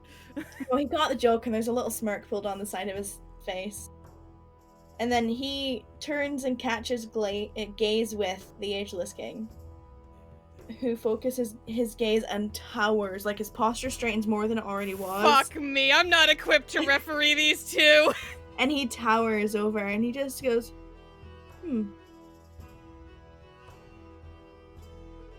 Oh, don't be mean to the kid. She doesn't say that.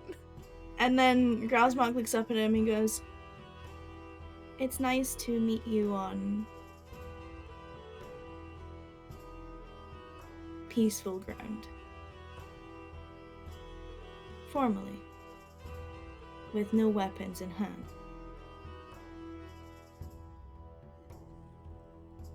And the Ageless King hesitates. And his shoulders lower a little bit, his posture relaxes slightly. I can see you're not like your father. And then he turns and he leaves. That's both a compliment and a dig.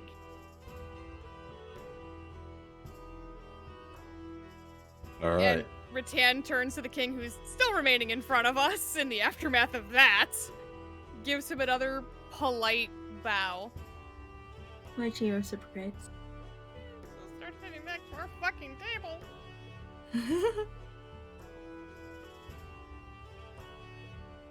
Gentlemen, it was a pleasure, I think. I extended the invite to the young miss, but if you wish to discuss anything, our table is open. You're welcome to share a drink with us. Although I'm not drinking, but the others are, and delighting in their company is something. Sure, I'll join you for a drink. And he gestures to the chair closest to the white-haired elderly gentleman who is sitting to his left. By all means.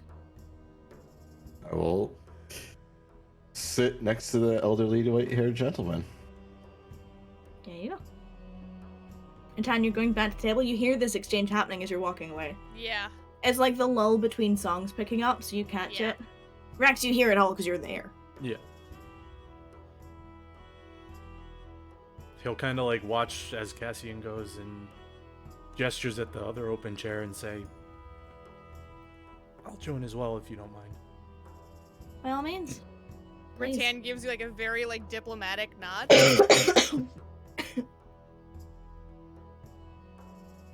She's gonna head over here to check in with the group. Yeah.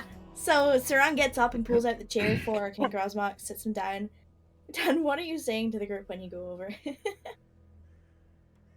She's going to like get over to the table and ease down into her chair again. Very, it's weird, like not normal Rattan. This is like a completely different version of her.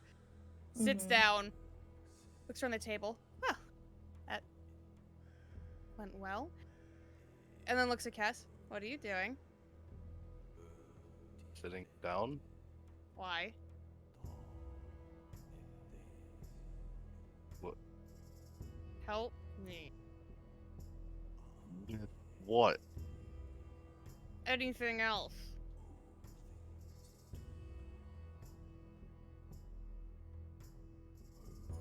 Go ask Master Gemhorn how he's finding his evening.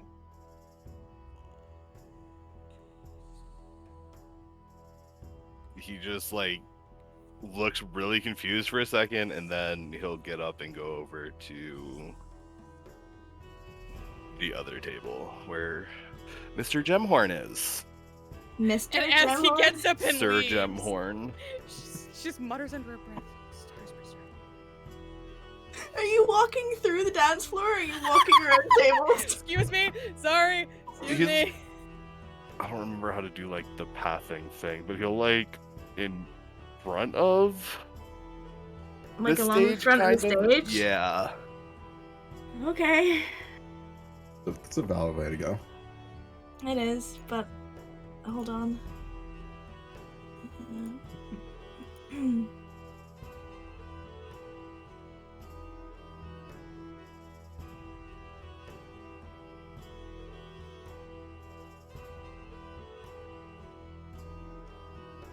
You can willingly choose to fail this, but I need you to make a dexterity saving throw.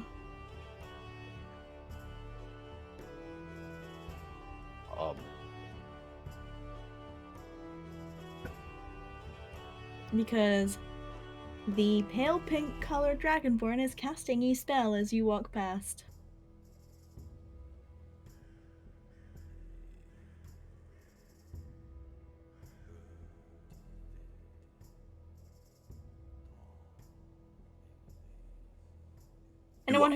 Anyone who is watching, carry on. Sorry, you go first. Does Cass notice that she's doing this? Oh yeah, she's not subtle about it. She's a performer.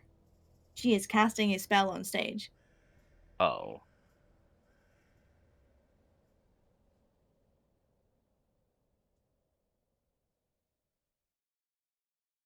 Oh.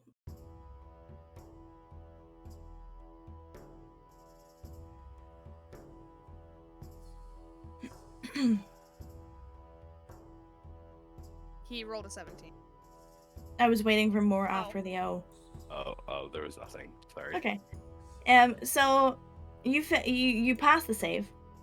And what anyone who is paying attention to the stage and where Cass is going see is a spell being cast and a puff of what can only be explained as like it looks like glitter that just shoots out from her hands, which she plays off as like a display rather than her failing the spell.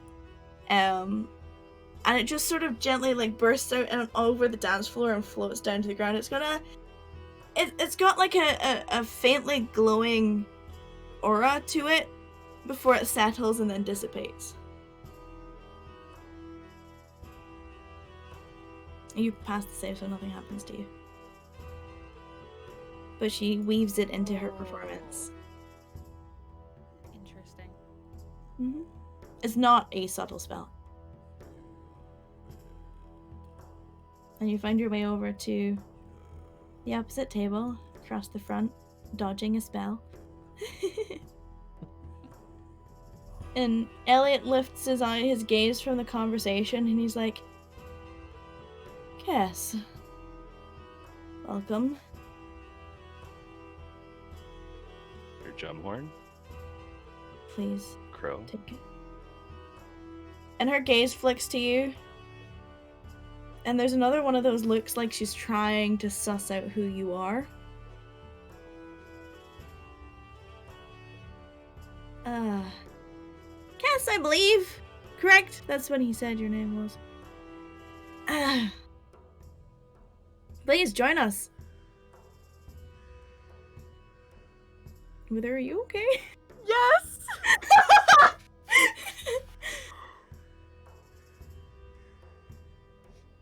I'm not sure if you're familiar with Quill. Apparently a master bladesmith, which is entertaining for me considering I play with swords.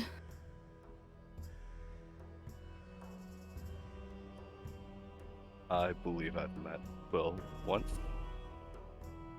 There's a very, like, sideways, almost glare in your direction. Like, she blinks and slowly looks at you and then looks back and blinks at the same time and focuses in on their conversation again.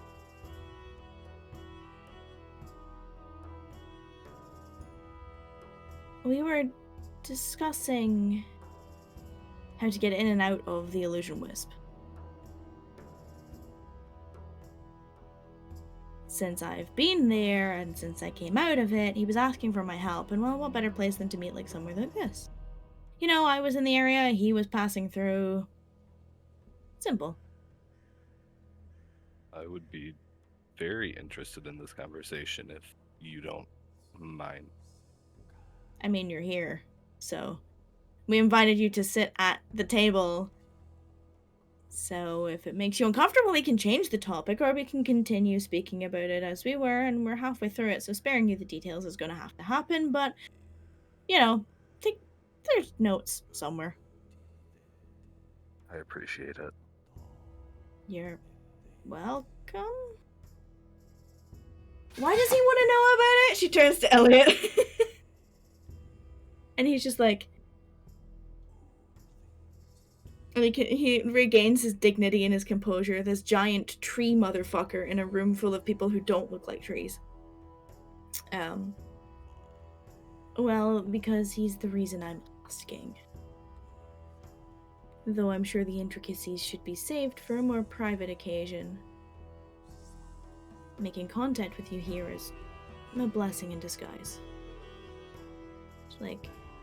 Well, I mean, if you said about disguises, I could have done that before I came in, and we would have been fine, and then no one would know who we are, and it would be much easier to talk, and it's like, that is not what I meant. And their conversation goes back and forth like this, like, her misunderstanding his words, and him trying to maintain his elegance and eloquence in the best way that an old druid knows how. Is there anything specific Cass would like to ask? Yes, that depends on the information that he gets. Because he really doesn't know anything. So he, depending on what they would say... It's that's it's a terrible mostly... answer. Yeah. Elliot says, so...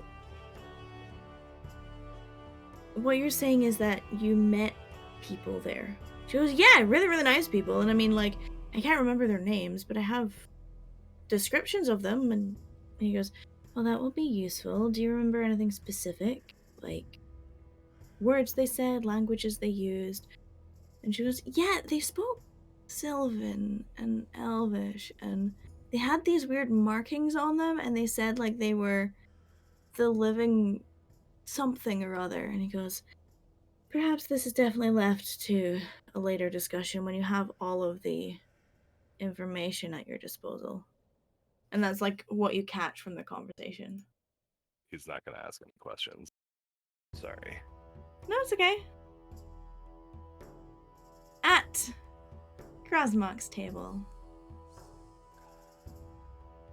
Cassian and Rex, you have joined the group. And the gentleman with raven hair gives a very ominous, creepy, like Cheshire grin as you both sit down.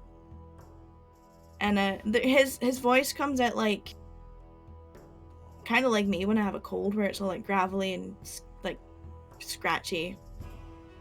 Welcome. Sit down and get comfortable. Pick your poison.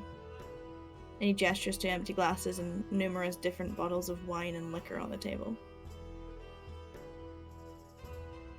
Fern, you're muted. I'll pop open a bottle of whiskey. It's definitely not Oakport yet. But, you know, it's a relatively good whiskey that's sitting on the table. Oh, thank you very much. Pour myself some whiskey. More than welcome. Rax will pour himself a glass as well and say, "Thank you. It's Shaprax. I don't think I know any of your names except," and he gestures at Saran and Grozmak, "except for Saran and Your Highness." I'm not your highness, but I appreciate your... And then Saran stops and he's like, no, he addressed you correctly. Let them be respectful. It's their job. Yes, I'm Cassian, by the way. Pleasure to meet you all. And the gentleman who gave the Cheshire grin. Pleasure indeed. I am Malvado. He gestures to the elven woman next to him. This is Suhei. And then he gestures a head nod over to the older gentleman. That one is Dane. And obviously our king and his advisor. It's an absolute joy to have you with us this evening. Yeah, pleasure's all mine. Is it now? Well, Yeah.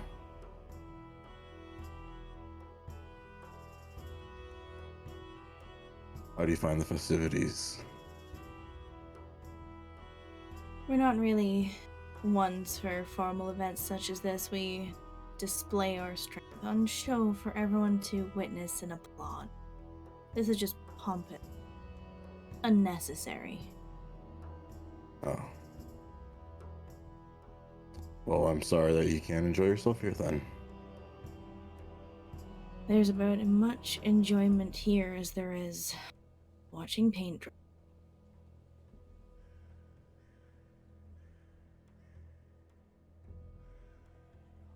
And the elven female nudges, like, jams her elbow into his, like, ribs, and he goes, what? She goes, be nice. Then she looks at you both, my apologies, and she's much gentle, much more, there's a very breathy airiness to her. And she holds her posture well. He's, less than sociable on good days. It's genuinely lovely to meet you both, and to have you sharing a drink with us. And now that you're here, you're seeing a depiction of what looks like two hands that have been cut off at the wrists down, made of white metal, that are bound in the red that is around her neck and hang tied in a cross like a pendant around her neck. Either of you can roll a religion check. Disadvantage. He's trying his best, so he will.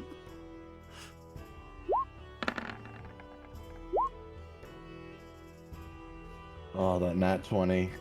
Gone. Neither of forgotten. you have any idea.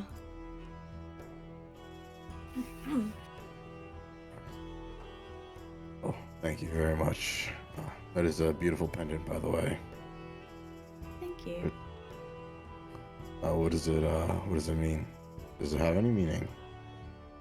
That depends. Does it mean anything to you?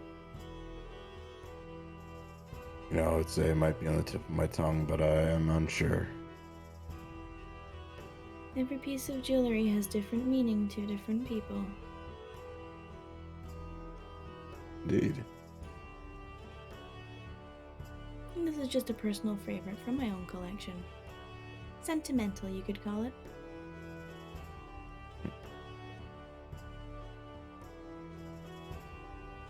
Well, it is very beautiful. Thank you. Most people say it's a bit gruesome, so to have it complimented is truly high regard. Well, there's beauty in everything, isn't there?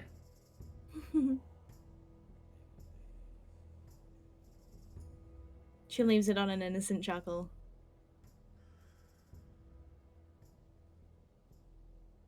And then it's Saran who picks up. So, gentlemen, is there something we can discuss with you? Would you be so kind as to suggest a topic? You come to our table and we have to suggest the topic. We were invited.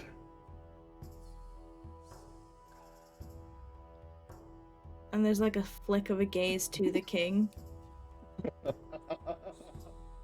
who doesn't seem to be noticing it. He's like, you can tell that he's like idly like fiddling, like cleaning his nails and stuff under the table, because he is a kid in a room full of adults. Like, at his core, he is a child compared to everyone else in here. Well, if I am to suggest a topic, usually it's the weather and the food and the wine. Would any of those delight your curiosity? I'm actually a big fan of potions and how they're made and different kinds of concoctions. Potions, you say? Indeed. Well, I mean, I don't have any on me, if that's what you're asking. Just a general topic in general. The topic in general. It's an interesting topic to speak about at a table in a ballroom. Where else would you? Perhaps a room of study, a library, a arcane establishment. Very fair. I guess also discussing the weather in a ballroom is also a bit weird. Why? It's general daily small talk and light conversation. Not one for the mundane, I guess. And if I come to notice that you're a bit focused on your work too, so it bleeds into everyday conversation.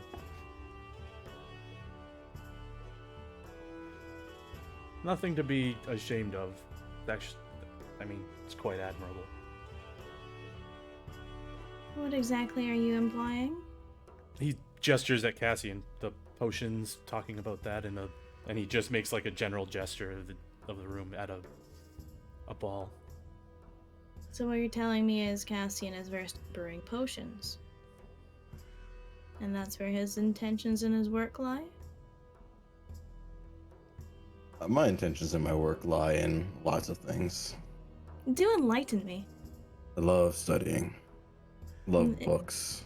Okay, but anything specific you focus on in your studies? Oh, time. I love time. Interesting concept. Indeed. Oh, I've seen the study based around hourglasses and whatnot, when mine comes from a different route. Different route how? Are you well versed in the arcane? I'm aware of the arcane. Oh. No, I guess I didn't mean to assume. I assumed most people from the Grand Kingdom is mostly martial. Our city, yeah. They specialize in weaponry and how to use it. I don't want to speak too lofty of the of arcane means then. Well, I mean, Some of it's hard to explain. you've presented a fascinating diner topic, so please continue. Oh. Are you both versed in arcane? Sorry, I should include your friend. Not nearly to the extent, but a little bit. Do you have a favorite affinity?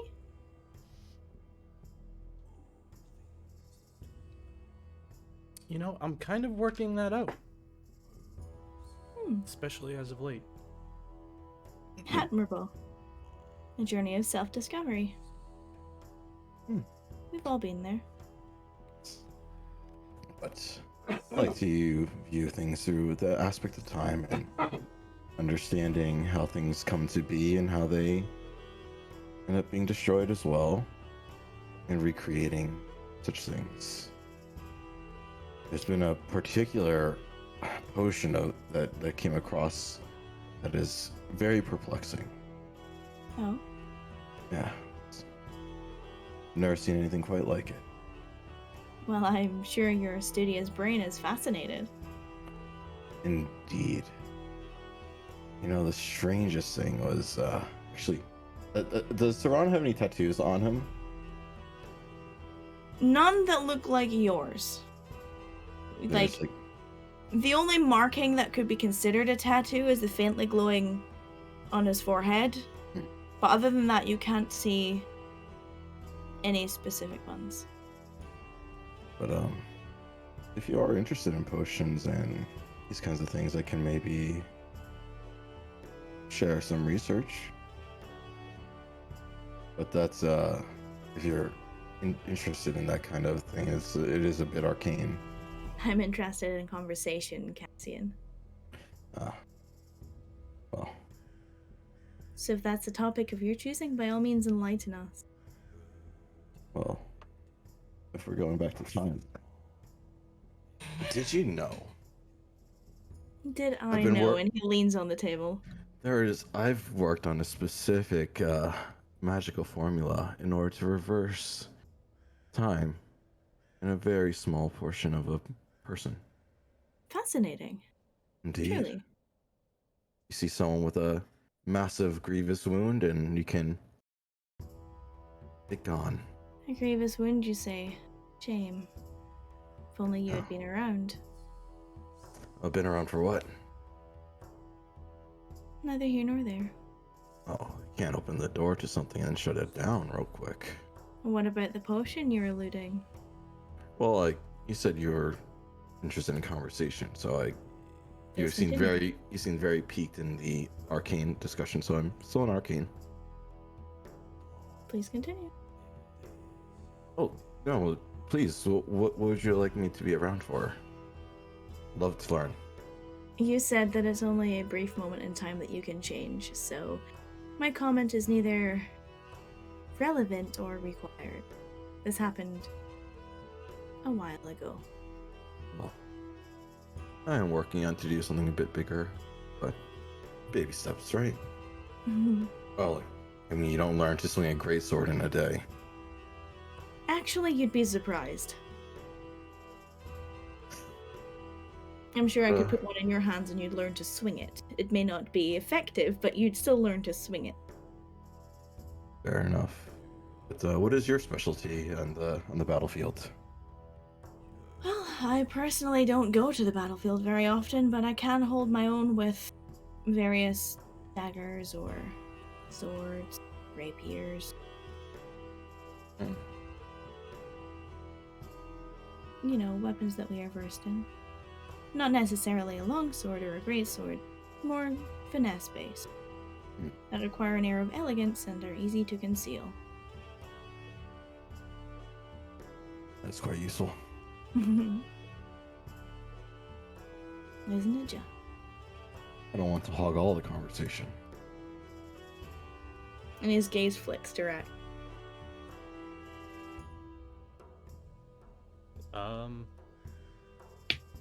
Like I said, I don't know Sorry. if that was me. Doesn't know if that was like a gaze of, well, what That's do a you gaze do? of, yeah, pretty much. It's like a you continue.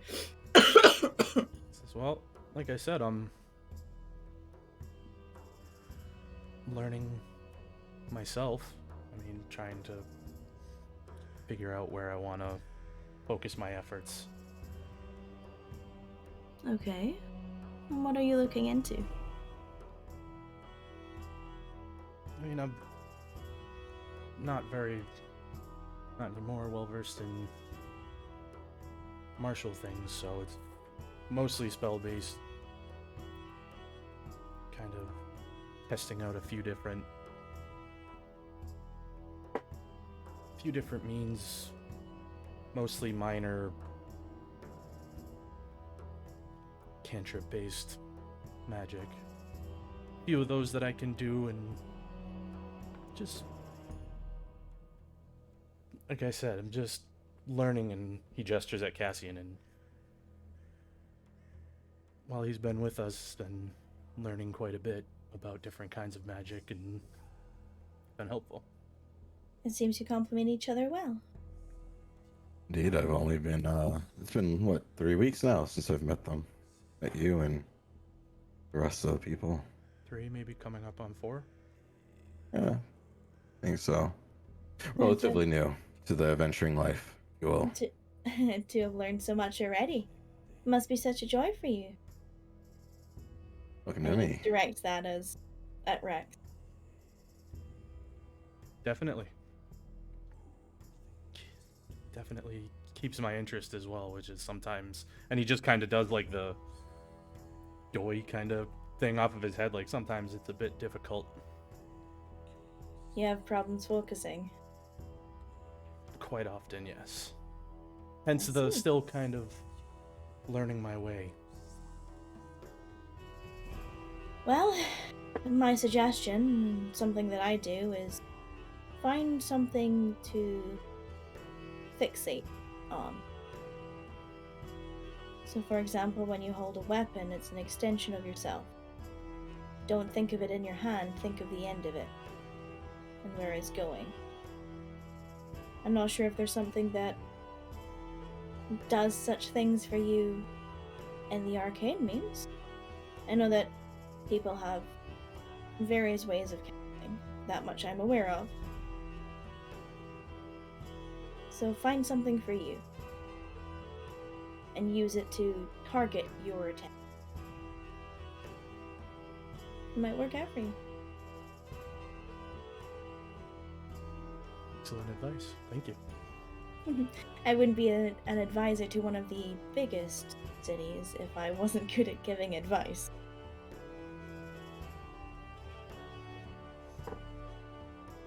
Very true. Glad to see the king is being advised by such a strong person. You flatter me. Say, Rax, Mm-hmm. do you think I can maybe illusion the potion that we've been looking up into? You think that's we should share with them?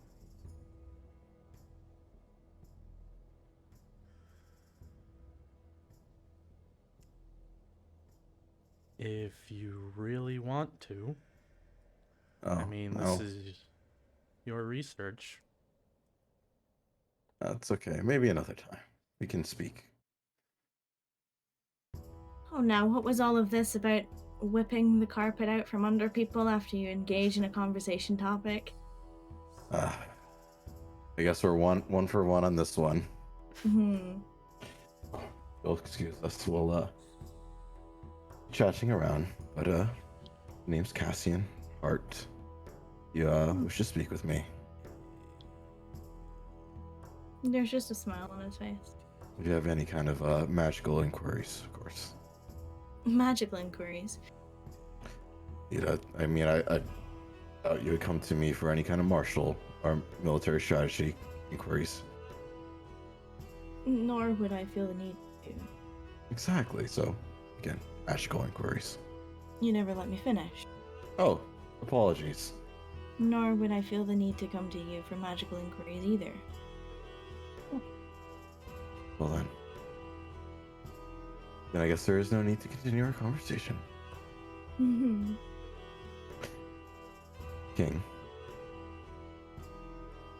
He gives him he starts and he's like, Cassian? I wasn't paying attention. Are they leaving?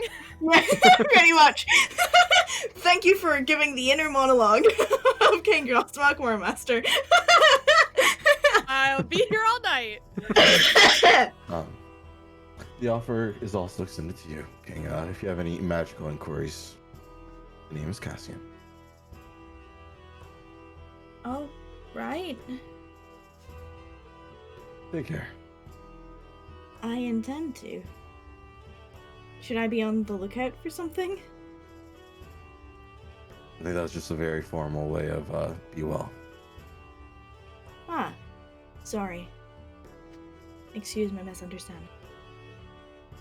No excuse. I'll get up off the table. As you're getting up, Saran reaches for the clock hand earring that he's got and rubs it gently.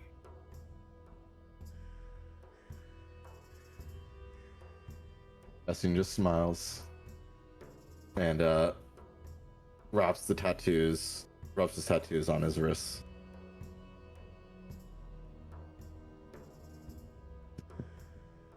As Rax is, I mean, he'll basically be mirroring Cassian as he starts to get up and kind of look at everybody and say, "Thank you for the drink and the company." And he'll look at Grosmok and say, "Thank you, Your Highness." And How many hit points does Cassian have? Cassian. You can DM it to me. Okay. If there is a spell, I would like to do something. Unfortunately for this, you cannot. Oh, well, DM it to you.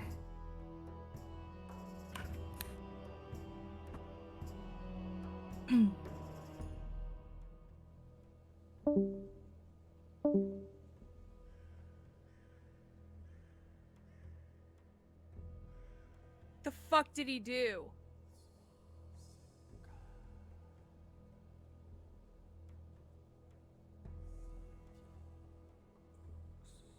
If he touched my wizard, Rattan's about to go fucking balls to the wall. oh boy. He touched my fucking wizard.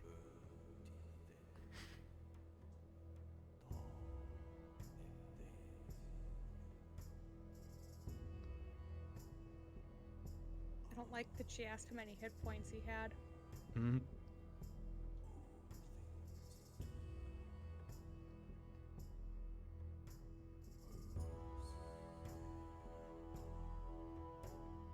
Because it was either really high or it's...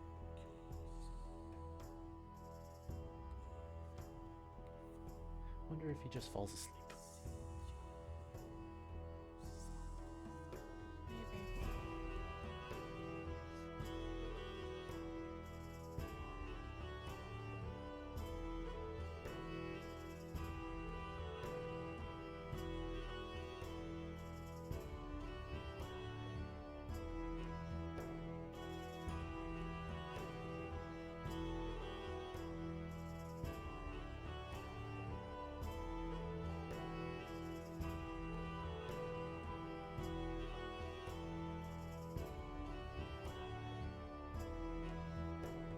Oh, I know. I don't know what spell he did, but I know he did it.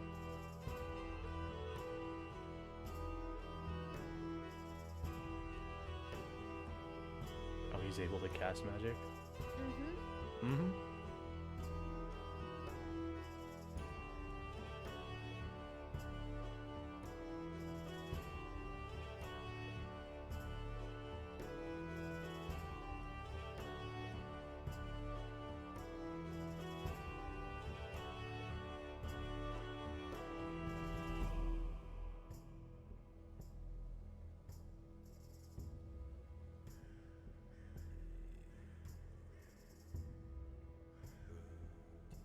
Remember when I was like, maybe I shouldn't bother with the combat screen?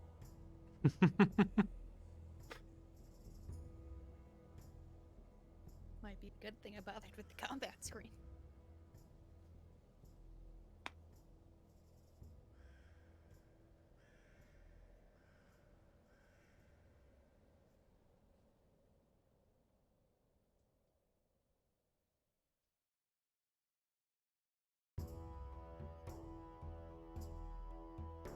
This is very complicated. Mm-hmm.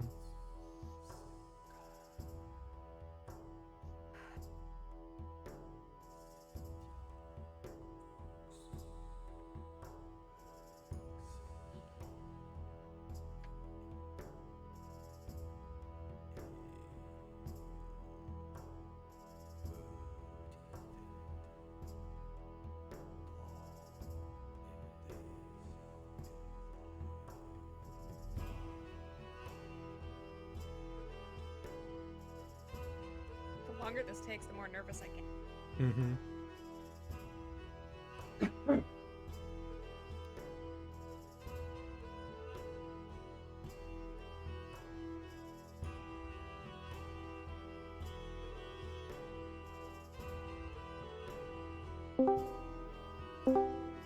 Anyone who is looking at Cassian, please roll an insight check.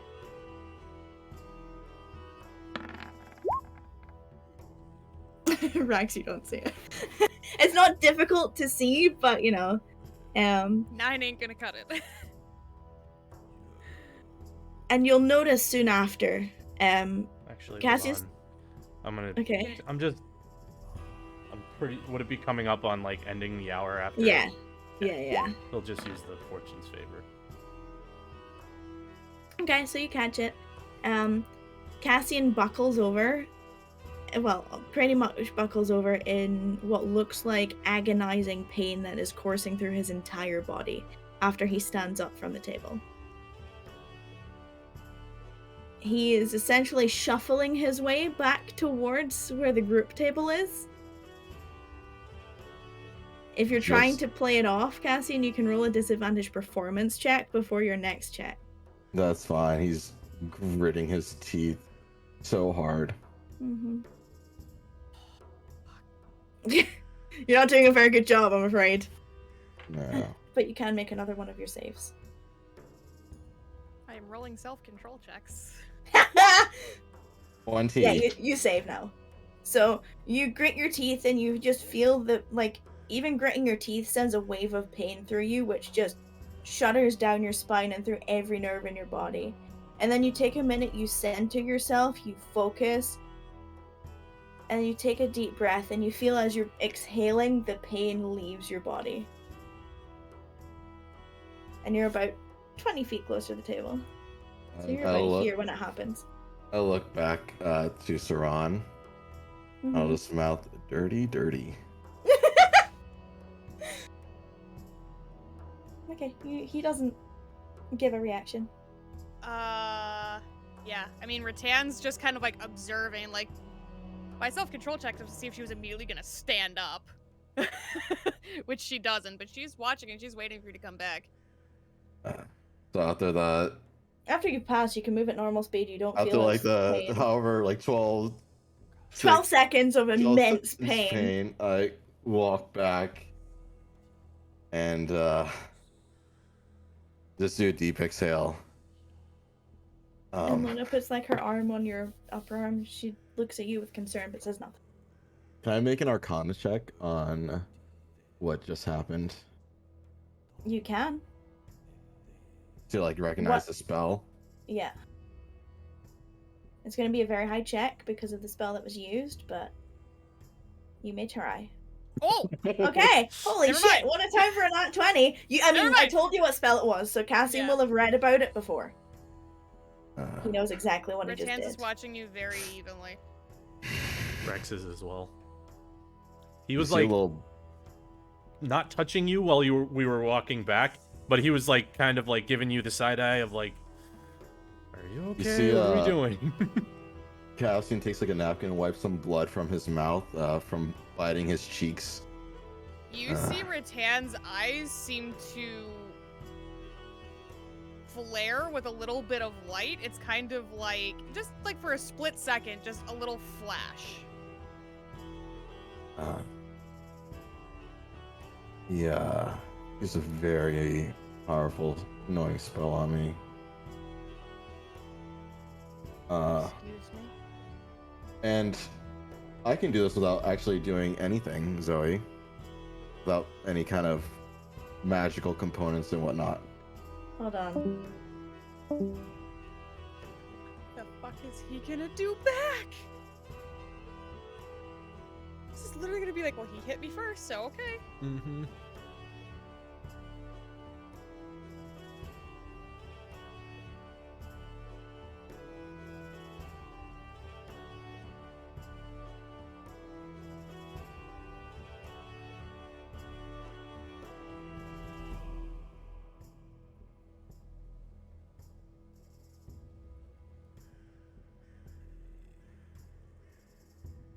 I mean, you guys obviously fucking rattled him.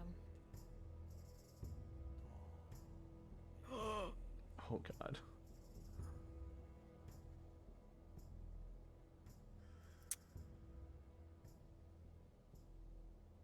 I'm not gonna be the one to start a political incident.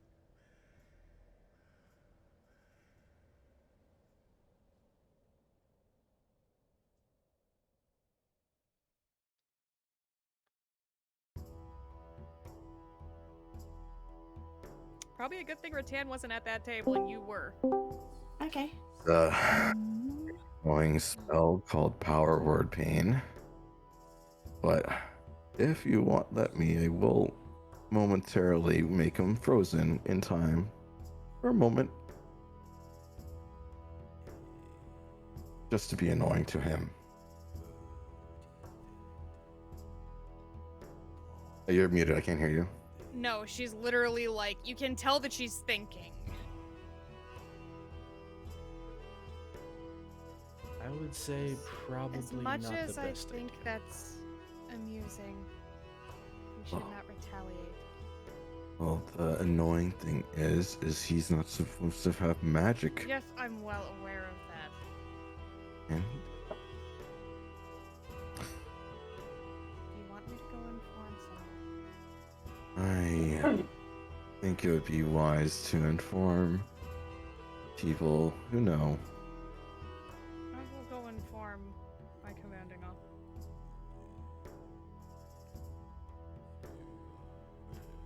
And she stands up. Excuse me? And she's gonna start making her way toward where Alvardine and Solaris are. And that is where we're gonna end session. That motherfucker! Oh, I mean, He's obviously you guys nasty. fucking rattled him on some level. I was really pushing those buttons. You were trying, yeah. You were. I was really pushing those buttons. He's just a Oh. clever manipulator, that's the problem. Well, and so Cassie here's was the thing, is like, Cassie was giving it right back to him. Uh-huh. here's the thing, like, when you messaged me and you were like, he told Grosbach that this table is to protect him, like, oh, if that means what I think it means, like, that's kind of a clever play to, like, almost set us up where if we try to warn him, Mm-hmm. he can be like, no, they must be mistaken. Like, they Ugh. obviously jumbled up the fucking information.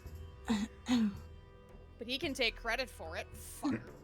So, for the record, Fern, Yeah. of all the people who rolled to see if Cassian was casting a spell, they all got disadvantage, Mm. which saved you from a couple of them, because 2 of them got nat 20s. Oh, thanks. Bob. Saran got 2 natural 20s on a disadvantage. I Um, hate he's him. rolling hot. Yeah, and then Solaris got a nat 1. You know, she's gonna bump that over Bastard to Saran, using that that would've been great. fucking spell. I am so mad. And salty. So, like, quite literally, when she said that you doubled over, I sat there and I was like, would she do it or would she not? And I had to roll a self-control check because, like, I was in here with someone. I was like, he touched my fucking wizard. I might be throwing hands. You didn't touch Oh. him. You know what I mean? I was so ready to just use some momentary stasis just to fuck with him because I don't have to do anything for it. It just No. happens. Yeah. I still might. Alright, guys. I love you all so Fucking much. Right. Good night. Sorry Good for night. being late. No, you guys are good. Bye. Bye. Bye. What have you got in your fur? I'm also gonna get going. Bye, Okay, Peter. good Okay, night. rest Have well. a good night, guys. You're not supposed to just fall over. Oh man, No. I hate him so much. You see this? You see this Yeah. little doofus? Yeah. Yeah, he's a dick. I hate him. And he was ready for all of your questions. Yes, he was, and I'm sitting there the entire time going, "Don't give him anything. Don't give him anything." Like I was telepathically, like trying to like, because I can't say shit. I'm sitting there trying to like telepathically send to you guys, like, "Don't do it. Don't do it. Don't do it." As soon as he was like, should I minor illusion the thing I'm talking about? Fucking no! Now But that we he's- know we can't destroy it, no! Yeah. Like, what the fuck? But he was like, if you think it's a good idea.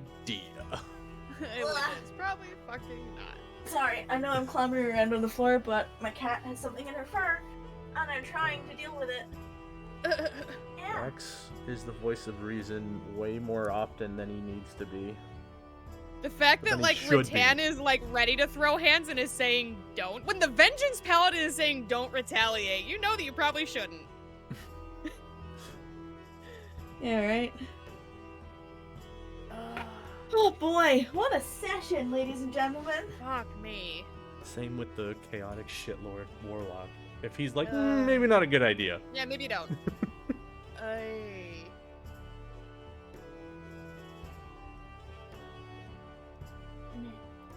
I'm not a companion. Me? Yeah, that happens a lot more than I'm starting to realize.